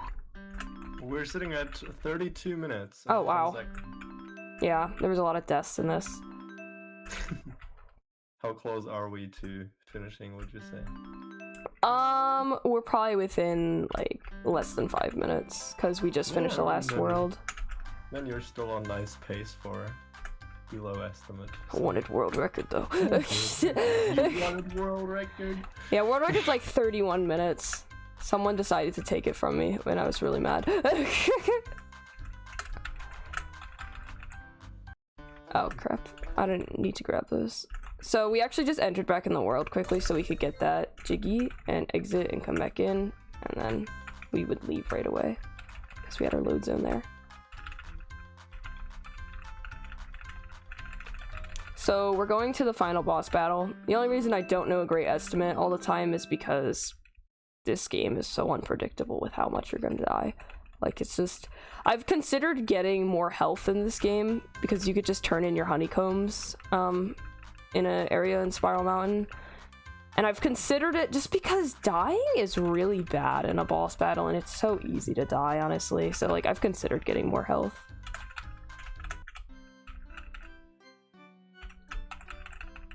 So we just opened the last world, or the last, not the last world, sorry, the boss battle. I can't even speak. We're gonna get the last Jiggy and the last notes, and hopefully we're at a total of 500 notes, or else I cry. Really wanted to get some health from these things, so I went up and killed that thing. If we don't get health, we'll just die quickly at the first boss, at the first phase, so that we don't die later on. Because we also use the damage stuff as well. To ooh. Oh, I see you closing in on like completing the music notes. Yes, we are hoping. That's the last Jiggy. Nice. I think we got it. Yup. Nice. Always nice. I will show you the fire egg skip. So normally you just chip this off with a fire egg and then you can go on it. But if you actually just stand back here, you can just go to the fight. Hey, I did not mean to get the egg gun out. I just wanted to say crawls, but it's not crawls. So final fight, I guess. With Final fight, yeah. Borders everywhere. Nice game. Nice game. I can't actually take damage because I've already taken too much damage, so I have to wait for this really long phase. There we go. Oh no, I forgot about this move. I forgot what order it is, because normally I just roll straight towards her and it'll go through all of them like that. There we go. This is a little bit annoying. I could die. There we go. You'll do fine, I'm sure. It's really hard to count those out. There's about 10 of them. I go down. I'm not even sure because I can't count, but... Oh! And then just 2 more of these. And time. Nice. There it is. It actually Nice. does only say 2 grunty fights, but that's not the game total screen. So... It's in the score screen, but it's not in the... Yeah, so... That's good enough. That's good enough. I like that a lot. So do you think this would be a valid run now? Yeah, I think so, because it normally just 100% runs are typically just off of the game total screen. I can actually check right at this moment. So I'm if on you the want page. to know your final time, it's 35:31. Yeah, it just says, what is it? 35:31? 35:31. I will say that is a PB. My old time was Nice. 35:53 from a year ago. So that's pretty cool. Yep, you just need 28 jiggies, 500 notes, 10 honeycombs, and 10 jam jars. So, yep. That is... The only reason, like, gingers aren't part of that is because they get you a jiggy, so you don't... 11 rip. Yeah, 11 times rip. It's actually a very low amount of deaths. I think I died 14 times in my previous PV, so yeah, that's pretty cool. Could definitely be lower.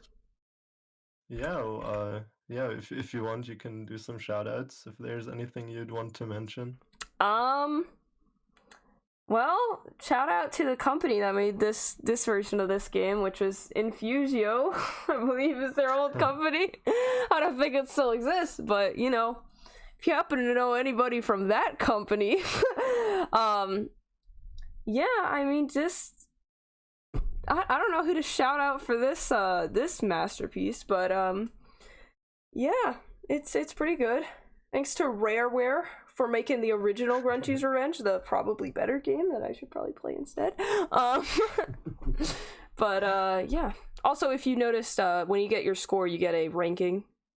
Too bad you don't get to see many rankings because I've just been too good. I've always been getting Yeti status. I swear, the developers knew that the Yeti was annoying because they made it like the ultimate status of score. Like, tisk tisk. But yeah, thank you for having me at this amazing marathon with the most amazing games, such as this one. Yeah. On that note, I obviously have to thank you for being part of this and showing this amazing game with an even more amazing run. I really like it. Everyone who likes the layout and the logo for the event and this little cutesy avatar in the top left, you should totally check out the links below the stream, because our dear Pine actually did all of this. And Oh no. as far as I know, you accept commissions, right? I do accept commissions. I accept commissions for emotes mostly, but I can work with like anything. I mean, if you want a layout, obviously you can tell I can do a layout, so I can work with you on that. So yeah, if you guys are interested on that, definitely have a look down below. And yeah, thank you, Pine.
Hey, we're back. I'm very good at hosting, I know. I'm very good at laying out what I'm gonna say, but I don't need to say a lot because we have Nitro coming up with Slime Sun, any percent, accompanied by dev commentary. Who would have thought? I'll let the guys introduce themselves.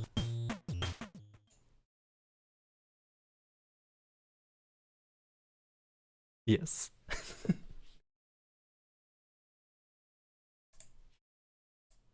Hi, my name is Nitro.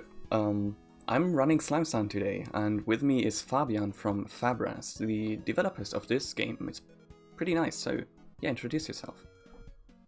Hey everyone, super excited to be here. It's great seeing Nitro do another run. He's been the world record holder of Slime Sand basically since day one, and even currently with our Demon Turf trials is basically trying to get the first spot every week and has succeeded, I'd say, 95% of the time. Yeah, so mostly. yeah, I expect this run to be pretty satisfying to watch. I'm giving it my best.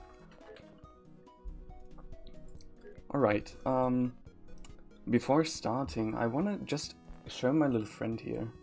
You can see I'm a huge fan of Slime San. I also have this nice t-shirt. So I'm so ready, I'm so prepared for this. You're so decked out. I love it. Alright, I would leave the countdown to you, if that's fine. So you can just count down from 3 to go. Okay. I guess 3, 2, 1, go! Now, we'll get another 3, 2, 1 go here, but it's kind of a mix of RTA and in-game timer right now.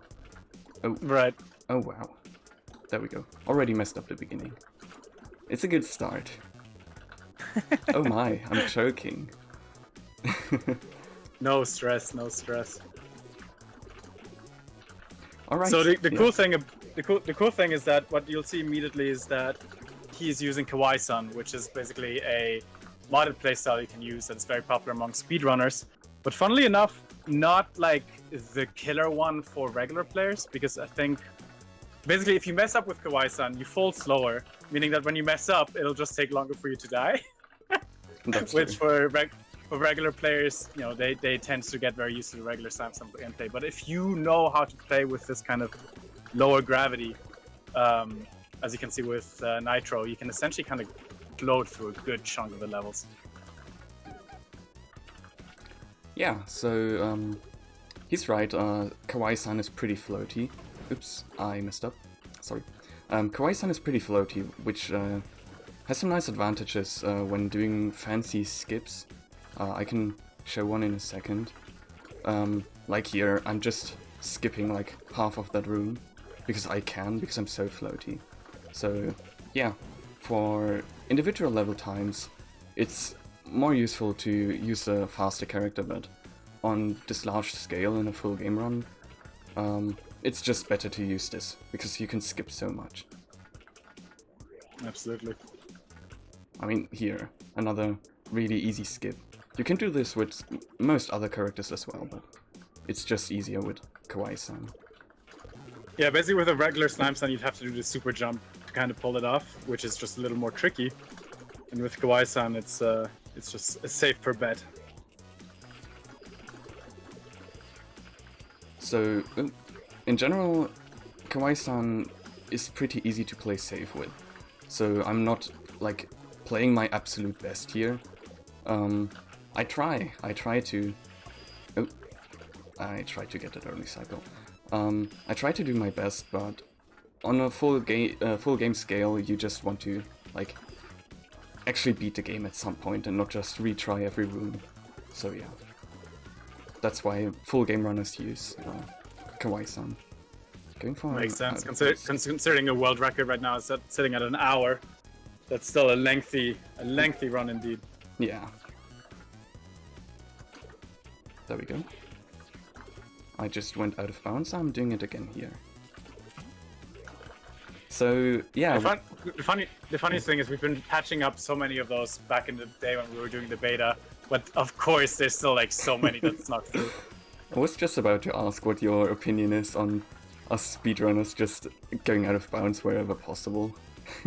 Totally fine by me. Honestly, the thing is that I want to encourage speedrunning as much as possible. This was true with Slime Sand, this is true with what we're working on now called Demon Turf.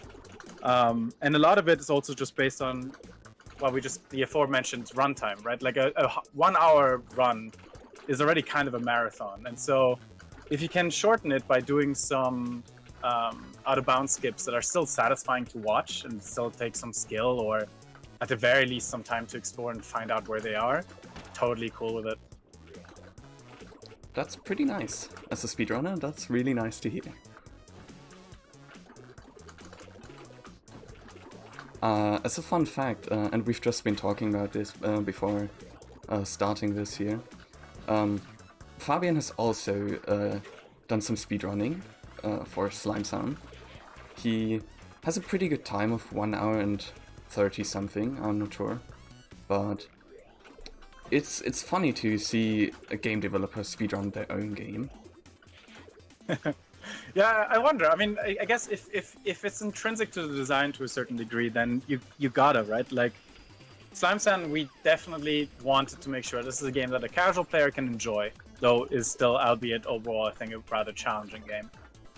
But for speedrunners, it's kind of like the joy and where the depth that you can kind of find in it. And to know where the depth lies, you kind of gotta internalize the runs yourself, and you gotta figure out, okay, what's the fun skip, what is the fun like moveset scenario, because there's also so many dangers when you design a moveset that is a little more complex than just a standard basic jump, where, you know, if you create, for example, one cool move, right, that saves some time, then there's a good danger that runner is just going to do that over and over again, and that's not necessarily actually fun, right? It's a little bit like Ocarina of Time, where you have to just do the backward somersault non-stop to go fast. Like, it's cool that you found that out, but it's not necessarily cool to pull off. So like, to figure out where those moments lie and say, let's see if we can give the runner 2-3 different alternatives to make the run also like exciting in terms of like finding the best routes and going fast. And that's what it's all about. And so by definition, I just had to get good at running the game myself. That's really nice to hear. So, to explain some more about this game and like the basic moveset, Slime Sun has some really cool abilities, like I can just climb walls by repeatedly jumping at them with my wall jump ability, and I can also dash. I'm doing this all the time because of course it's fast, so as a speedrunner I want to finish these levels as quick as I can, so dashing is really important. But there's also, let's say, something that's quite the opposite, which is the morph mode, where I can phase through these green blocks, but it also slows down time.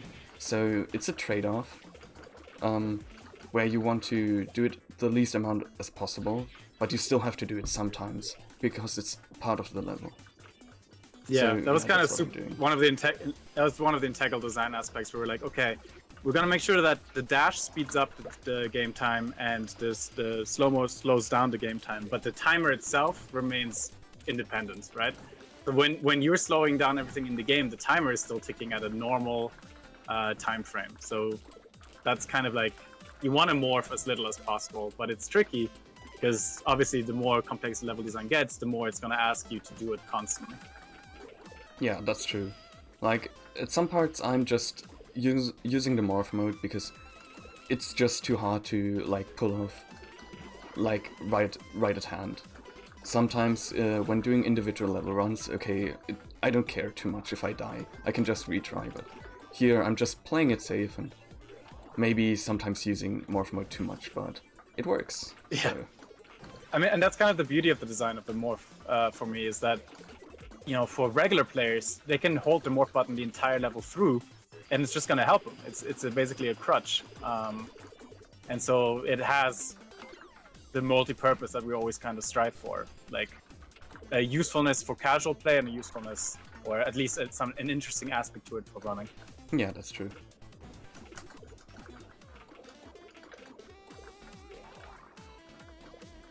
So even right now, what you just saw earlier was Nitro just dashing into the ground constantly because it just sped up the acid rising up, so you could actually use it as a ladder up. Yeah. So that's also a whole tactic you can use, kind of just spam the dash to speed up a moving platform.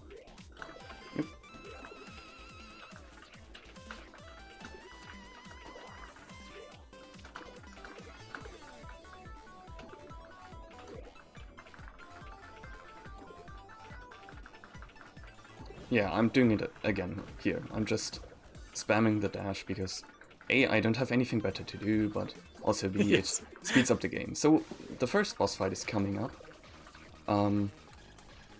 There are 5 worlds in this game. Each world has their very unique boss fight. And it's pretty straightforward. You just have to jump inside of it and drag it down. And at some point it just notices, hey, I don't like if Kawaii-san is doing that, so he turns red. And there's this, let's say 5, I think it's 5 colors in this game. And in general, anything green you can phase through when doing morph mode. And anything red, it kills you.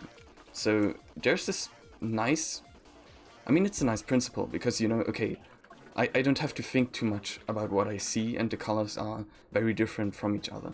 Like, it's green, okay, so I can stand on it, but I can also go through it.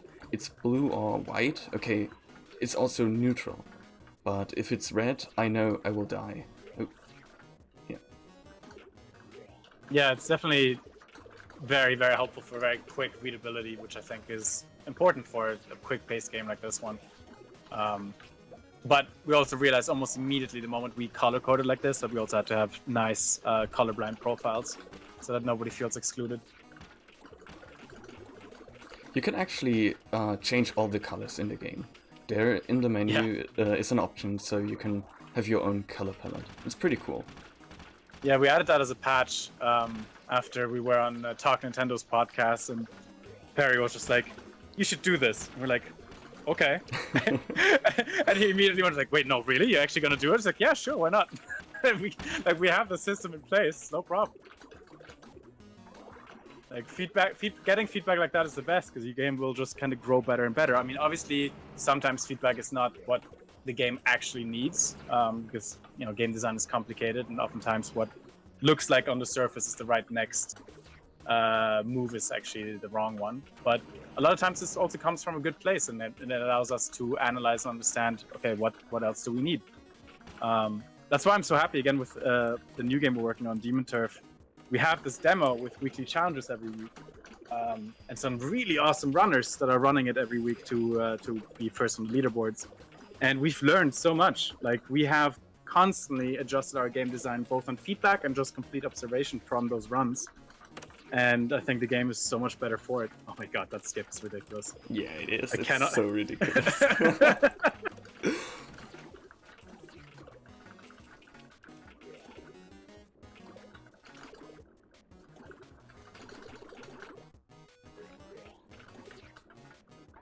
I think World 2 might be my favorite because it has so many nice skips. Even not just random out-of-bounds skips, but also like just inside of the room, where you can do some crazy movement, and that's what I love the most about Samsung's level design. Because it just feels so natural to choose a random character or playstyle and just try out stuff, and most of the time it will work. Yeah, for sure. I mean, just finding cool paths and combining it with all the kind of possible movesets is the most fun. I mean, that's why a lot of people mention, like, why is the game essentially in the square format, right? Because the widescreen aspect is really just visual fluff. And the most common answer I can give is that when Ecker and I, the two basically of us were the ones who designed most of the levels, were designing levels, we realized that in the square format, it's so nice and compact, it allowed us to really densely pack the levels in a way that just vibe really well with us.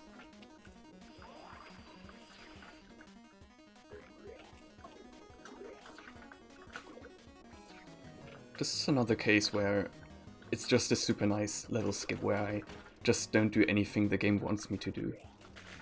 And it still works.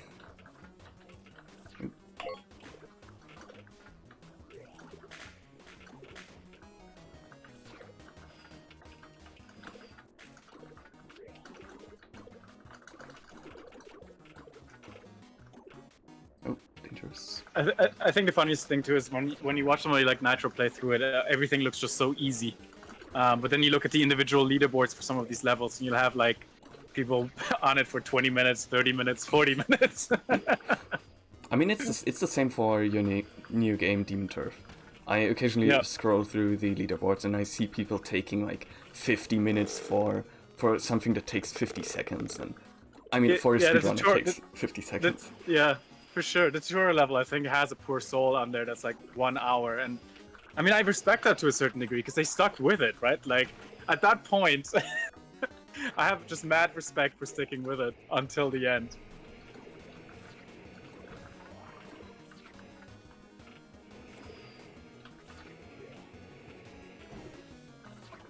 Oops. Oh.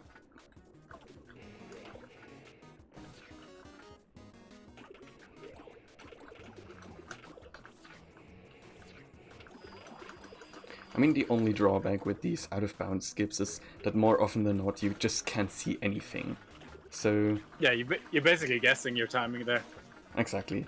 Like, there are a few out-of-bounds skips I could have taken up until now, but I just didn't because it's so hard to navigate around. And I would probably just lose time. I've always been really happy with the water levels, just because, like, everybody hates water levels, but I feel like with the dash, these water levels are essentially a non-issue with Slime Sun. Yeah, that's true. You just kind of fly through them.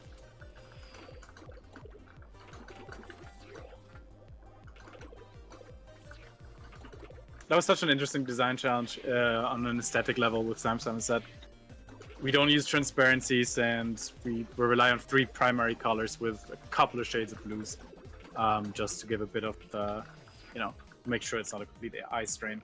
But like stuff like water, then it's just, okay, we just, I guess, put a bunch of noise in there and hope that translates over as transparent water.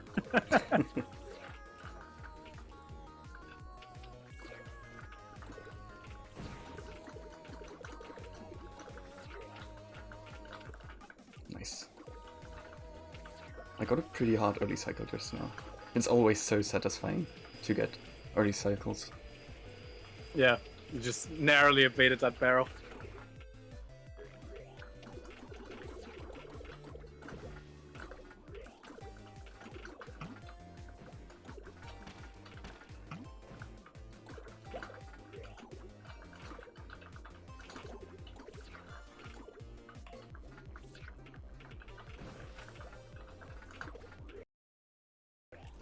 Alright.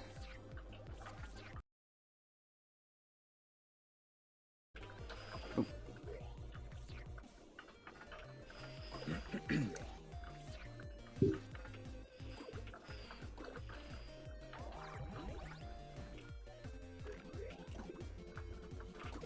So one thing very keen eye might have already noticed, but most likely no one noticed so far.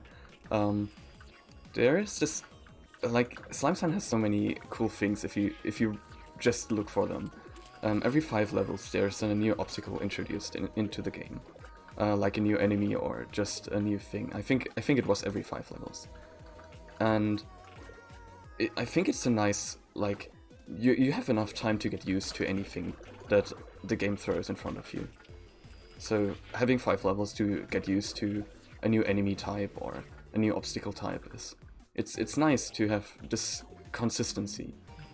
I mean, now I got this new mechanic where gravity turns around. So in the next few rooms, and maybe even levels, we'll have this mechanic, and you will see it in later levels as well. Yeah, we basically really took that philosophy at heart that Nintendo talked about when it came to game design with Mario Galaxy and onwards, where introduce something new slowly in an easy scenario, in a scenario where you can almost not fail, then start escalating it, and at the end of the level have a kind of like a nice difficult finale that uses it or combines it with something else. And so we decided to go with that and just like say, yeah, let's do that with Slime Sun constantly. Let's constantly introduce new stuff. Instead of introducing a new moveset or like new abilities, the things you unlock are basically the new kind of hazards and interactables. throughout your journey. And I feel like you really don't ever do the same thing for too long, which is was kind of an important part of it. Also, have I mentioned the crazy good soundtrack yet? Like, you guys brought in, I think, I'm not sure how many artists there were, but a lot of different artists for the music. Like, I think some boss fight music was made by that one person.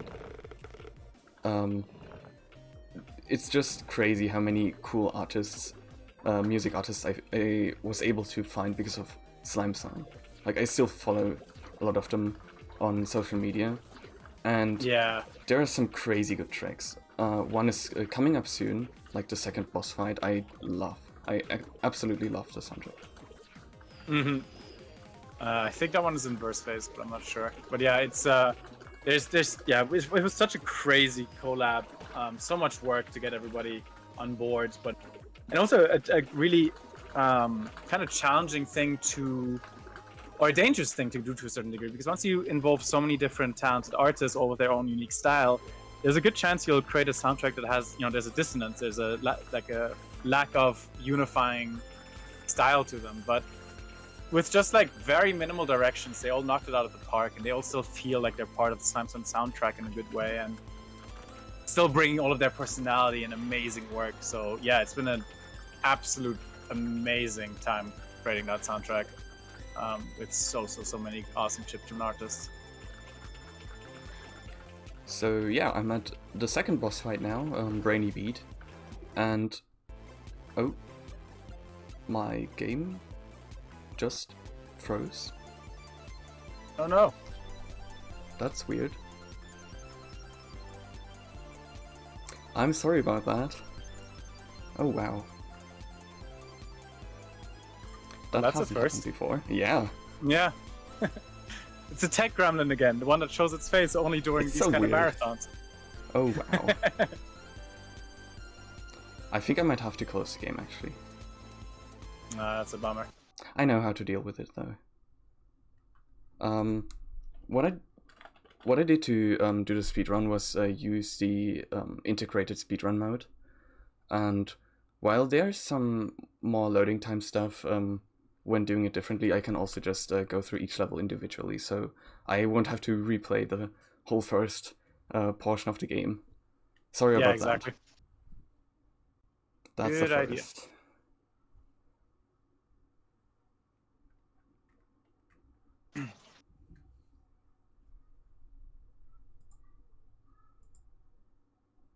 Oh.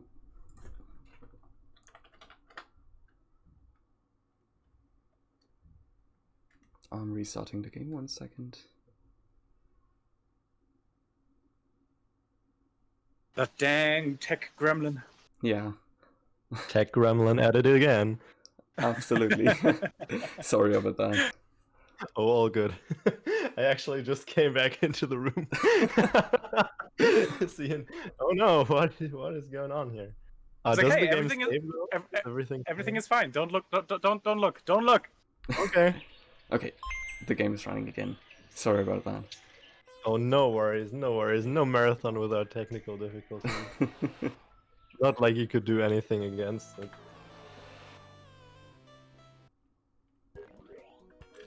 And to answer the question, yeah, he's just gonna start not in speedrunning mode anymore, but straight from the last level he was in. Oh, nice. So should be all good.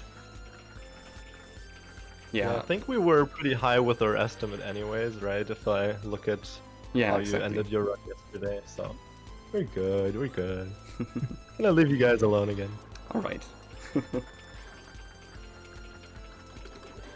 So yeah, what I wanted to say before this whole thing happened, I'm at the second boss fight now, Brainy Beat. I love the track, but the boss fight is, aside from these like platforming sections, which are fun to platform around, the boss fight is pretty easy, because while these weird lightning things appear, you can just stand at like one position and they won't hit you. You can see me doing it right now. Like, of course, I could just walk to the right and Well, can you blame it? It's a brain. It doesn't have eyes. Come on. Yeah, all brain, no eyes.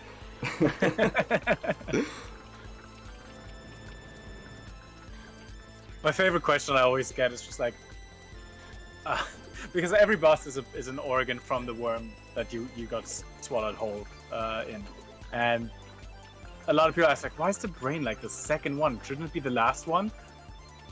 And my very scientific answer is, Science.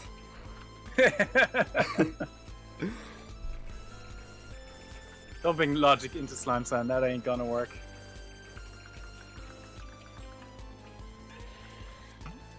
So yeah, do worms actually have their brains like at their close to their butt, or is there anything to keep in mind? Was it just a design decision? I genuinely have no idea. It's just just literally just how it like came to be, and we never thought about it. Yeah, let me look it up. Maybe we were accidentally scientifically right. Worm anatomy. Oh. So yeah, since I have cutscenes turned off, because while we do use the in-game timer, like at the beginning we use RTA, and since then I've turned cutscenes off. The story of this game goes like this: you are you're a slime son. You're just a slime minding their own business, and suddenly a huge worm appears and just swallows you.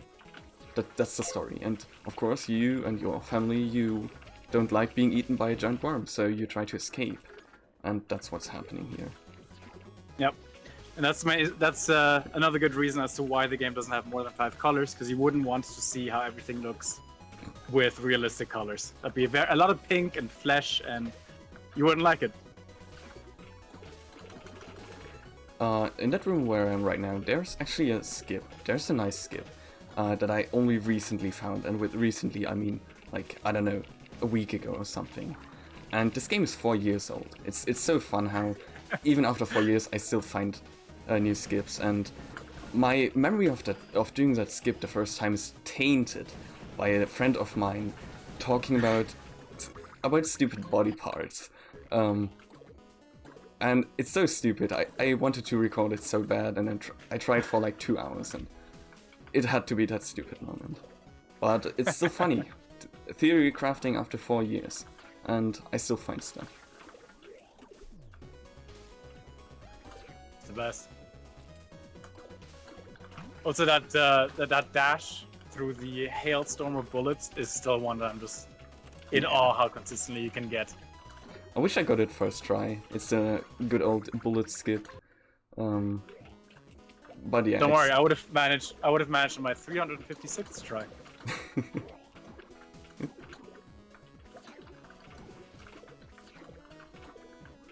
Alright. Oh, wow. That bullet was way fast. Yeah. Someone in the chat is the story should be rated 18 plus because of the gore. Let me grab that. That gives me flashbacks of people constantly asking me whether this game is war.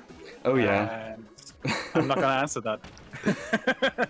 I've had someone in a stream chat yesterday ask me if this game is considered gore, and like, since he asked that question, I was thinking like, well, technically isn't it war as well? Like, oh, I just stopped thinking about it. Don't think about it too much. Yeah. Yep. I'm gonna say no because Slimeson doesn't enjoy the process, which I feel like is intrinsic. So.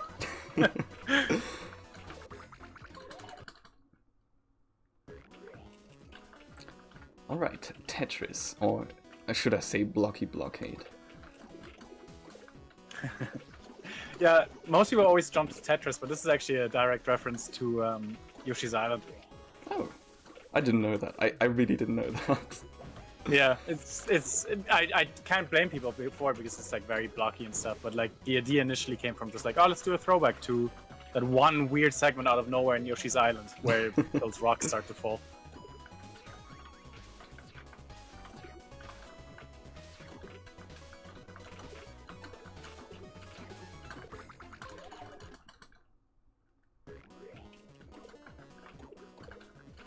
Fun fact, if I remember right, the small segment here with all of these smaller ones, it's just the big one from the beginning times 4, because I didn't want to program it again. Yeah, it is.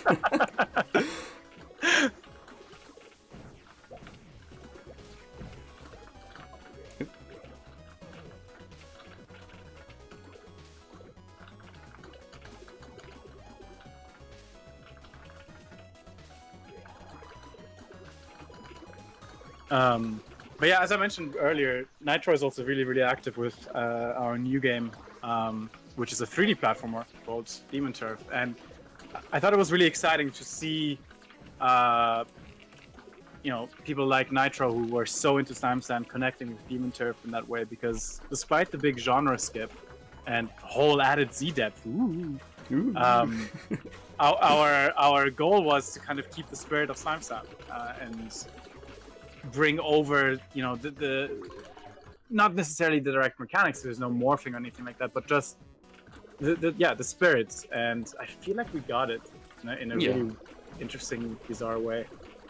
I mean, when I played Demon Turf for the first time, or that demo, it felt really natural after playing Slime Sand for like 4 years or 3 years or something.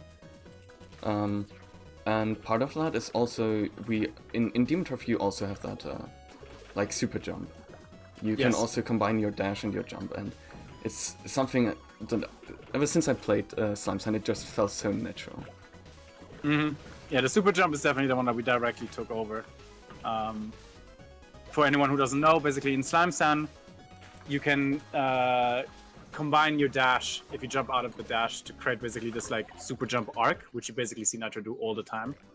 And similarly in Demon Turf, you don't have a dash, but you have a spin ability, and if you jump out of that spin, you do a super jump. Again, very large momentum-based arc, and it's very, very satisfying to pull off.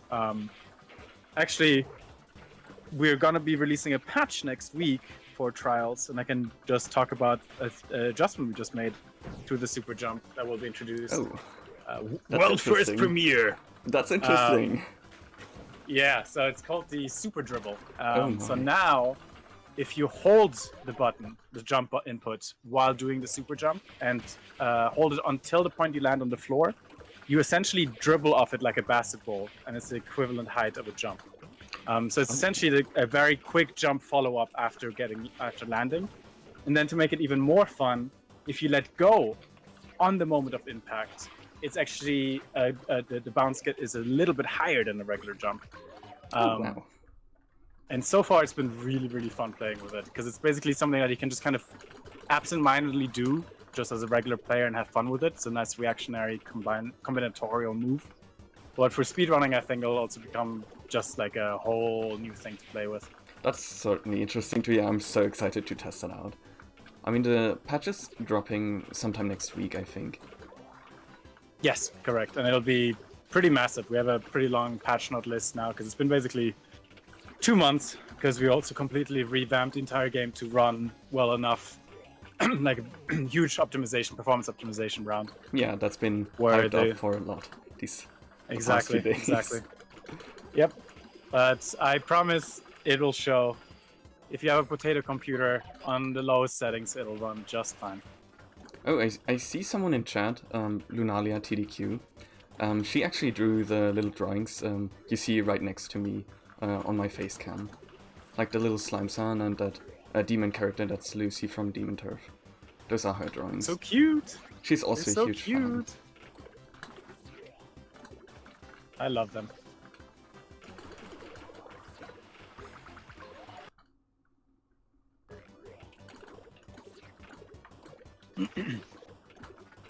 Yeah, when it comes to fan content, like Fabian he's so excited about all of it.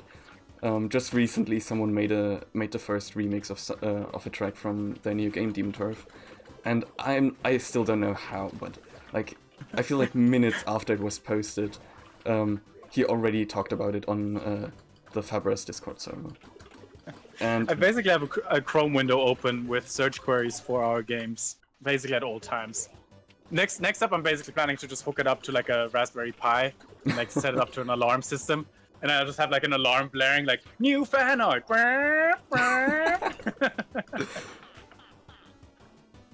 I absolutely love that stuff. I mean, making games at the end of the day is building a community, and that's my favorite part. And just seeing people interact with your game, loving your game, having a good time with it, building friendships through it with other people, that's the best. It's absolutely the best. I can definitely see that. Like, even from a player viewpoint, I can easily see how... Oh wow, I got squished. How fan interaction and, like, just staying close where you came from. I mean, in the end, game developers are gamers as well. So, that's something really cool.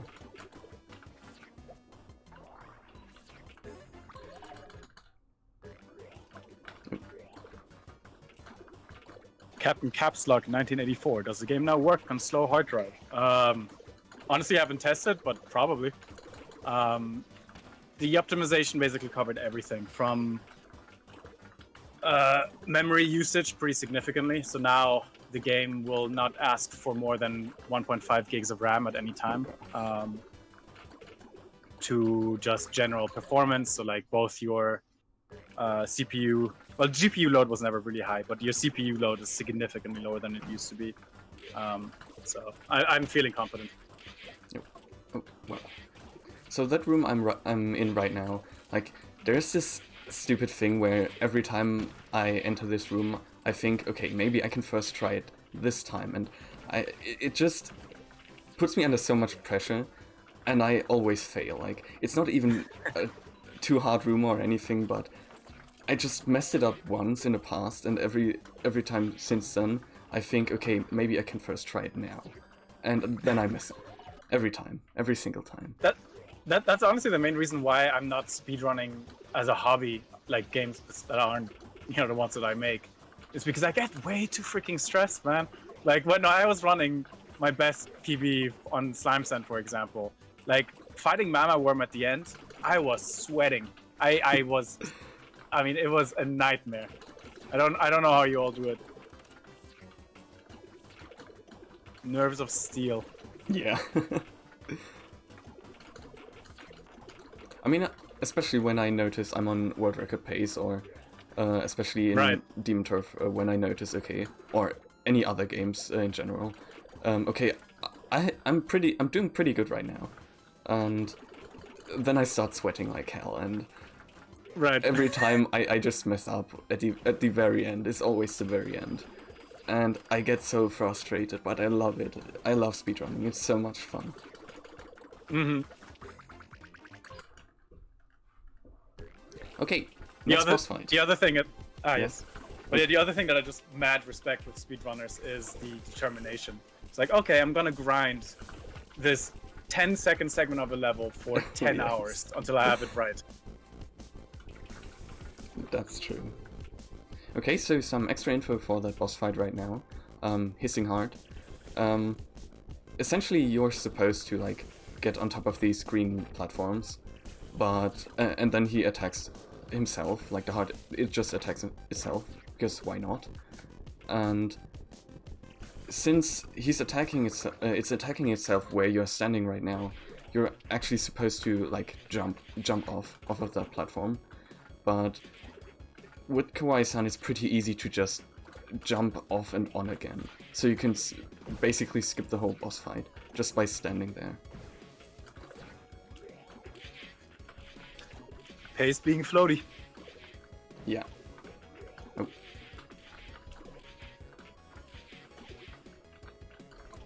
For anyone who hasn't played Samsung before, the way you get these different playstyles is by collecting apples in each of the levels, and then spending them in a hub town, a town full of other survivors who've been swallowed up whole by the worm, and kind of decide, you know what, we'll never get out, we might as well make do.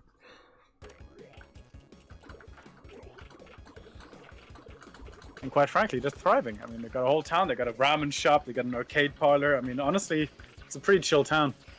It is. I can show it off after the run. Depending on how much time I have still left from my pretty generous estimate of 1 hour and 30 minutes. Oh, nice. I just skipped like one room in the game in this level by doing a very precise jump. That's only possible with this specific character. Or there's another playstyle where you actually have a double jump, so I think they can do it as well. But it's very precise. Nice. Yeah, this one is a bit of a unique level to begin with because basically it's one with different paths that all bring you back to the main room and you just kind of unlock the doors to the goal. It's basically the only level where we do that, I think. Yeah. Ah, the Donkey Kong level. Oh yes. My favorite. Okay, there we go. Oh, yeah, there we go. Already off a Thanks good for the thanks for the shout out, Hiyori. I too can guarantee that you'll probably have a good time with Human Turk Trials. Yep. It's certainly been an insane blast for us to work with this demo because it's such an unconventional demo. Because it basically is not just a demo. It's one that has new challenges every week that people compete in. And the person who gets first in the leaderboards gets a personalized portrait of theirs actually displayed in the main game. Yeah, and what's kind of just exciting about it is just how it's turned out to be kind of like an early access game for us, where even though it's technically just a demo, we're getting feedback and we're patching and updating while the main game is actually still not out. And so you are essentially then actively helping us making the game better. That's pretty nice. And of course, because speedrunning, I was also the first to actually win one of those weekly challenges. Yes. Meta speedrunning. And Nitro's personal portraits has a little Slime Slime plush in it. Yeah, it does.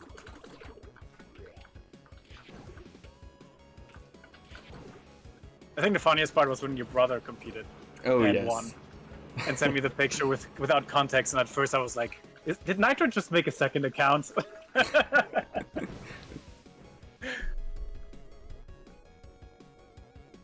Yeah. So for some context, I have a twin brother, and we, of course, since we're twins, we look very similar, and we actually sent another photo from last Christmas where we both are visible, because, like, I don't know, what if it was just me again? Like, I can totally understand why you wouldn't want the same person to win twice.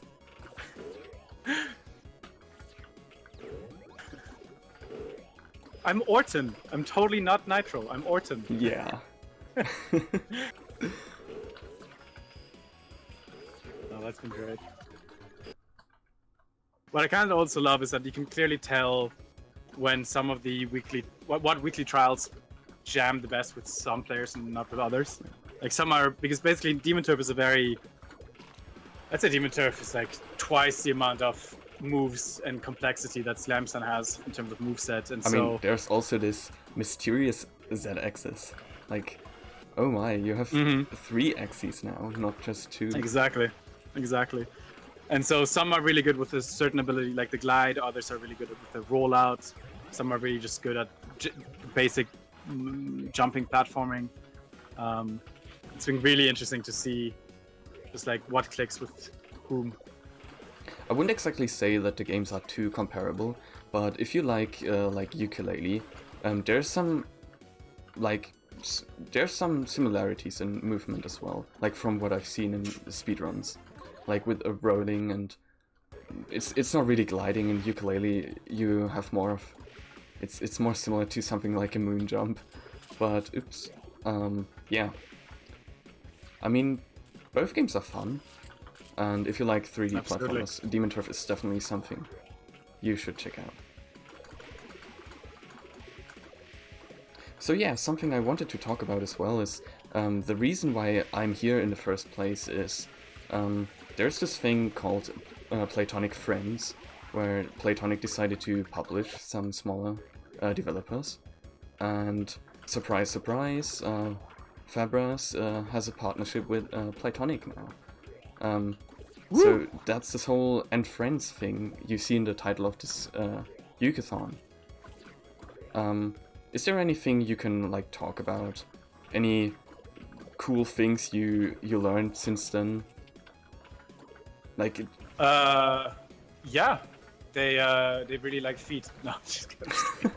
I've seen you post about it as well. That's how we bonded. You know, our first call was basically just kind of comparing feet sizes and stuff.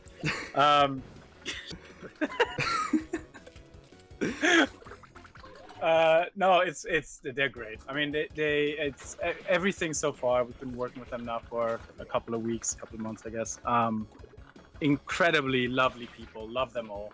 I'm sure Tegan is currently listening in or in the chat.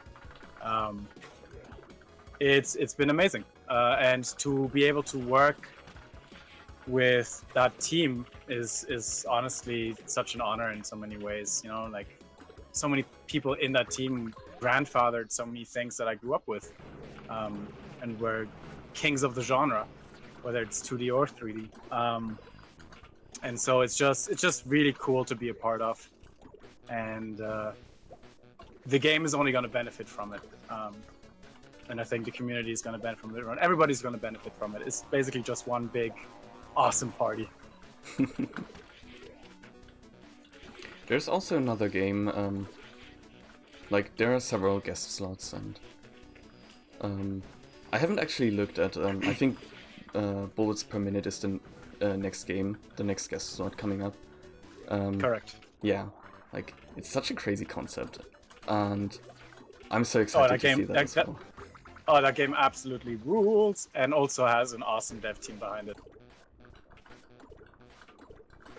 I've talked about it in my last stream, but I have not yet looked at any gameplay, because I've read about what kind of game it is, and I was so intrigued by the concept. So I just didn't want to spoil myself by looking at it, so my first experience will be that crazy speedrun. I'm so excited for that. Nice.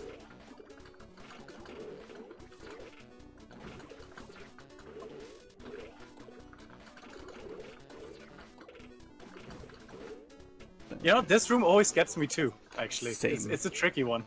It is. It definitely is. There we go. There was a name that I gave it, I forgot, right? Like in the dojo. Oh, yes. The whole concept of like overhangs, sliding down, jumping around it.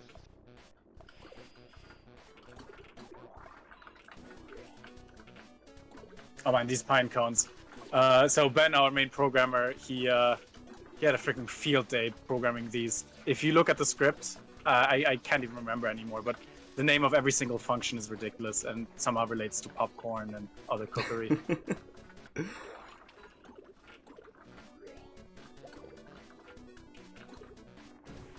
They are fun to play with in the game as well, so I can see how programming them would be fun as well. Oh, dangerous. Ah, there's Platonic Games. There's the feet text that I wanted to see. Oh my. It's like Beetlejuice. You say feet 3 times and they'll just appear.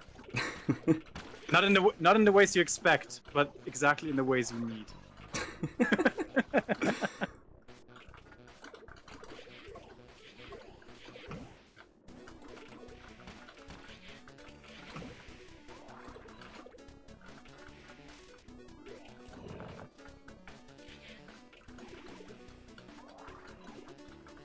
Those exploding enemies were an interesting one because we basically, I think, adjusted the timing of the explosion at least 3-4 times before we got it to a point where we thought it worked out.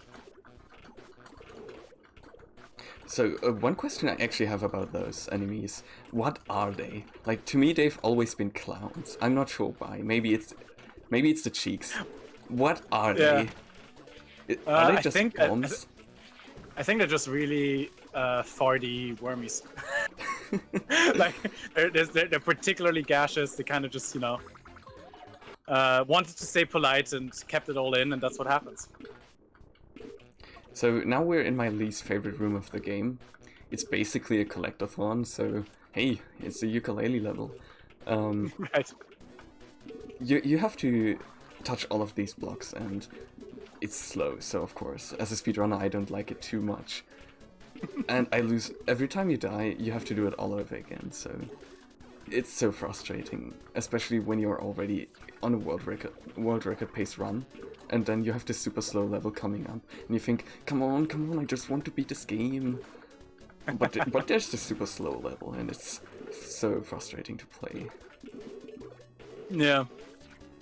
So some people in the chat are talking about comparing it to Celeste and Meat Boy. Both totally fair comparisons. I'd say we're absolutely brothers and sisters of the same genre. Twitch precision, fast-paced 2D platformers. I think it's basically safe to say if you like one of them, you'll like the others. Yeah, that's true. I do love both of these games. And of course, I love Slime Sound. He's a good boy.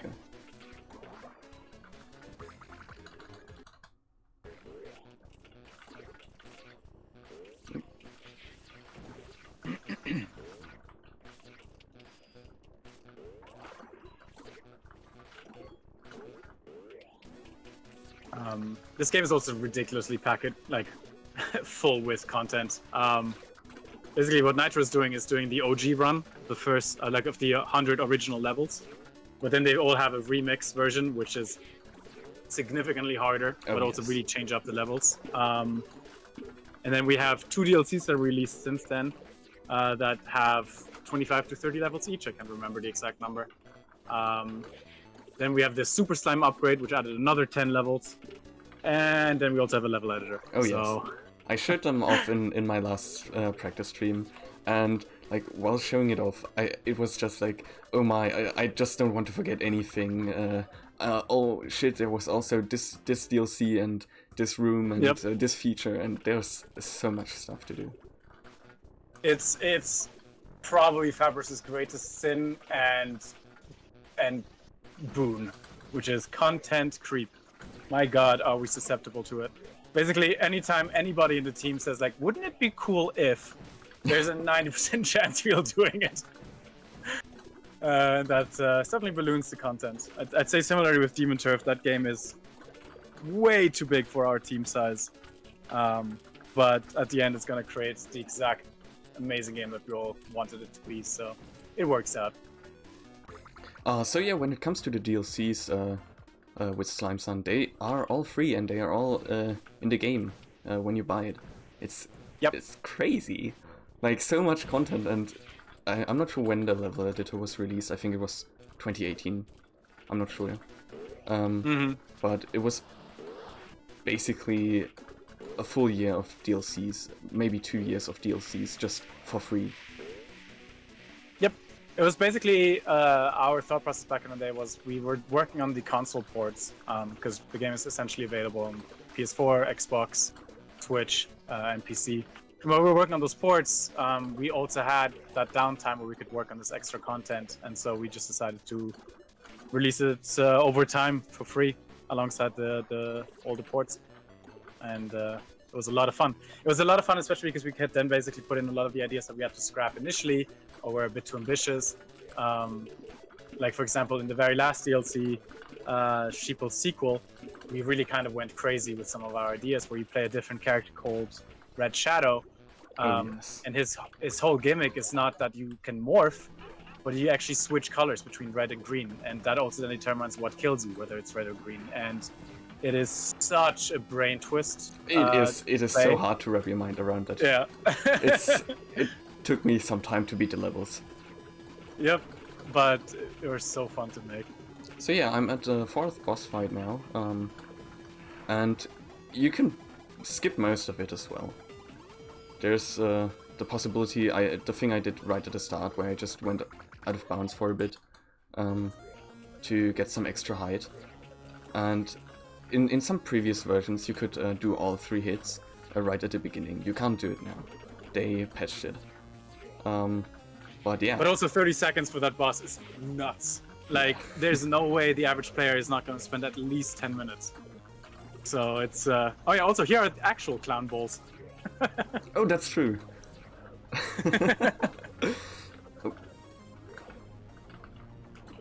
they're close relatives, I guess. Oh wow. Hiyori, is Demon Turf getting the same treatment content-wise? I can't speak for post-game yet, because that's just, we haven't even released the main game yet, so that's also in flux and we're still figuring it out. But I can guarantee you that the amount of game time you're getting out of Demon Turf is going to be really big. Our estimates put a normal game run at around 15 to 20 hours and a completionist run anywhere between 30 to 50, based on your skill level and how much you're really rushing through it or taking your time. But the game is packed with content. Any in fact, ideas in the yet demo, on... Yeah, sorry. in the demo, if you get to the hub town and then navigate to quests and pause menu, that should give you a good idea of how much content there is. Any ideas yet on how speedruns may look? Like, do you think we can find some crazy skip or some good route that will save like a substantial amount of time? Or are you confident? Yeah, I mean, first of all, I would never confidently say no to that, because you all are crazy and you will find something. Like, there's no way any dev can ever say with confidence there's not going to be a skip that speedrunners will find, because there will probably be one.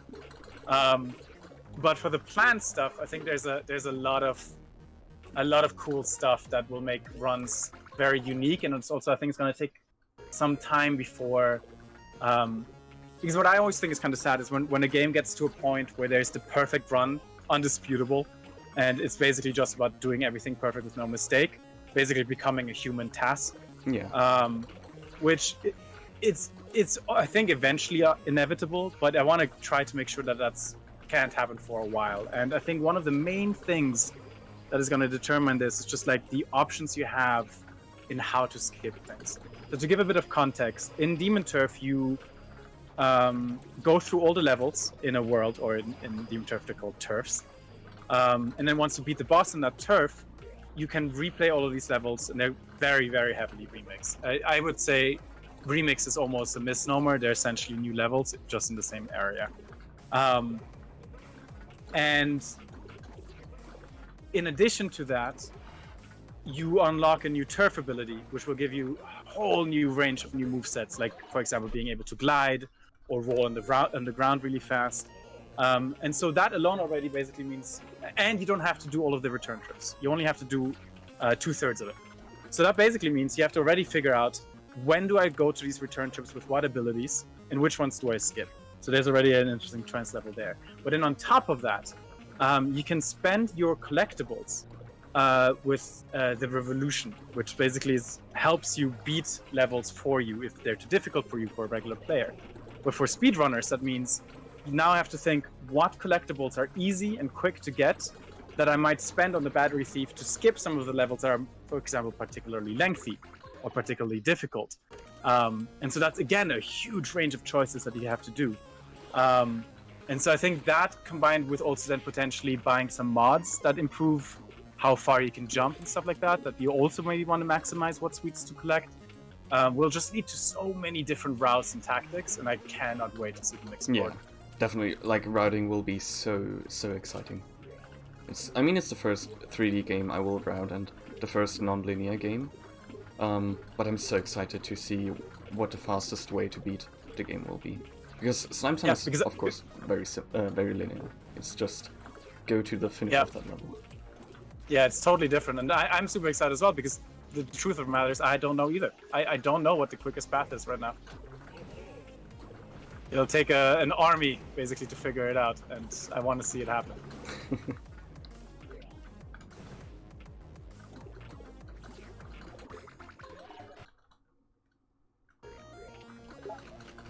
Oh yeah, the fart feather. Let's go. It's so weird. It's the Flappy Bird mechanics. Yeah, but it's fun to play with. Like, I really like the levels. It's Birdie's time to shine, you know? It's always a side character. Oh. Yeah, so in fact, I'm not just like some random slime. I actually have a body called Birdie, and something I didn't even notice either until I've read about it is when you jump in midair, because you have a midair jump, Birdie just usually he sticks to you, but he goes flying a bit when you did your midair jump, and it's a nice indicator to know, okay, can I still jump? And it's such a small detail. I never noticed until I then read about it. It's so weird. Like, the game is filled with these small things. Yeah, we're big fans of non-intrusive UI, and so like we were trying to figure out how can we showcase the cooldown, basically, like when you can jump in the air and when you can't. And obviously, most people will internalize it just in their head. They know intrinsically because they're the ones moving the slime. But Birdie is there to tell you, if he's flying next to you, you're out of luck. No more jumps for you until you hit the ground or a wall.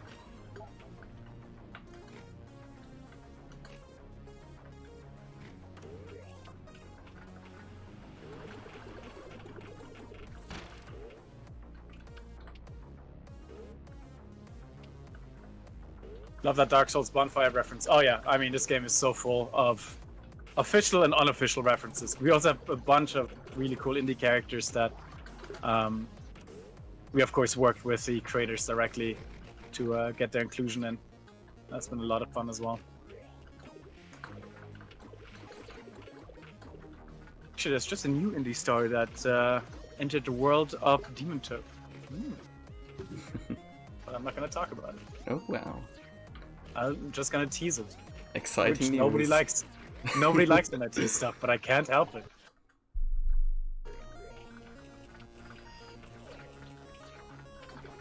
I think 50% of my Twitter existence is just like the entire raison d'être of my Twitter is essentially just to tease stuff, which annoys everyone but delights me to no end. Oh yeah, and more recently, Beep's shoes, of course. Ah, of course.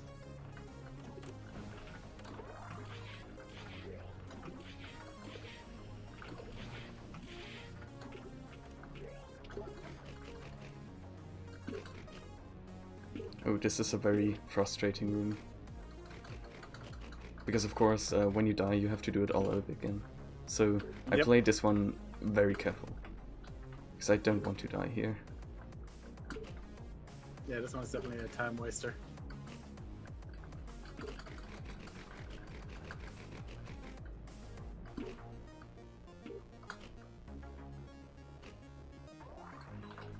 Oh, well, almost died there.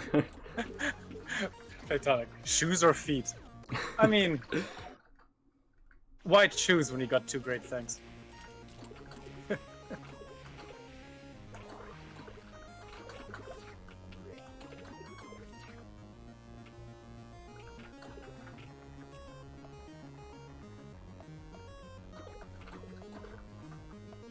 You might have noticed there are apples in every level. To be specific, there are 4 apples in each level, so that's 1 apple per room.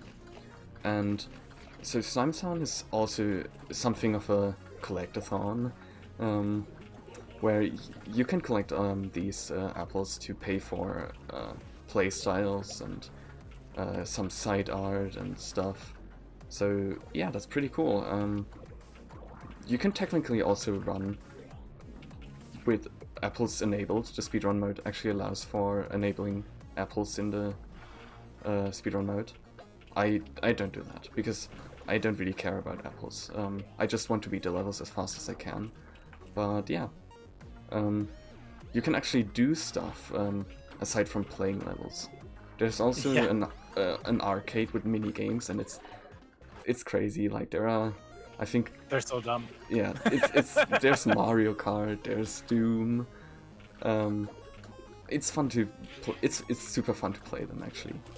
And also I'm skipping everything in this level because I'm a speedrunner and I'm using the speedrun character. So I'm skipping this whole level. This is probably one of the most skippable of all, by far. Oh yes, it is, definitely. How easy is Demon Trip going to be?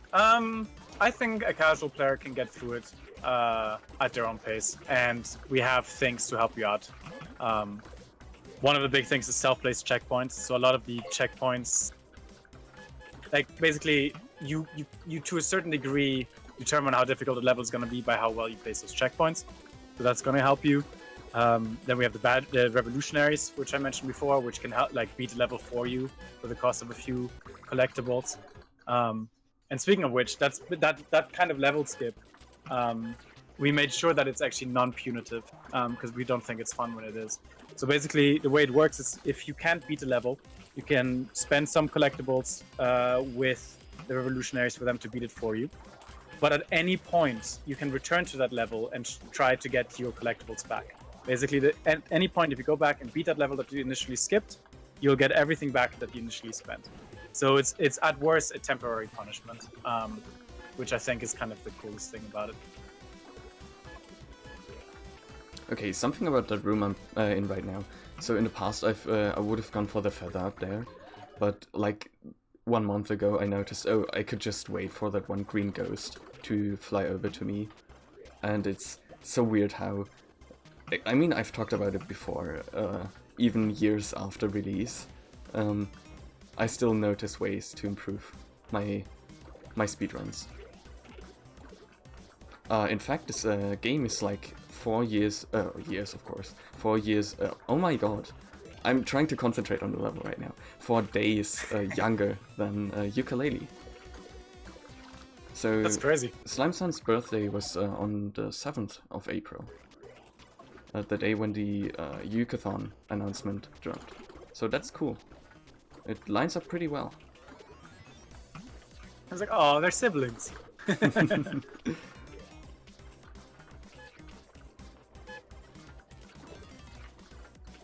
Yeah, it's, by the way, a lot of fun finding Slimesun in the trials. Oh yeah, right, in the Demon Turf weekly trials in the moment, we always have a little graffiti of Slimesun in every trial. Except one where I accidentally didn't place it. And oh yeah, we noticed. Nitro was quick to point it out, screaming at me in full caps lock in the Discord. Where's Slimesun? My best friend, he went missing. Where is he?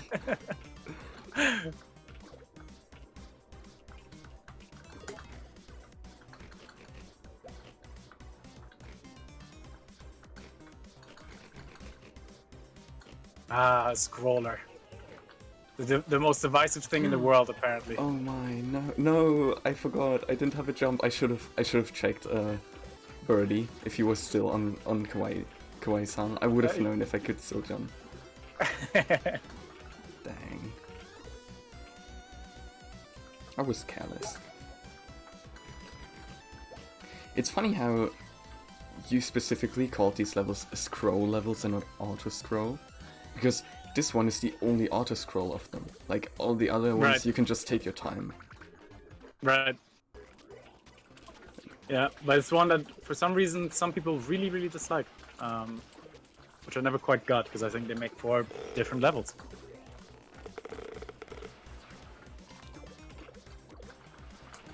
Oh yeah, that early cycle is super hard to get. Yep.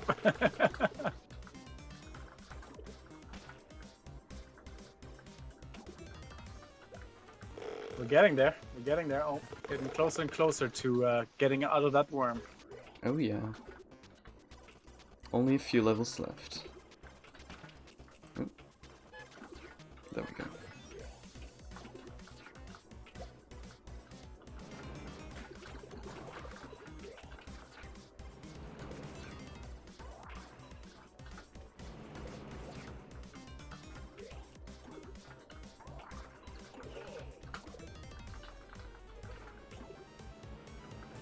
Because I don't want to hear my own audio feedback. I'm watching it without audio, and it's killing me, man. I'm like humming all the songs in the back of my head. Yeah, the soundtrack is really good, and especially after release, I've listened to it so much. It's available on Spotify. Yes.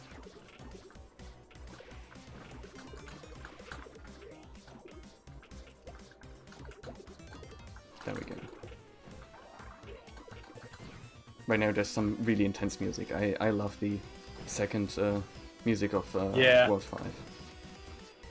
Yeah, I don't want to pick favorites, but Mega Neko is definitely just a top tier artist. I mean, I listen to his stuff non-stop.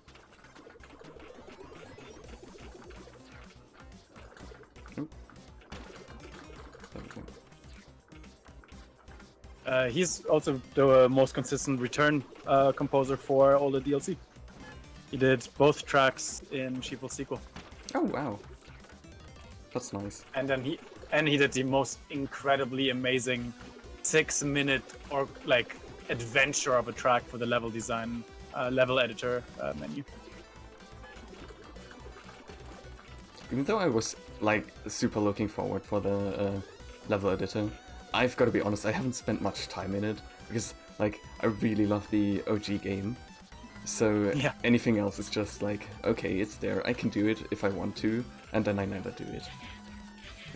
It's also really not the easiest game to design levels for, so it's asking a lot of people to put the time in to make something good out of it. For sure. So I've seen this question come up every time I talk about the Slime Sun level editor, but how's it looking for a Demon Turf level editor? Like no way. No way. Never? Nah, never say never. Yeah, but it's certainly not in the near future. Okay, so I'm at the final boss right now. Mad Mom, I just escaped her, and now she's mad at me because okay, I don't want to be eaten. So maybe she's hungry. I'm not sure. And for her, it's lost calories. I mean, that's Slime Sun is very vitamin B nutritious. So now she sends like pretty much her whole army of different worm entities to catch me. But I will persevere. Fun fact: the ones on the side holding you off are internally called bouncers. Nice. Hence the goatee and the cool glasses, you know. Just not letting you in, man. Is there a list of official names for all the enemies? Like, this is something that... I don't think so, but I can compile one. Oh, that would be so great. Like, really, I would love it. At least half of them are gonna be really dumb.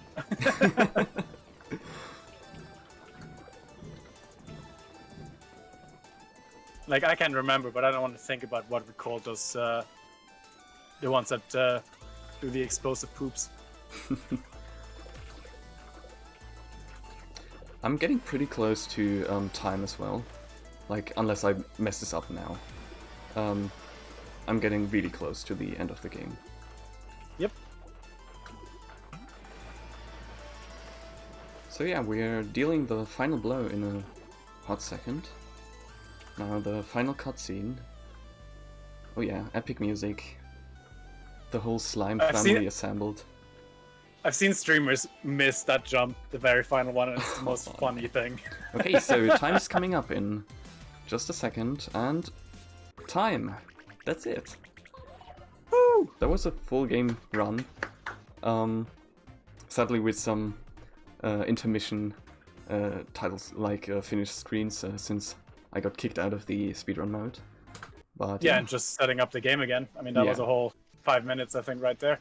So with that with that extra time, I can show off some stuff, I guess. This is the party. Feel free to, yeah. Oh, nice. Okay, this is the party. Like at the end of the game, you don't see that in the speedrun mode. So everyone you met inside Mad Mama was able to escape. That's good. So here we all are and having a nice party to celebrate our win.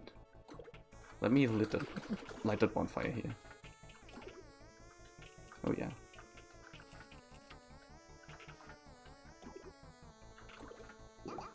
It's pretty nice but to always see all the characters. Always a joy watching you run this game, man. It's a joy running the game as well. It's great fun, really.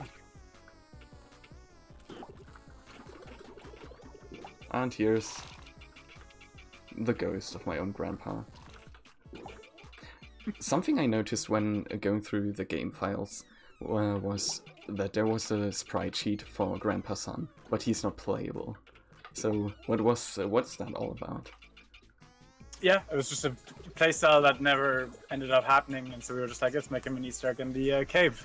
One that is very annoyed about just, you know, the afterlife. Yeah. Okay, now to show off something, every time I talk to someone about Slime Sound, this is I just have to brag about this. Let me go to the town market. So this is the town market actually. Here are the different play styles. Like all of them have a crazy gimmick or just some changed stats like speed, jump height, and stuff. You can also like have some fancy side art. I just play with the original one. But when going into that arcade and going up, there's this dog playing at the arcade. And oh wow, he has a pretty cool name. Yeah, that's such a crazy thing. Like, I think they added this one while the game was still in beta, and Yep, I already had you like were 100 hours or something. exactly. So here's some. We love nothing. We love nothing more than acknowledging just awesome people engaging with our work, and Nitro has been such a super fan. It only felt right, and I think that's also so cool with Demon Turf Trials. It's like seeing the room with all of the winners of each week now. It's like they're just there forever. Like the game is gonna be on a Switch cartridge with those Trials winners on there. It's just so cool to me. Yeah, I mean, for Slime Sound, I was pretty much the super fan around, but for Demon Turf Trials, there are so many people who have so much fun in this game, and I'm talking to them all the time about Demon Turf, and it's just great to see so many people enjoy that. Yes, absolutely. So yeah, that was Slime Sound. I hope you all had a great time watching. I could show off so much about this game, but to be honest, I also don't want to spoil anything.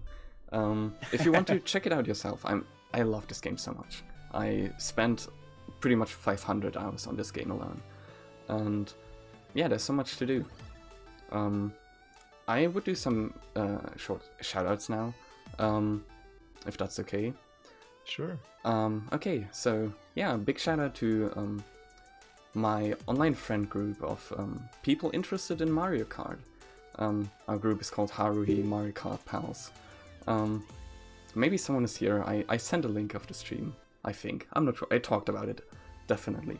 They're great friends of mine, and also I want to shout out Magic Society, another Discord server I'm on. A lot of friends I have there. I told all of them about Demon Turf, like Fabra's new game, and of course they started playing it because it's a good game. So yeah, personal shout out to Romeo and Lina, who spent a lot of time with me in the past few days. It was really fun doing stuff with you guys. And shout outs to Fabras and the Fabras Discord. You should join us. It's discord.gg/Fabras, I think.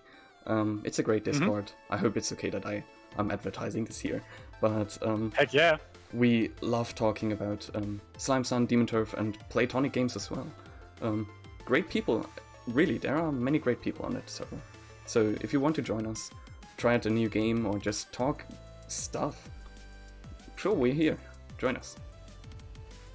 I couldn't have said it better.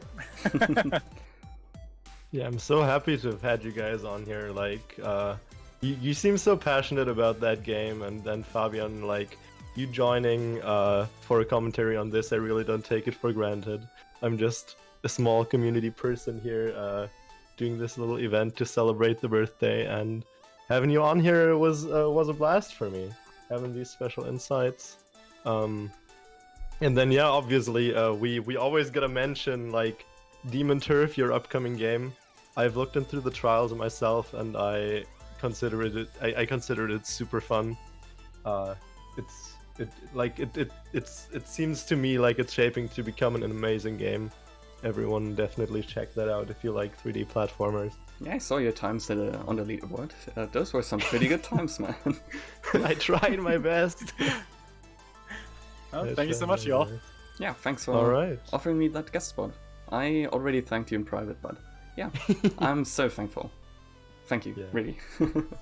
Nice. So yeah, all you guys have a great day. I will jump over into the intermission again.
Alright, that was Slime Sun by Nitro and Fabian from Fabres.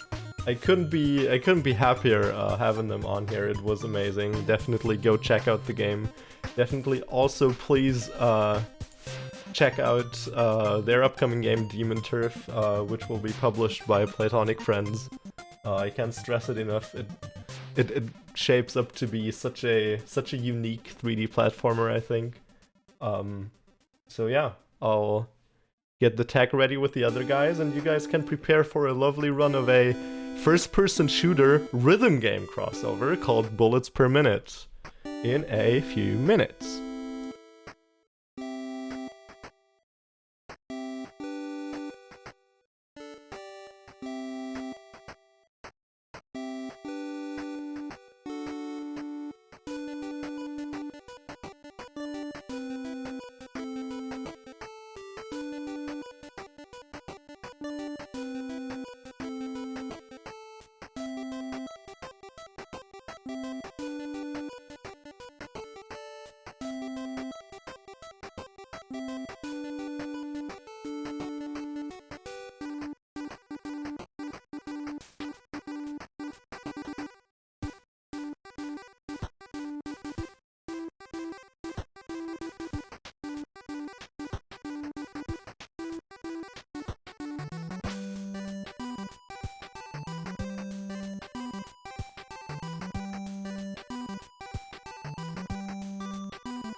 Alright everyone, coming up with our second to last run of this marathon, a very fancy, very special game, bullets per minute, rhythm game, cross first-person shooter, and roguelike.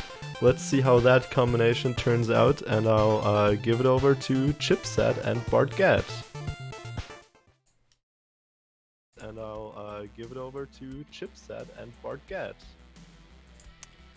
Hello, I'm Chipset. I'm gonna be running the game, and my commentator is Bart. Well, we just call him Bart. Hello. I'm just Bart, yeah. I mean, username Bartget, which is a stupid pun, but just Bart. Yeah. So, Yeah.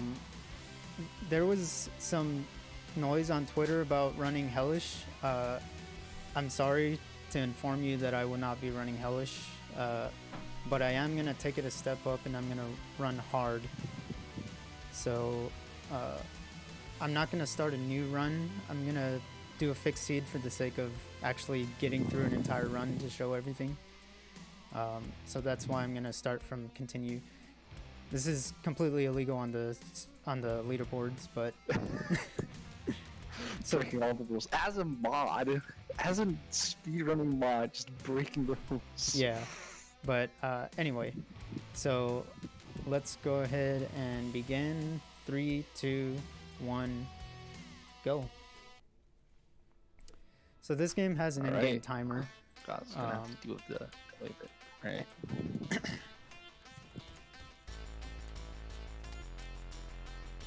Yeah, I mean, yeah, let's go. And it's right, I didn't want to. Oh, it's sorry, gonna go be a ahead. little difficult for me to say stuff while I'm.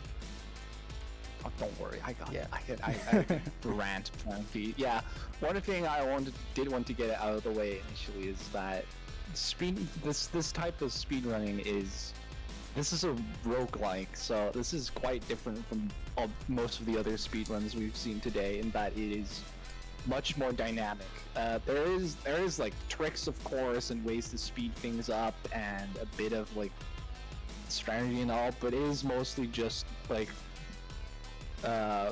on the spot, being able to make those decisions rather than knowing a route, knowing what to do when and where.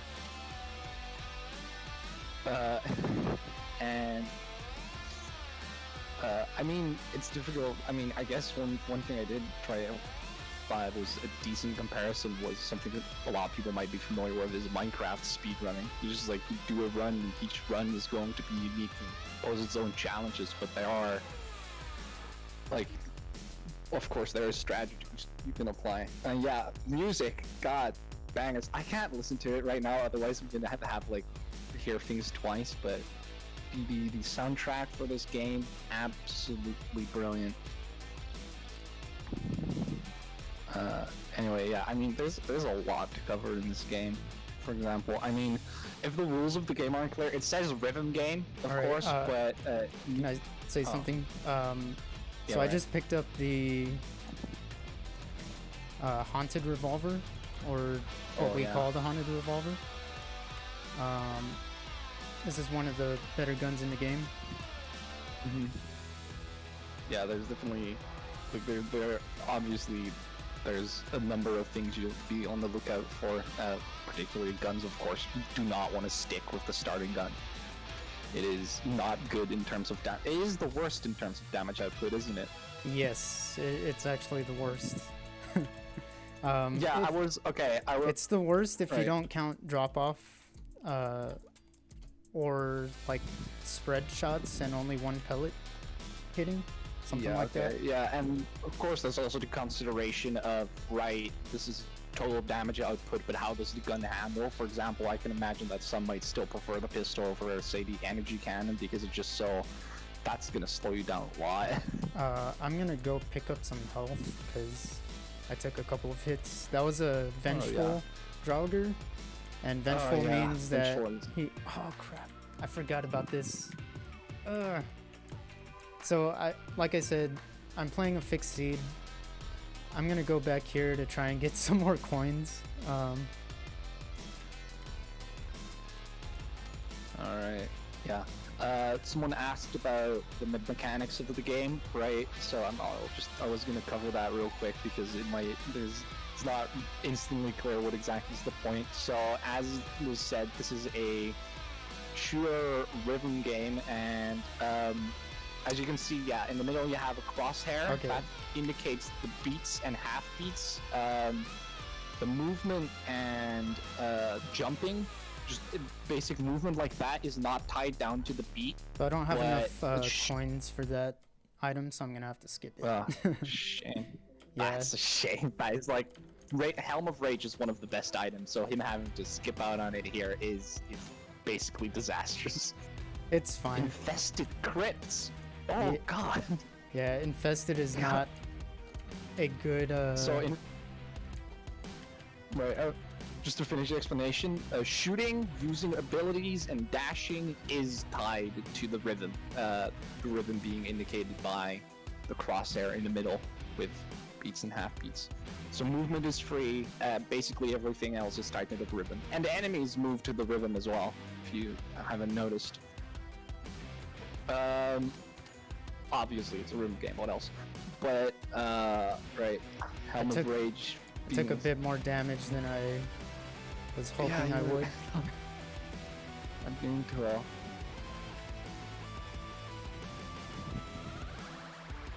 But I should be good. You should probably. We can technically skip because I have saves for every level, so. Yeah, right. If I die, it's no big deal. And I do encourage people to check it out because it's a wonderful game. Yeah, skip to the final save. I mean, yeah, that would make it real fast. Having only to do what's it called? Helheim 2, Nidhogg. Okay, so there's some health. Right. Yeah, it's definitely the concept of it is. I think it was just Steam that recommended to me this game, but I was instantly like intrigued by it. It's just the combination of things. Okay, so this is the choice room, or well room, actually it's called. You get a free item, so I'm picking up this. So, oh right, another important rule that needs to be addressed is items, because that also works quite a bit differently from most roguelikes, I'd assume. If you look in the bottom left, you can see that there's 4 slots, which means that you can only equip one of each of helmet, gloves, shields, and boots, or boots. So you need to be real selective in what items you want, because you can only have one of each, and the well room offers one of each as well. So it offers one set of boots, one shield, one helmet, and one pair of gloves. Just that out of the way. Yeah.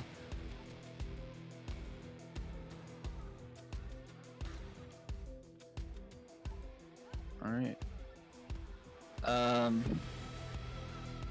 Yeah, no, it's. But yeah. You'll see that I'm like hopping around a lot, and that's because bunny hopping gives you extra momentum, or it preserves your momentum between jumps, and so you can actually build it up. I have yet to be able to do that. I've been trying to learn it a little bit, but I'm gonna keep a few coins for. Yeah, there's definitely. I mean, I think there isn't really a set tier list for items. But there's definitely like. I mean, the main ones speedrunners will be looking for are probably the Helm of Rage. Yeah, I don't have the Helm of Rage here, so. Yeah, he missed out on it because he didn't have enough money, but you did see it earlier. The Helm of Rage multiplies your damage based on your score multiplier. You can see in the top right. Spam Fafnir, please, while he dances.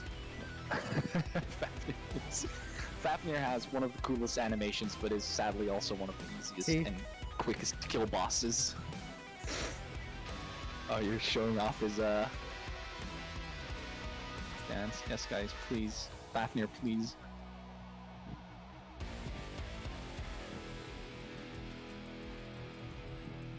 Thank you. Right. So you got Helm of Rage. You got the double damage shield, a Face of Death, I believe. Infinite ammo, though that one kind of depends on what weapon you're rolling with. What else we got? Like really important. There's 2 rings that increase all your stats by 1 each floor. Or rings, yeah, rings bracelets, or bracelets. whatever. Loki's and Midgard bracelet. And Midgard, right? Yeah. So they definitely those are, but those are the ones you're looking for early on in the game. Like if you find those in the last couple of levels, it's generally not worth it anymore. Well, maybe Loki's because it gives you extra health or maximum health. Midgard's. Oh, yeah, extra health, right? Midgard's, yeah. So, I mean, that only if you're struggling on health, I guess. But if you already have a better ring at that point. And then for boots, it kind of depends. I mean, there's quite a few decent options. And you have these stat alters that appear throughout the levels. Right. Yeah, the styles you can see one right there. It's damage up. Yeah, so you just give 1 coin to an altar and it gives you 1 stat up. Very simple. Oh, but, I'm gonna, damage all enemies. I don't want that. I mean, it's good, but it is, but that fire ability has bigger advantage. And we should also talk a bit about the. You'll see some enemies they do these like animations that make them invulnerable. You can actually damage them with special abilities that have dots. Yeah. Yeah, so for example, the secondary ability, if you look in the bottom middle, the ability on the right, you have it on the right mouse button, that's the Firebolt. There is, for example, an enemy called the Guardian, and he points a shield towards you most of the time. So usually you have to wait until he does his attack and then you can run around and kill him. But with that, you can just shoot that Firebolt at his shield and that will actually kill him, though it takes a couple of seconds. So yeah, there's ways to get around more. I mean, yeah, that is like one thing this game really teaches you well, is to be on beat.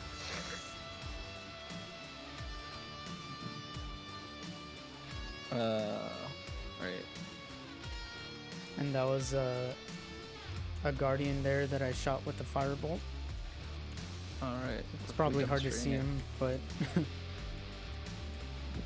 yeah, it's dark modifier. Yeah, there's bunny hopping in this game. Jumping boots. Yeah. So this gives me... mentioned that earlier. This gives me a super jump, which... Oh, you got angels? Yeah, those can be... I use those a bit as basically a replacement for bunny hopping. So I got... They seem quite a bit faster. So I'm gonna get some shields, and that's gonna improve my survivability. Yeah.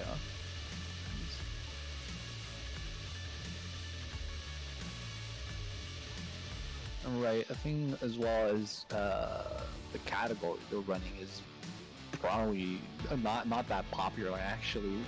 So Chipset's doing clear all rooms, which means, as you can see, he's going through all the rooms in each level, including the first wave of each challenge room, as they call it, and all the mini bosses, all the everything. So this is actually probably one of the categories that run less. Most people just do any %. I'm gonna take this range increase.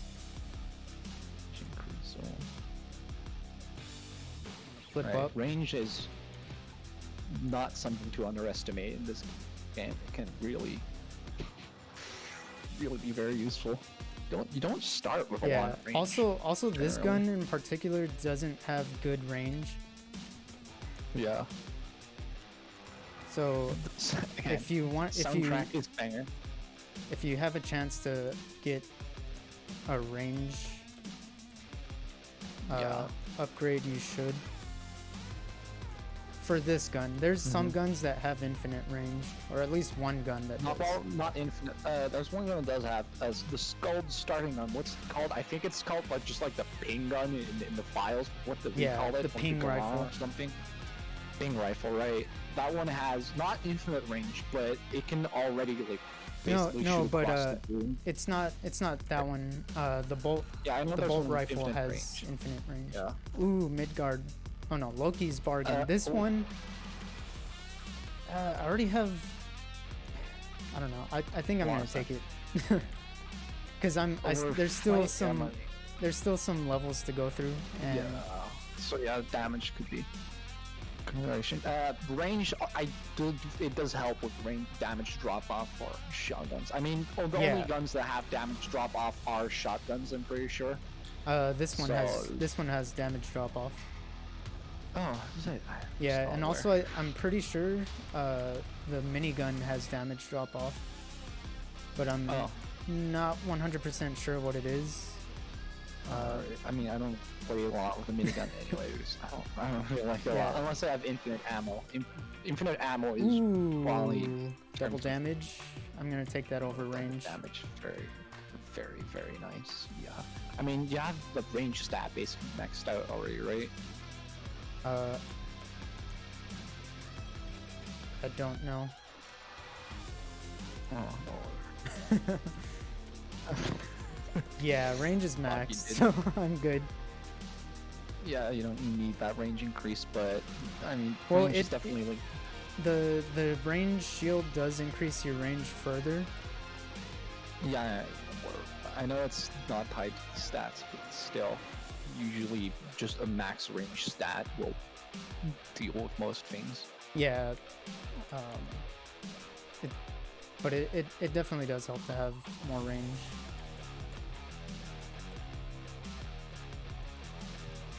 Well, no, I mean, the stats in this game also, so yeah, there's the 6 stats. I promise you, this is the hardest boss in the game, even if I made it look super easy. Golvig, yeah, Golvig is, well, just, the only reason it's easy right now, Golvig deserves its little moment here. Golvig is easily the hardest boss in the game.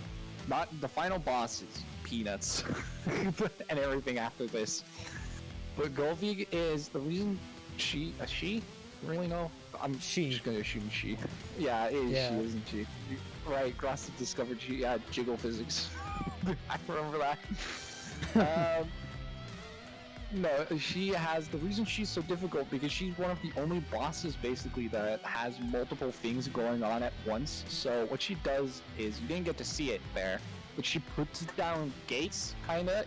She puts down this cross pattern across the entire arena, and it rotates, like, with the beats sometimes. So you have to pay attention to that, as well as the attacks that track you really, really well. Yeah, and the direction that it spins is random, so...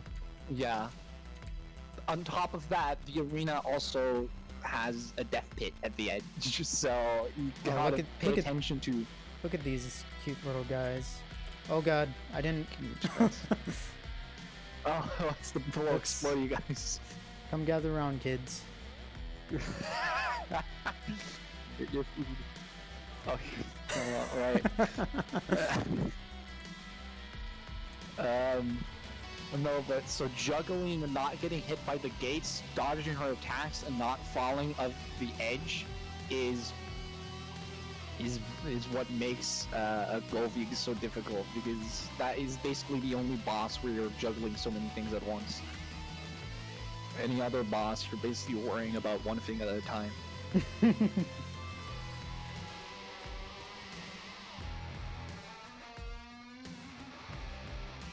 Like even what was it? What's his name? There's a guy that's making like guides. Oh, for all the Stringy? bosses. Yeah. Stringy, yeah. I mean, I recommend people check them out if they wanna need some help on some of the bosses, because they're honestly pretty good. But even he was like, well, most of his title is like easy this boss, and even with Golvig, he was like easy-ish. Like it doesn't get easy. Golvig, it just She stays difficult. Even to speedrunners, she stays a menace most of the time. Unless, like, you're in this case where you kill her before she can even really attack. Yeah, so like the best defense in this game is a better gun, basically. Yeah. Guns are more. Haunted Revolver is definitely, yeah, so in terms of guns, the top tier is definitely like Haunted Revolver, the double tap shotgun. whatever it's called. The newer guns from the new update are pretty much across the board good. Yeah, the rifle, the actual where am I going? There's the Gonra, the one that Skull starts with. It starts with 3, shoots on every half beat, but it has a 1-tap reload, which is insane. So that's what makes that one real good. That's a Herfjordur. Herfjordur is a character whose health is money. I'm just gonna call out. I predict that character. I was tossing wild predictions in Discord when in I'm run gonna up go to the look over here, see if there's an item that I want. Yes, there is. I'm gonna take that. And I got a bit of delay on the stream, so I don't know exactly what you're doing while it's we're talking. But Damage Slayer whatever. boots. Right. Oh, and Smart One. Yeah, that point might be So worth Damage it. Slayer or Giant Slayer boots, not Damage Slayer. Giant Slayer. Giant Slayer boots give you some extra oomph, especially against bosses. Yeah. Yeah, okay, I mean, to be more specific, what Giant Slayer boots do is, actually against normal enemies it doesn't do a lot, right? Because what it does is, at each shot does like 3% of HP? 3% of remaining HP. Remaining HP, right. So, when it gets to bosses with a lot of health, those first few shots, they're gonna just melt through that. Especially if you have a gun that shoots a lot, high ammo Haunted Revolver or the Gonra or burst like burst guns like the SMG, like they'll melt through bosses with just boots. So yeah, that is definitely an item you're on the lookout for. But I think we were talking about it earlier, it does kind of depend because you also need to worry about I missed clearing rooms. 2 firebolts against this guy. Oh, hate to see it. Oh, I already have max range. Well, never be too sure. So yeah, stats only go up to 9. Like that, as you can see in the little, if you see the little menu there, it does only show 9, and it actually does not go beyond that. So that really is the max. In fact, there is even ways to drop below 9 again if you don't watch out. Yeah, so the bracelet that I have, if I unequipped it, I will lose 1 stat in every stat. Yeah, and it doesn't even matter if you got that stat from the ring. If you already had the stat maxed out when you picked it up, you'll still lose it afterwards. So I've definitely made that mistake a few times before where I had maxed out stats and I accidentally picked it up and I was like, oh, I don't need it, and just got rid of it again. I was like, oh, well, there you go. Every stat just dropped by 1. Oh, that's actually a really good one. Spawn a chest. Oh, that one's so good. But I don't need it at this point. Yeah, no, you definitely are already set, but Spawn a chest is also like basically the one way. Well, I mean, there's other ways to break the game, but the go-to way to break this game, what you do is you get that ability, and we didn't see Ymir, so I can't really talk about that one. But there's 2 bosses, Ymir, which is in Asgard 2, which we didn't go to because we went to Crypts. Crypts is the alternative to the second we didn't level? really talk about that. Yeah, we didn't really talk about it, but we just kind of went in there. Right, so you may have noticed that after the first level, after each boss, we kind of go into the door there, but for the first level, we instead went into this alternative area called the Crypts. It got added in the...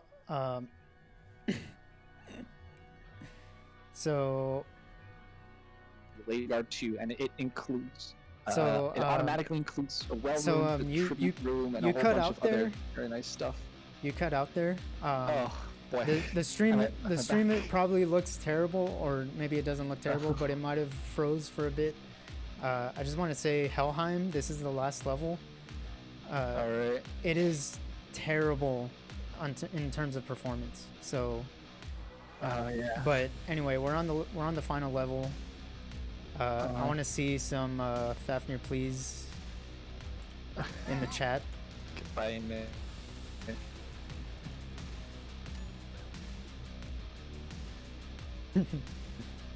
Thank you, Hedwig.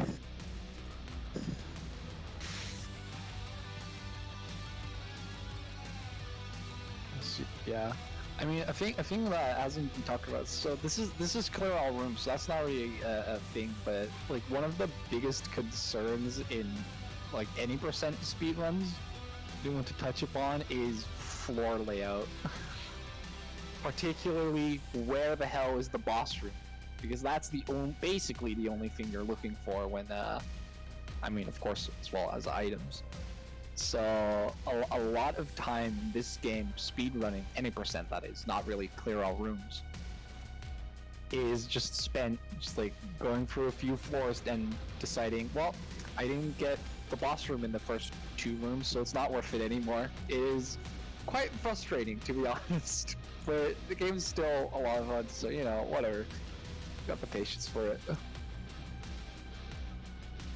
I'm pretty sure like some of the more insane speedrunners that go for like 6-minute or 7-minute runs, like Grassley, Resvik, and MPR, those 3 in particular, I believe, they like reset mostly on Asgard 1 already. They Whoa. they'll like You'll see, go in one room.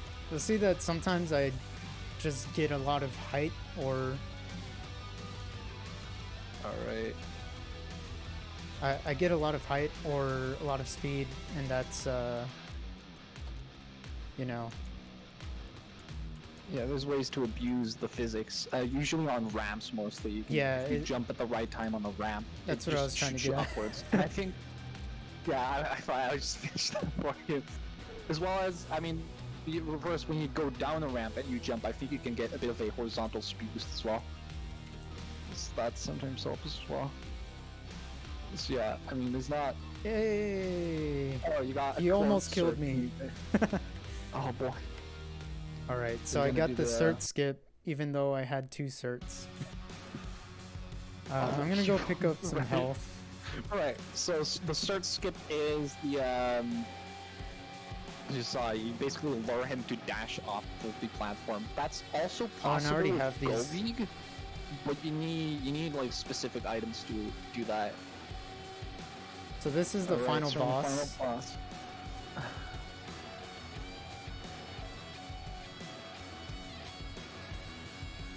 Alright, there's one thing I wanted to mention as well. Is I was watching a stream of one of the composers, Two Towels, playing. What's this? Sam Unin, right? I think it was. He was playing the game, and he mentioned how, you know, how after the bosses, you guys probably saw it. They're like stay still for a moment, and you need to shoot them a few times, just in freestyle, freeform, or whatever. These are. You can see it here with. Yeah, these are the finishers. Yeah, I remember the composer said that, was it Josh, one of the devs, was like, this is the selling point of the game. This is the big thing about the game. Yes. You can just get the satisfaction out of shooting the boss like that. They don't just die. You get to decide. So that is... At what tempo it does. That is BPM, bullets per minute, on hard. Hell yeah. Let's roll the credits. Credits, yeah. Yeah, the rhythmic finish, it is, I mean, apparently, like, Josh was really stoked about that. And Yeah. to be fair, it is a really cool addition, but you don't really see that in speedruns because we just want to be fast. But yeah, that was it. What was that, 26 minutes? That's, I mean, I don't know a lot about car for that matter, but that's decent, isn't it?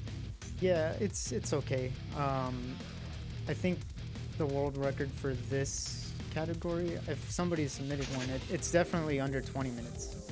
So Yeah, I just looked up. Respig has one of 15 minutes and 40 seconds, Yeah. but in general, car is not a very well run category, so. So, I want to thank Bart for being here, for Oh, no problem. Excuse It's a me. delight. yeah, for commentating, and I want to thank Hedwig and the ukulele community, which I was a part of for a very long time, and thank Platonic. Basically, without Platonic, this whole community wouldn't exist. Yeah. I mean, BPM might exist, but yeah. Anyway, Thank Yeah. you so much for being on here as well. I really enjoyed the Yeah. run. okay. That's a good run. Thanks for having us. Thanks for having me as well. Yeah, I'm a relative outsider, so it was a delight to be invited on here, basically. Nice. Yeah, I'll then take it over to the intermissions again. Thank you so much Alright. for being on here. I'm dabbing right now. Nobody.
And we're about to close in on the end of this event with our last run, as you can see in the intermission screen, being a ukulele 3-line bingo, which is gonna be our big highlight in the race between Aljax and Kasayev, happening in just a few minutes. Stay tuned, everyone. I'm gonna be commenting on it. I hope I can make it as fun as possible. We'll be on in just a bit.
everyone who's still here. Get ready for the very last run of the day. Yeah, nice. I can't speak anymore. I couldn't speak in the first place. Whatever. The last run of today. Ukulele 3-line bingo. A personal highlight for me, as I like to be part of bingos so much. But I also enjoy watching them. So I'll just get right to the other scene.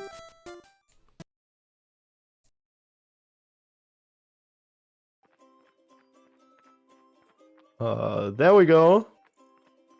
Here we are. Ukulele. You see Aljax's gameplay, you see Kasayev's gameplay. I'll give them a countdown in a bit. And yeah, then basically you guys can say hello if you want, lol. Hello. Yay. Nice. Yeah, I'll give you guys a countdown and then the run will start and you guys will race and we'll have to see who's the best in roughly an hour 20, an hour 15, an hour 10 maybe. So yeah. You guys both ready to go? I am. Lovely. Let's then go in 3, 2, 1, go!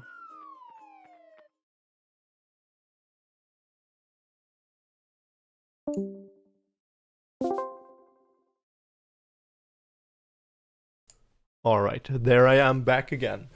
Those two obviously don't want to hear each other because hearing each other would result in knowing something about what the other one's doing, which is something we don't want to happen.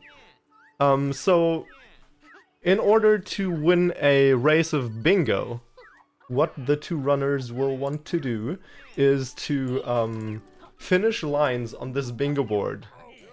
Can you guys see that? Like it's down there in the middle of the screen. It basically shows 25 different goals of stuff you can do in the game that serve as objectives the runners need to fulfill. If they complete all 5 of one row, if they complete all 5 of one row, that's a bingo. And in this category, a 3-line bingo, they want to complete 3 of those lines.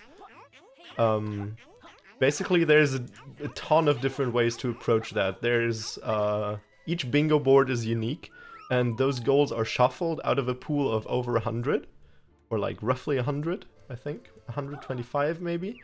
And they have to adjust to what's showing on the board.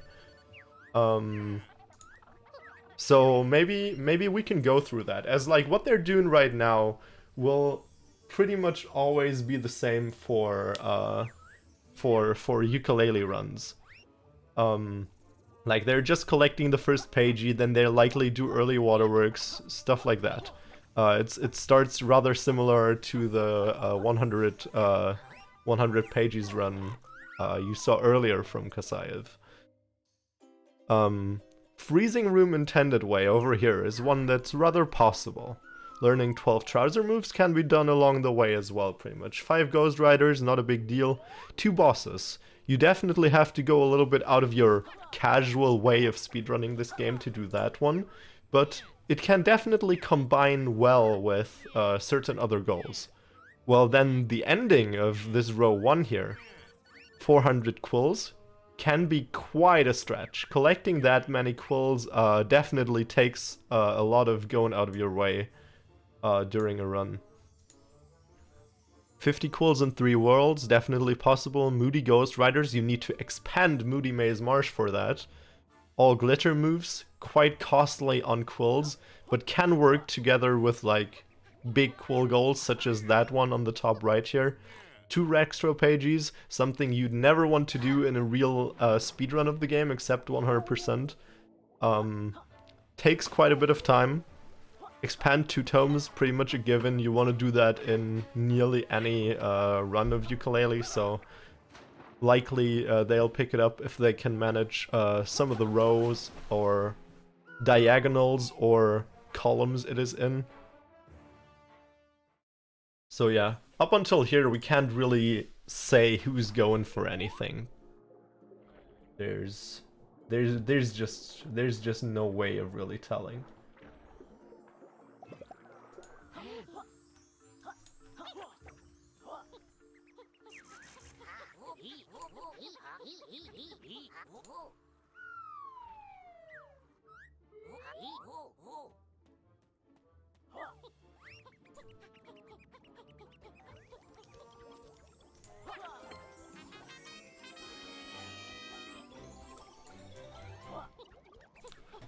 Alright, yeah, both of them are going for Archive. Just a very casual way to get over to the level they'll likely both visit first, Glitter Glaze Glacier. Let's see what they'll do, and I'll just keep explaining some of the goals to you guys. So basically, let's look at this. Expand Moody Maze Marsh. That's a little costly on pages, but if you want to collect a lot of pages anyways, it can be really good to do it, because in Expanded Moody Maze Marsh there's a lot of stuff to get. Actually, we see them deviating in route already by a bit. Aljax not going into Glitter first, which you would do in a lot of longer speedrun categories. Let's see what he's gonna collect in Tribal. Things he could do in Tribal would be Ghost Riders, start collecting some of the moves. There's a green Ghost Rider, which is good for this one as well. There's a Cardos Pagey, but it's only in the expanded Tribal. He could help Clara. He could later expand the tome. So yeah, this entire board looks like they would they could probably route it over only ever entering 3 levels, I think. But it kind of depends on what they want to do. Aljax is going for the first Ghost Rider here, so one of the Ghost Rider goals will definitely be on his list. It'll either be save 5 Ghost Riders. Kasayev now, as we see, going into Glitter first. Interesting. Taking an approach of collecting a lot of quills on his way as well. Basically using the 100 pages route going in. Collecting all the quills available right away. Eljax, as you see now, doing the Clara pages, so I'm actually rather sure he will go for this goal over here, help Clara 2 times. Connected to at least 1 Ghost Rider goal as well, which could be, like, he'll definitely do 5 Ghost Riders, and maybe while he's doing it he could also do, say, 15 Ghost Riders. Let's see that. I didn't actually pay attention at whether both of them equipped a tonic already, because we have a goal on here that you cannot do anymore if you equip a tonic before Kashino, because the goal is to wait equipping your first tonic until Kashino. But I think both of them selected Ball or Tonic. I'm not 100% sure. I'm really not sure. Kasa's energy looks like it depletes a little fast, so he might actually be going for it. I'll have to see, but I'm not sure right now. So Aljax helping Clara for the first time here. Completed. That is very nice.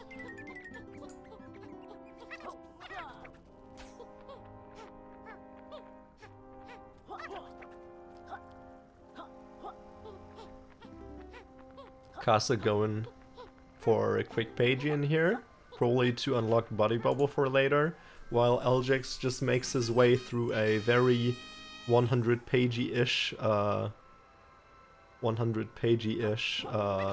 tribal. Very curious to see what's lying ahead from both of them.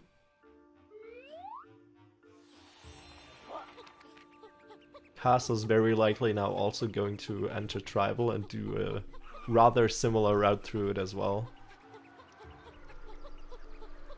I think if Aljax was to do the pirate treasures that are down here, he would have already collected it because it's around the ramp that he was going up before going to the page he's doing right now. But let's see. I think connecting the Ghost Rider goals is probably a good way.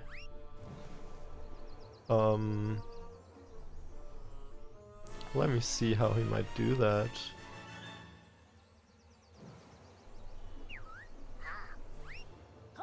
Oh yeah, maybe he's going for these two. But that also has the 15 sub area pages, which is quite a big goal. But we'll have to see. Very curious for what routes they've been coming up with.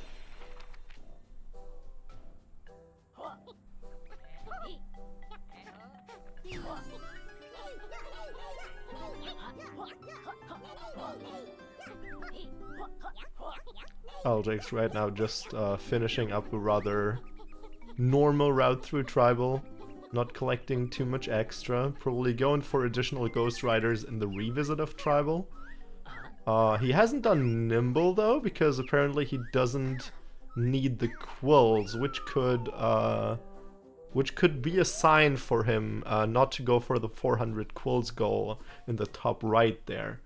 Because he would make sure to go for as many as possible for that.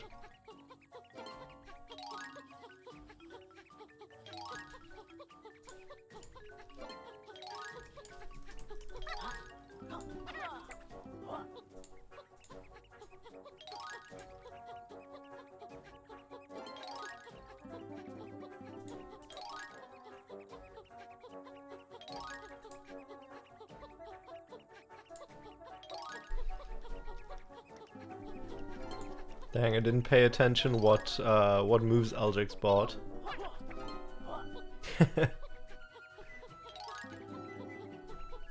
Oh no. Finishing up on the slam puzzle, nice.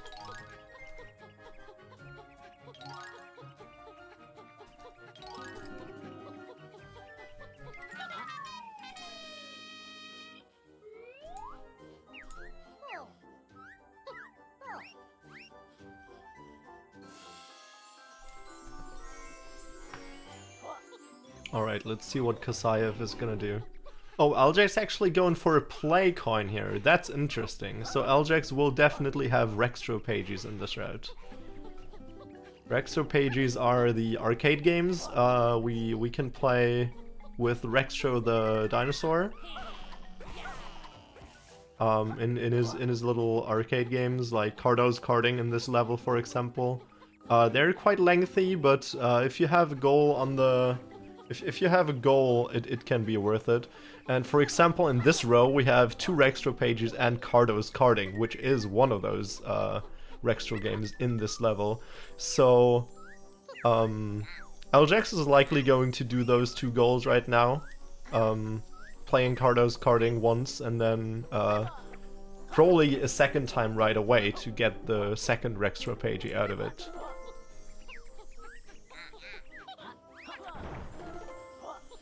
Aljax seems to love Rextro, yes.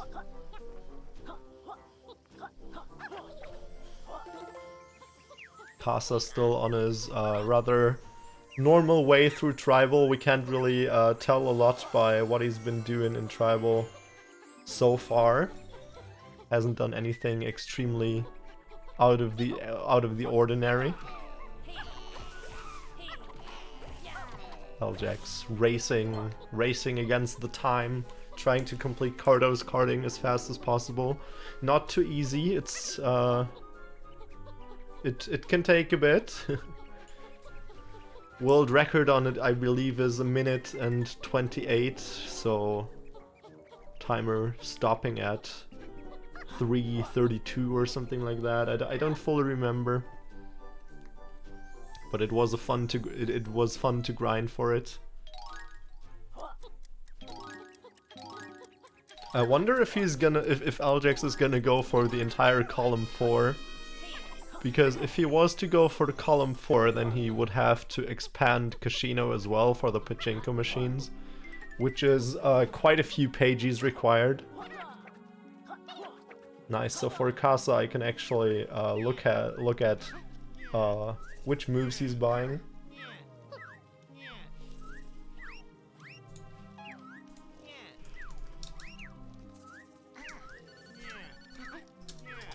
Yeah, and Aljax will likely play the game a second time right away as well, Luigi. Super Luigi Bros. Because that'll give him the second pagey. We always wondered actually why you guys made it so you obtain 2 pages from Rextra. Okay, Casa's yeah, Aljax marking his first goal here, you can see the blue thingy marked. Cardo's carding done once. And yeah, as I predicted, he's going for a second one because he wants to mark this goal over here. 2 Rextra pages, and Cardo's carding is by far the fastest of the Rextra games, so if you're doing Cardo's carding, you better also do it a second time for that goal.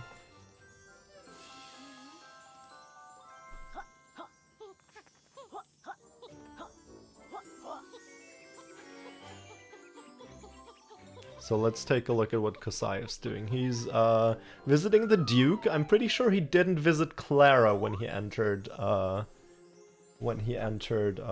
Tribal Stack Tropics. So maybe he'll do it after the Duke. But otherwise, it would be a hint towards him not going for help Clara 2 times, which is also one of the faster goals on the board. But as you can imagine, it's less about just going for the best goals, but going for the best synergies of goals. Like if you have 15 easy goals, but all are something entirely different, then it might just still be worse than choosing 3 rows of goals which have harder goals, but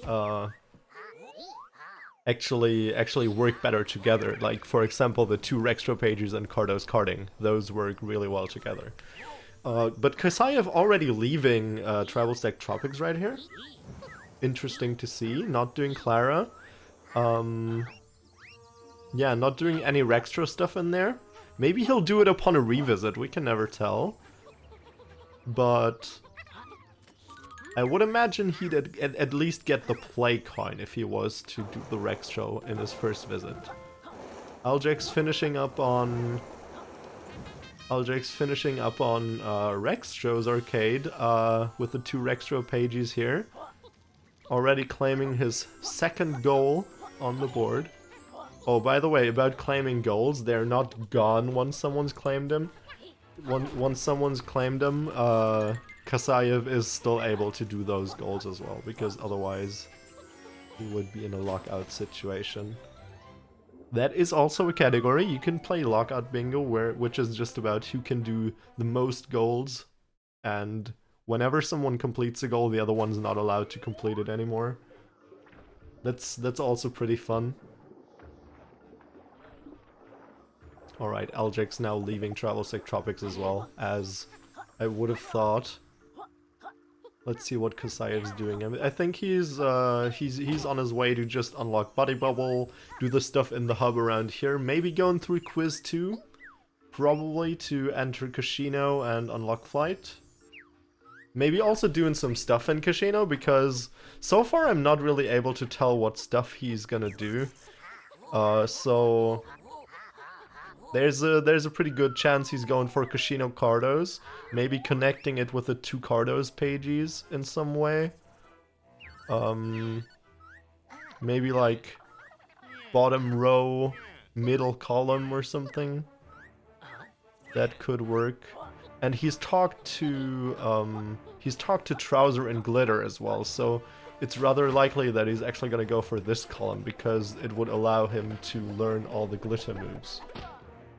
Yes, Raincoat, the bingo board is randomized, but for like having a cool bingo board, I curated it before. Like I tried to get a randomized board that will be cool for the event. But in general, it's a randomized board out of 125 golds. So Kasayev, as I said, going for Body Bubble, actually got it already. Now struggling again with Crazy Kirkhope, while Eljax is cleaning up Quills and likely also Pages in Shipwreck Creek, which works really, really well together because we have this goal, all Shipwreck Creek Quills and all Shipwreck Creek Pages. So that's two more bingo squares for Eljax, acquired really, really quickly.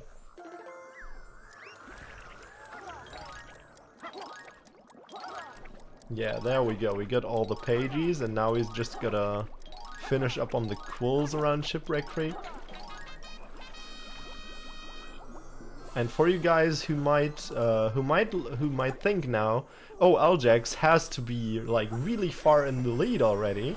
It doesn't necessarily have to be, just by the fact of him already having marked 4 goals, because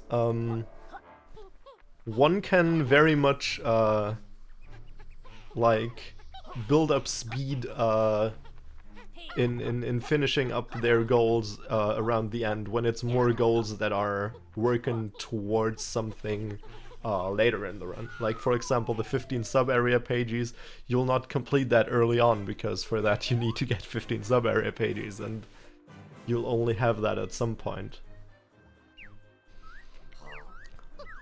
Alright, so where's Eljax go next? I'm curious. Likely doing gate skip going into Casino? Or is he? Oh, he's not 100% sure himself. Oh, actually cleaning out this hub first. Nice. While Kasa's also on his way to Casino. Let's see if Eljax makes a pit stop in Glitter Glaze Glacier in between. I would think he would not do it, because he doesn't seem to care for Body Bubble in this route. So he might just not visit Glitter at all, maybe? That could be interesting.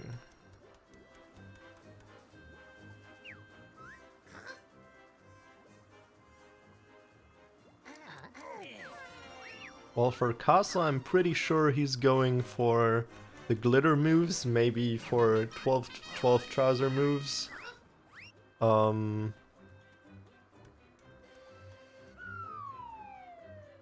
Yeah, maybe for the Cardoses. We'll have to see about that.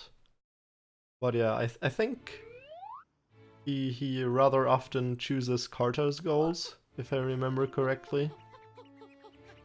But we'll definitely have to see. Oh yeah, and Eljax actually enters Glitter. Didn't think he would, personally. Didn't think he would.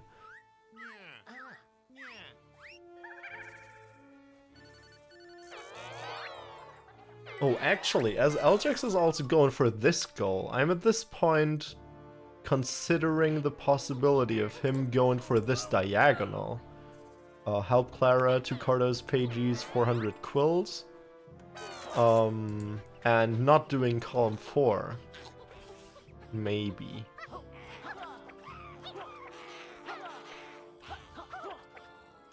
Maybe to not have to do 2 complete pachinko machines. Huh. Yeah, I'm curious. I'm curious for what's to come. Meanwhile, Kasayev is entering Casino. Likely mostly to get the flight ability early, but as we haven't seen very safe hints on what he's even going for on the board, maybe we will when he might when he might do the Casino Cardos. And maybe even the boss, because the boss in Casino is a Cardos pagey, because you're inside Cardos while fighting the boss. Which makes it a Cardos pagey according to our rules. Yeah, Eljec's actually collecting all those quills here now.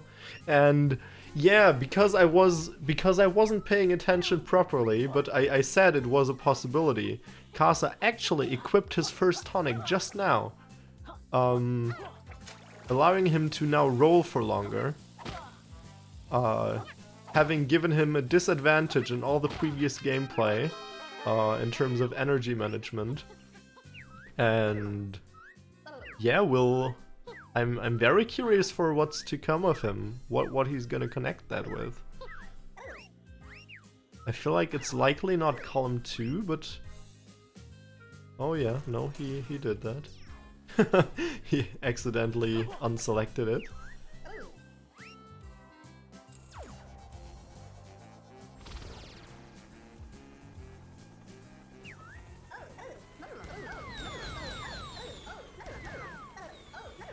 Oh, Eljec's forgot to talk to Trouser. Then there we actually have a thing. We now know. He wants to get the glitter moves, or what could also be, he might want to do Breeze the intended way. Maybe both. We'll have to see that. Yeah, he's buying Slurp State, so he's likely going to do Breeze. No, not Breeze intended way. Freezing Room intended way. Yeah, he didn't buy the second move, but it might also be because the second move is pricey and he might only buy it later. But this is all definitely hinting towards him doing Fire Room. Oh, and it also allows him to go for another Ghost Rider in here. That's actually a very good thought process of him. If you already have to buy Slurp State, why not get the Ghost Rider that's Slurp State is required for? Yeah, very good thinking of Eljec's there. Yeah, just climbing back up there and probably doing Freezing Room the intended way now. Getting yet another Ghost Rider and another goal on the bingo board. He's really quick firing here, man. Rapid firing. Oh, Kasayev at the same time struggling a little bit with the green ghost again. It can be a real struggle to catch that little bugger.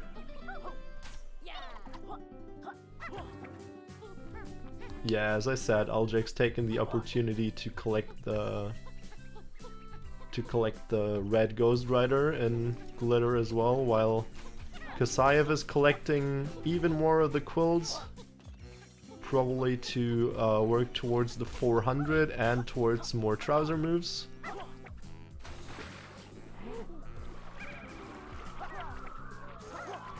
Did not go for Casino Cardos though, which was something I would have expected him to do at this point. Just because it's so unclear what he's going for. Like maybe he'll surprise us all. Maybe he'll surprise us all like crazy. I'm very curious. But for now I really can't make out some of what he's doing. Eljec's now on his way to also help Clara for the second time, which allows him to mark off yet another goal on the board.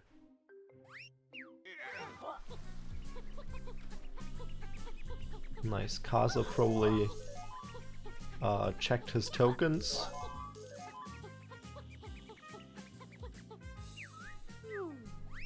Now equipping Athlete because it's cooler if you want to use Flight. Eljec's marking off the 2 goals he just did. Crazy madman. Crazy madman.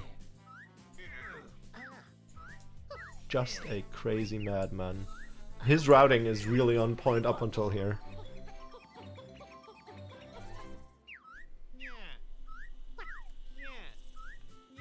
But again, I'm telling you, I've been at the point where I was in the lead by that amount of golds, and it wasn't worth anything because the other one had a really good planned out route that came together in the end, marking off like 10 golds within 2 minutes. Just because they were working more towards end game goals. It can all still change rapidly. Both leaving levels at the same time. Aljax not having been to Casino yet. Kasayev finishing Casino, therefore being able to move across the world much faster now than Aljax is able to.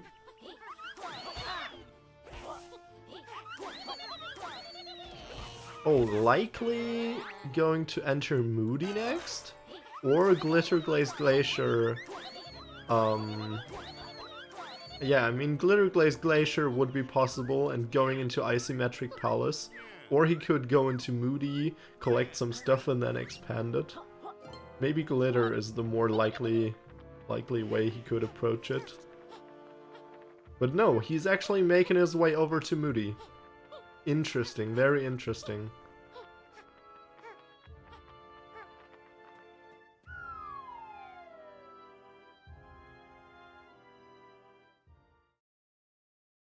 Well, for Aljax we have to ask us, is he trolling us? Is he marking off goals that he's not actually even doing? Or are all of those goals in his rows?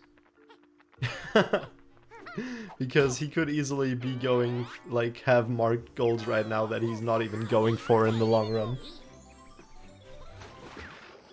Now performing gate skip over on Aljax's side, giving him the opportunity to skip quiz 2 and get right into the final hub of the game from out of bounds.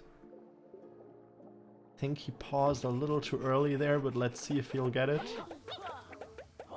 Yeah, no, not getting the height. No, he has to pause a little earlier. He might be a little out of practice. He hasn't speedrun the game in a while.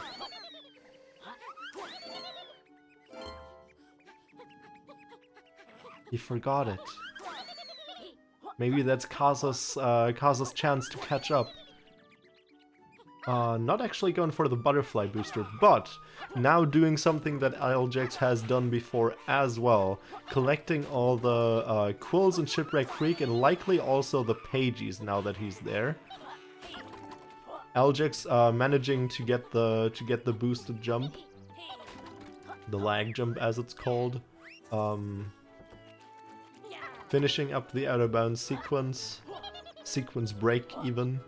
To get to the Galleon hub, while Kasa's just finishing up the shipwreck stuff as I mentioned before.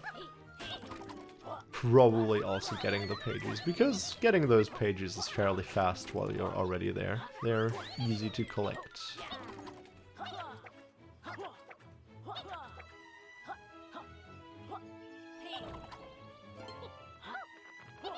Aljax at the same time likely to make his way over to Capital Casino for his first and probably only visit, as I would read out of his run.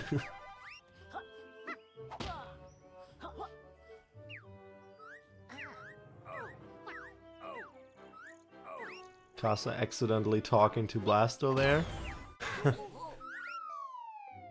Getting 2 bingo squares on his side. Lovely. Oh no, Aljax actually forgot the order of the books for this room. I think he's good now. Or it seems like he had. Maybe he was tricking us. Maybe he was trying to trick us into a false sense of security. We can never be sure. Alright, Kasa's actually going for his second tribal visit already. He's just jumping through the levels like nothing. Aljax getting camo. Interesting. He wouldn't need to have it unless he would want to go for 12 trouser moves. So he's likely to also go for Kashino Cardos then. Because he might just go for the 2 bosses. But let's see what Kasa's doing on his revisit. Now that's gonna allow us to understand way better what he's going to aim for. Like maybe he's going to collect the Ghost Riders now and help Clara on his way. Let's go. Again, starting with a pretty 100-pagey style route through this level.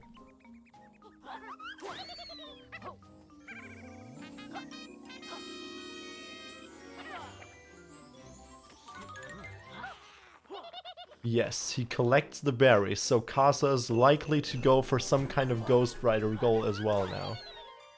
And as we just saw, he also collected a Ghost Rider, what's he going for now? Is it the boss fight? Is it the pirate treasure? Is it both?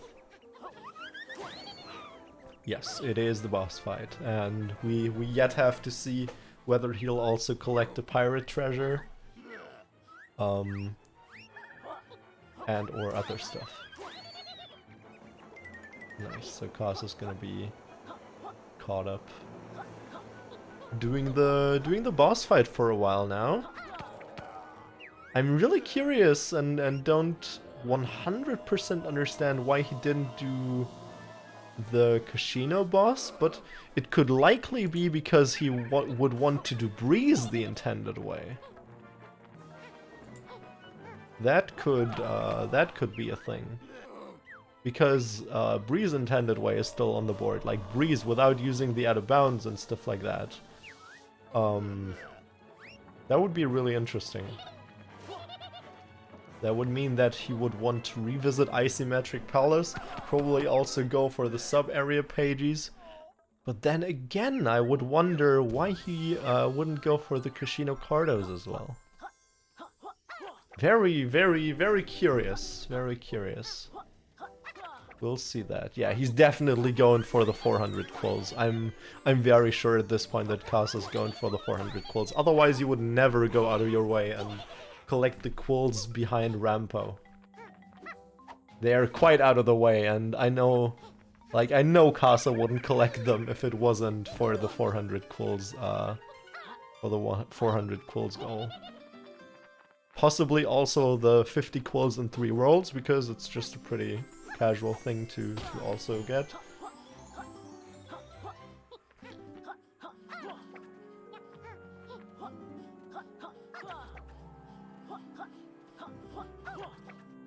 Helljack's probably also going for more Ghost Riders in Kashino as well. I think he's probably sitting at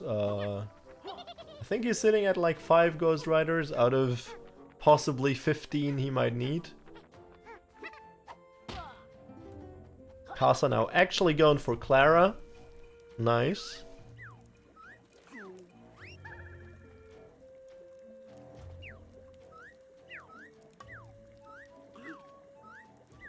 I don't 100% see yet why he wouldn't have done Clara. Oh no, his first visit was before he had Body Slam, so he couldn't have done Clara in his first glitter visit. So yeah, he'll likely do it in the second one then.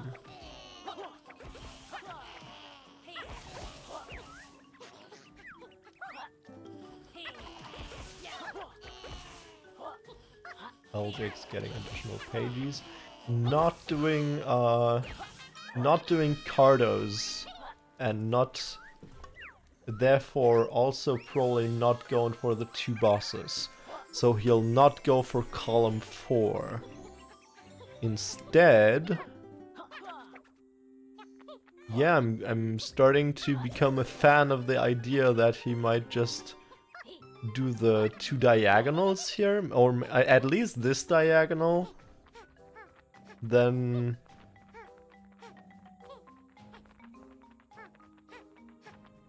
maybe row 2 and row 1? I don't even know.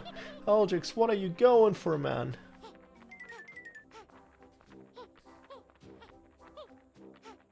At that time, Casa as well. No, okay. He's not going there for other stuff. He's just going there for quills. Very interesting to see. Very interesting to see. Collecting all those quills. Because 400 quills is gonna be... That's a tough goal. That's a lot. He might have underestimated that goal. I'm not sure. That's like a lot extra to what you'd collect in an hour 20 of gameplay.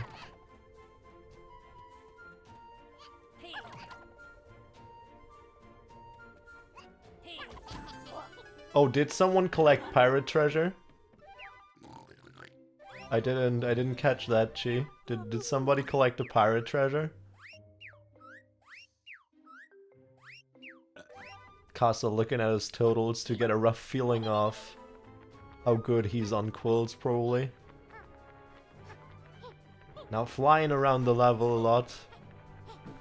Oh, maybe it was also for counting the Ghost Riders.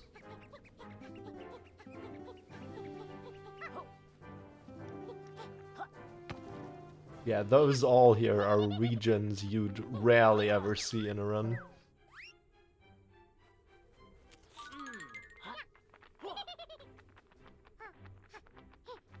Oh, okay, okay.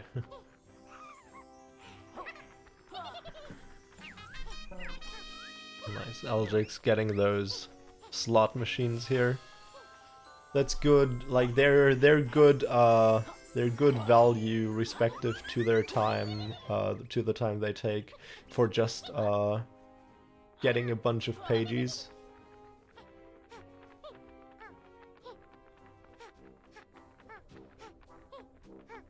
Which is why Aljax will be doing that right now. Not even getting the last tokens there, just those four additional pages there. While Casa's still looking for collecting more quills. I'm not sure if I'm interpreting it right, but it looks to me like he might be slightly desperate. He might just be slightly desperate, having underestimated the 400 quills goal. With, like, in combination with his other goals. Aljax now buying the second move off Glitter Glaze Glacier, allowing him to... Oh, or did he? No, he did not. He bought Reptile Rush. He bought Reptile Rush. Oh, actually, what I didn't actually see him doing was collect the third green Ghost Rider. Nice. Third green Ghost Rider and like 5 Ghost Riders in general. That's a pretty big achievement. Let's see if he's going to go for any other... I think he wants to troll us. He's marking so many goals. Some of which don't make sense together. What is that, Aljax? What are you doing to us? What are you doing to us? Casa again skipping a Cardos. Therefore not going for a Cardos pagey. Casa at this point likely to go for like the bottom row. Again, like he's going to revisit Glitter in a bit. Going for the sub-area pages. No, wait, actually, will he? Because he skipped Casino Cardos. Huh. Yeah, no, again, I'm a little bit clueless on that. Aljax, probably making his way. Aljax actually going for a blackout on the board. I'm not too sure about that. But it looks like he might just try and do every goal on the board. I'm not sure if Aljax understood the rules correctly. No, I'm kidding. He does, but I also know that he likes to mark goals that he's not actually going for if he completed them to kinda trick the opponent a little bit. which can be a decent strategy. Like, you're allowed to mark everything on the board that you completed. Maybe that's his strategy in this.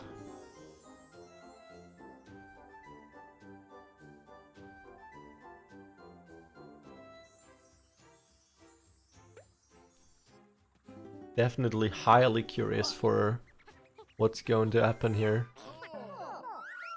Casa apparently feeling good on pages and quills now to leave again.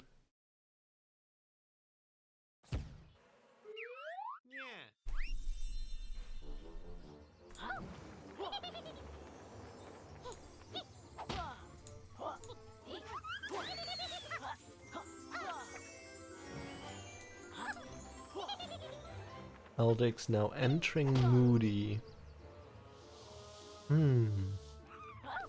I am curious. While Casa's making his way over to another level. Possibly Moody as well. Actually, it pretty much has to be Moody. Because why would he revisit Kashino now? Yeah, no, would not make sense.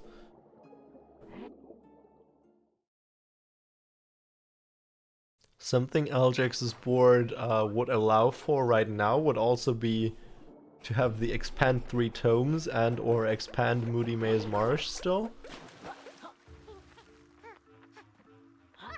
As his route seemed to be more pagey than quill heavy up until here. Casa also apparently going for an instant expand here. Is he actually going to combine expand Moody Maze Marsh with the 15 Ghost Riders?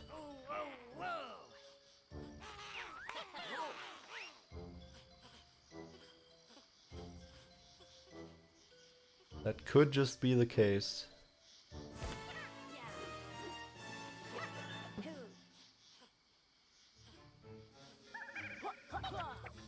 Alright, and that was expand Moody Marsh for him. Let's see if he marks it. Maybe he forgot.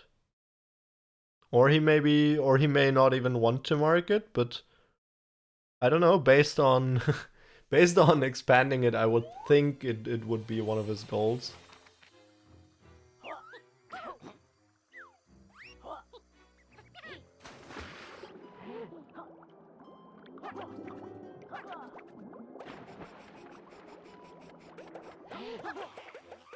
So yeah, let's see what they do in here. Aljex's finishing up on some goals while Casa's just running through here, collecting a lot of quills. Likely to buy both of the moves in here.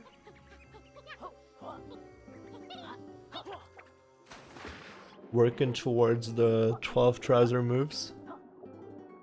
Well, maybe he's also actually going to go and help Clara in here instead of in Tribal Stack Tropics. No, wait, he did it in Tribal Stack Tropics. I mean, instead of in Glitter Glaze Glacier.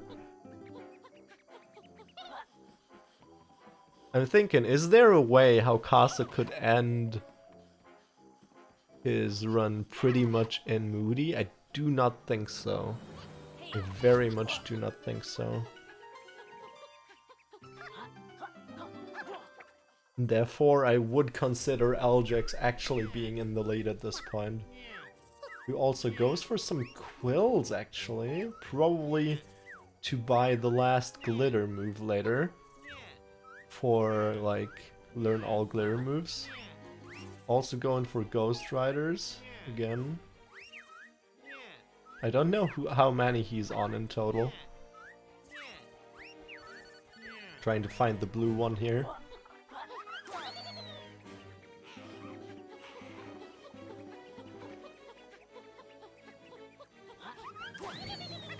Casa's just still collecting quills and quills and quills. I wonder how many he's on in total.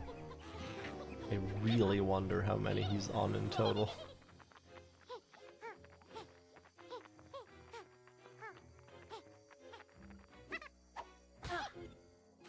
But yeah, I think going for Ghost Riders along with 400 quills might just be too much. He's on 287 now in total, meaning he still has to get 117 throughout the run. I think that is too many. Ljax possibly going for his second boss here? He is not.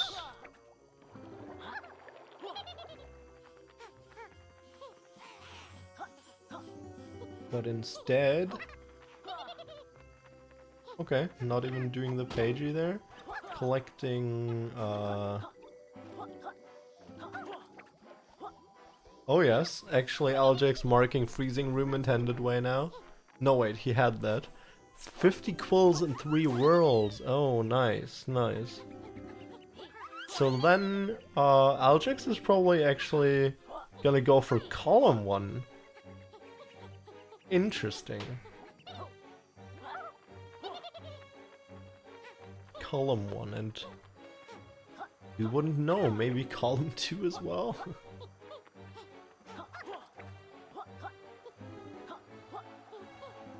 Wait, did Ljax also equip his first tonic in Casino?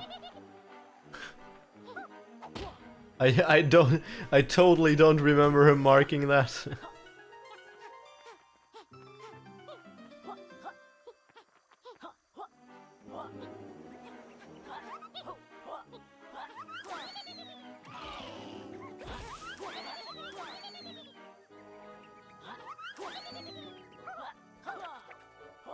Casa trying to clean the entire level,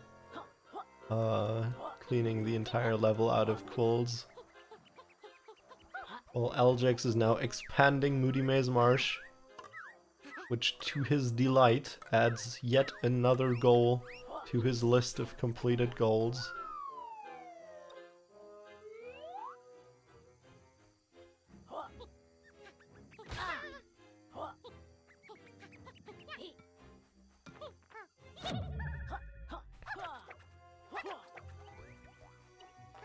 He might just not do anything in here, though. No, okay, he's actually returning and doing something in there. While Casa has helped Clara for the second time. Yes, yes. So he's definitely also... Oh, going for Moody Ghost Riders. I only realized now Moody Ghost Riders is on here. Ljax getting the last glitter move, and also finishing up on learn 12 trouser moves. Crazy, crazy. This is getting pretty intense.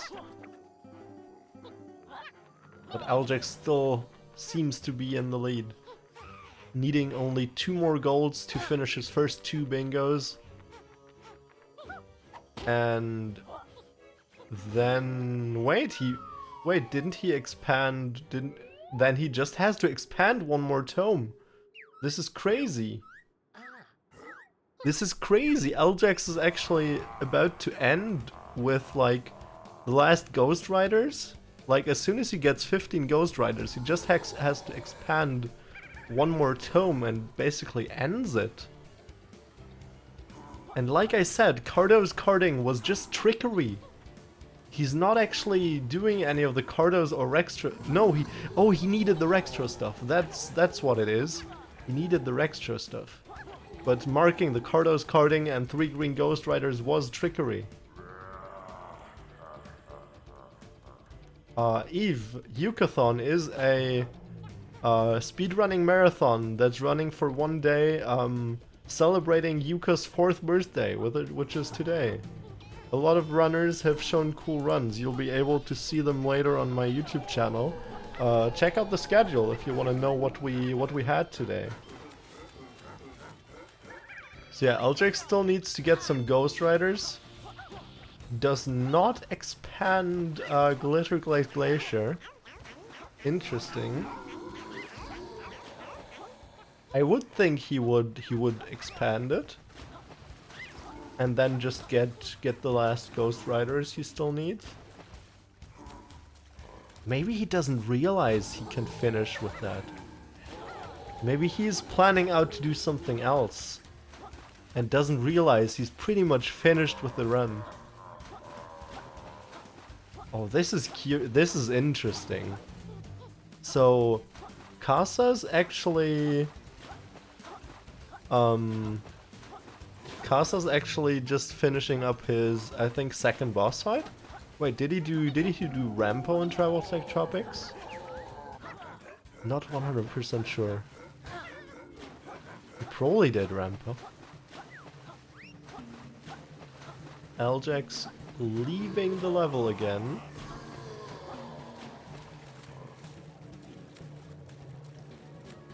Not expanding, because he's likely going to expand Tribal instead. Kasa did Rampo, thank you. Then that would be his second boss in here.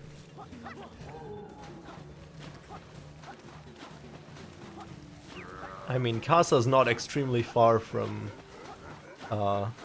finishing either. He basically just needs to go finish up the Ghost Riders in Moody, get his 400 quills, and do Freezing Room the intended way.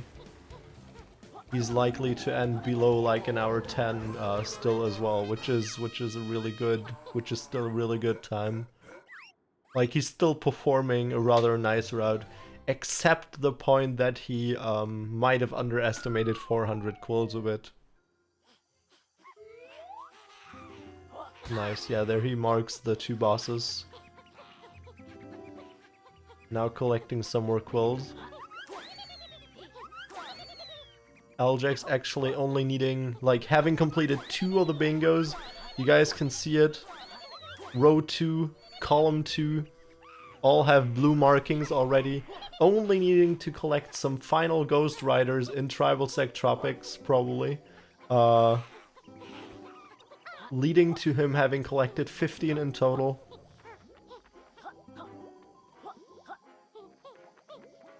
And that's actually an amazing time Aljax will have here. That's an amazing time. Sub 1 hour for a 3-line bingo is crazy. I didn't get to see the totals on Kasa's stream, he just checked it to see how he's doing on quills. While Aljax is going for the red Ghost Rider, which may or may not be the last Ghost Rider of his run.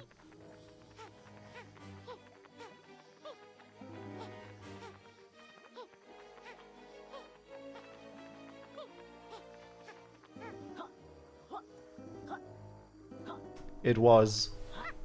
Aljax finishing with a 56-13. That is crazy. I'm gonna enter his voice chat for him to be able to talk about it himself. This is actually pretty amazing.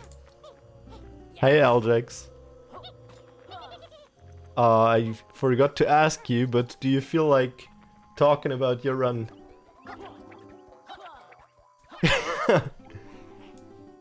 I think you did a pretty amazing route. I'm not sure if I've ever seen a 56 in a 3-line bingo before. Yes, that was 56-13. That was crazy fast. You definitely tricked me into thinking you would do some diagonal.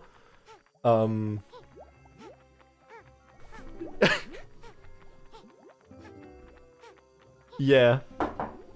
Oh wait, actually, I'm not sharing my desktop audio, which is bad. No one's hearing me. Oh no! But there now. I will say the same things again. This was... They've been hearing me though. This was a sub-hour run, 56-13, which is like really, really amazing. Insane. And yeah, you totally tricked me into thinking you'd do a diagonal by marking that Cardo's carding there.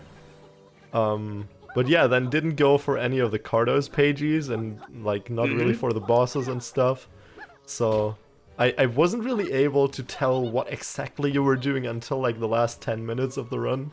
Really? Wow. But then I saw like, oh wait, he can just end on expanding tomes and the Ghost Riders. Yep.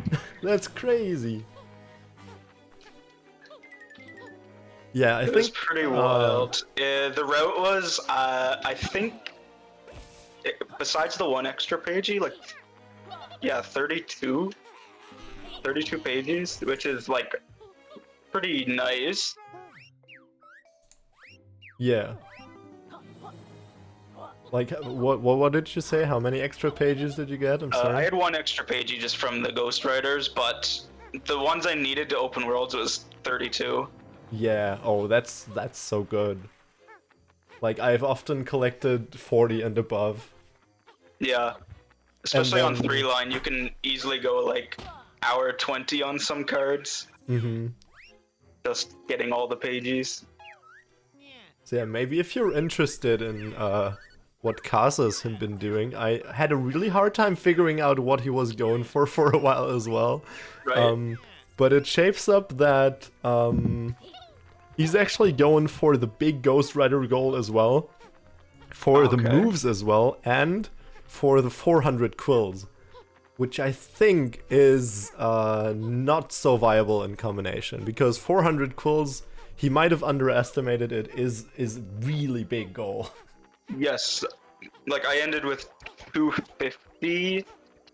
That was the cost of all my moves, was 250. And getting those 150 extra just rolling around the worlds everywhere, that takes so much time. Like you usually can't reptile rush or fly to collect the additional quills. Patiently walk around and make sure you don't miss any. Yeah. Like it still seems like he might end on like something such as a 110 or something, which still is a very decent time for a 3-line bingo.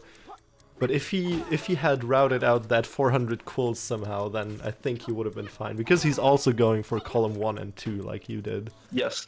Which seem to work well together, just based on like the shipwreck pages and shipwreck quills being really easy goals, Clara being a rather easy goal, the moves working well with freezing room intended, the Ghost Riders working well together. And I think, like, it looks comparable, but that one extra boss that he would have had to face or like the two bosses versus 2 Cardos carding is just much longer, and the quills. Yeah, especially when we look at your row 2, which you did. Like expand 2 tomes is a free goal. You basically like, yes. Yeah. I assume he also did it.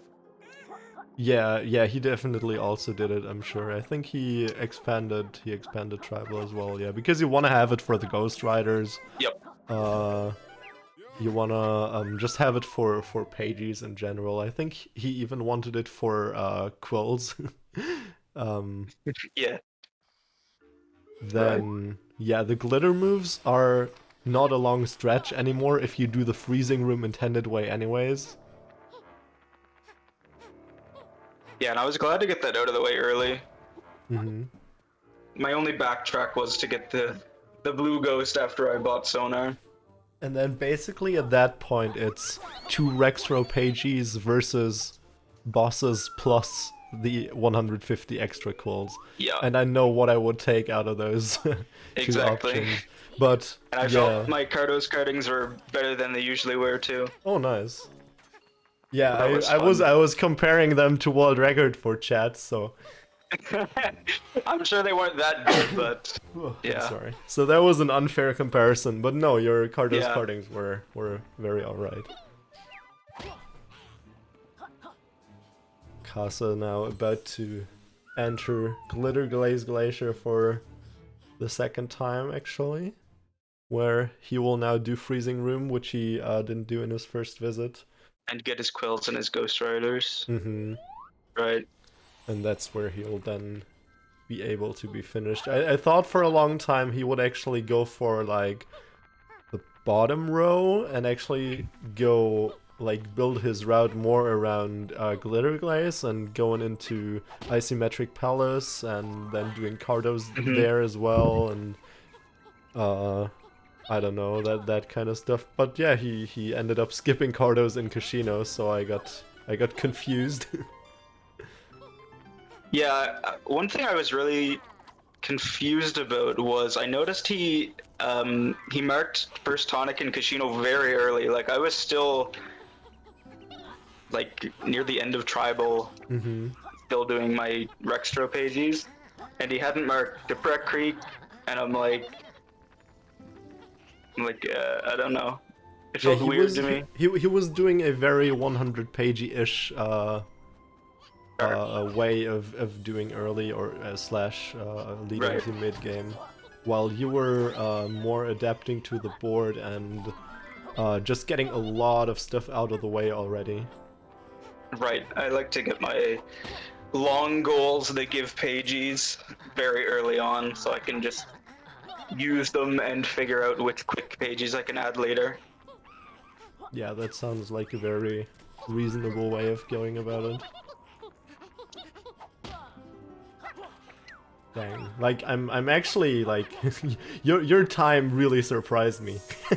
Right. 56 is a crazy good time. It was just over before you knew it. Yeah, is it? I don't know. Is it community record even? Might be. I'm really not sure if anyone's ever been below a 56. I don't remember being that low personally, besides 2-line. Nice. So Ghost Riders being the only goal left for Kazuya now. Okay. As he He's just finishing up in his, glitter. Yeah, as he finished up on his 400 quills and did freezing room the intended way. Something we gotta say he didn't do casually in a while, I would guess, based on him asking what it was before the run. Yeah. Which is a very fair thing. There's a lot of goals, and we just don't do a lot of stuff of those in usual runs. And did he get the red ghost from it, at least? From what? Sorry. The red ghost in freezing room. Did he at least get that? I'm not sure actually. I didn't pay attention. Because like that was a big deal for my route. Was the freezing room has the orange ghost and the red ghost right there. I'll drag him right in. Hey, welcome Kaza. Hey, hello. Hey, welcome Kaza. I just dragged you in as well without asking. Lol. I just dragged you in as well without asking. Lol. Congratulations on also finishing the run. Congratulations on also finishing. I wonder why I did 1 instead of 2. That just looks so much better now. Yeah. Yeah, I was thinking if you were underestimating 400 quills a bit, maybe. No, I knew it was gonna be horrible, but I don't know. I just thought like True Extra Pages was. It's better doing Trev and 400 quills than True Extra Pages for some reason. I don't know. Yeah, you can get 2 Rextro pages from Cardos carding in what, like 4 minutes? Yeah. It's not that bad. But yeah, your end time being 1:05:20, which is still a very, very decent 3-line bingo time. The thing is, that's very good. I don't know if you've seen yet, Aljax just completely wrecked it with like a 56-13. Yeah. I saw it in chat. These unprecedented levels. It was crazy, but dang, 105 still a time I'd be very happy with on this board.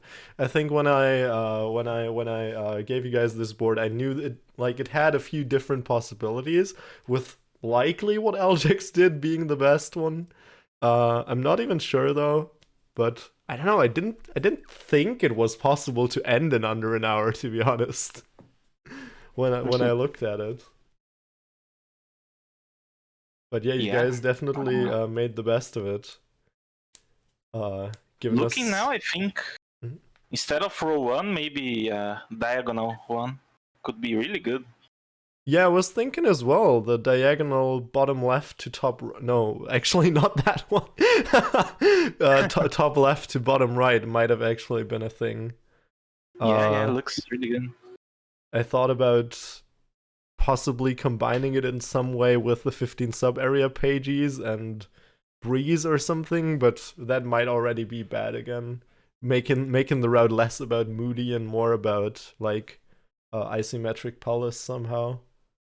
Yeah, expanding glitter would be too much. Yeah, it might.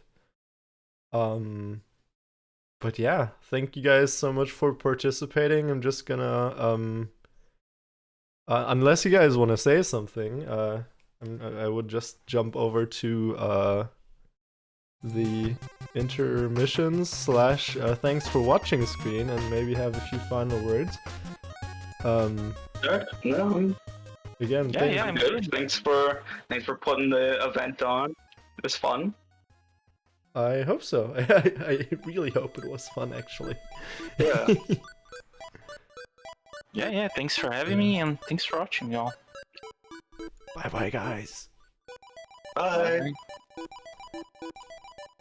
So here we are, sitting with the last remaining people who could survive YOOKATHON.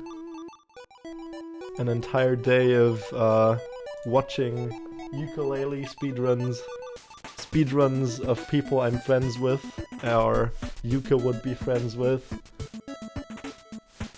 Speedruns of people that are now partnered with Platonic. That'll in the future release games under the brand Platonic Friends. I'm extremely happy for people to actually enjoy the event, participate in the event, giving me the opportunity to put this together. I'm extremely thankful for Platonic to advertise it, to give it all those Twitter shoutouts leading to I don't know what I saw at being the highest, like 56 or something viewers, which is something I personally never reach, usually. We've done it last time with YOOKATHON, we've done it again. It makes me really happy that there's people enjoying it. There's obviously always a few technical difficulties, and I'm very far from being a pro at putting together this kind of stuff. But I hope you guys had a good time. I still have to thank everyone for following and like participating and everything. I'm repeating myself. I love all you guys. I don't really know what to say except maybe pulling Yuka's tail. Because this is the best thing I can do. We'll put out chat. We'll get Yuka. And the tail is pulled.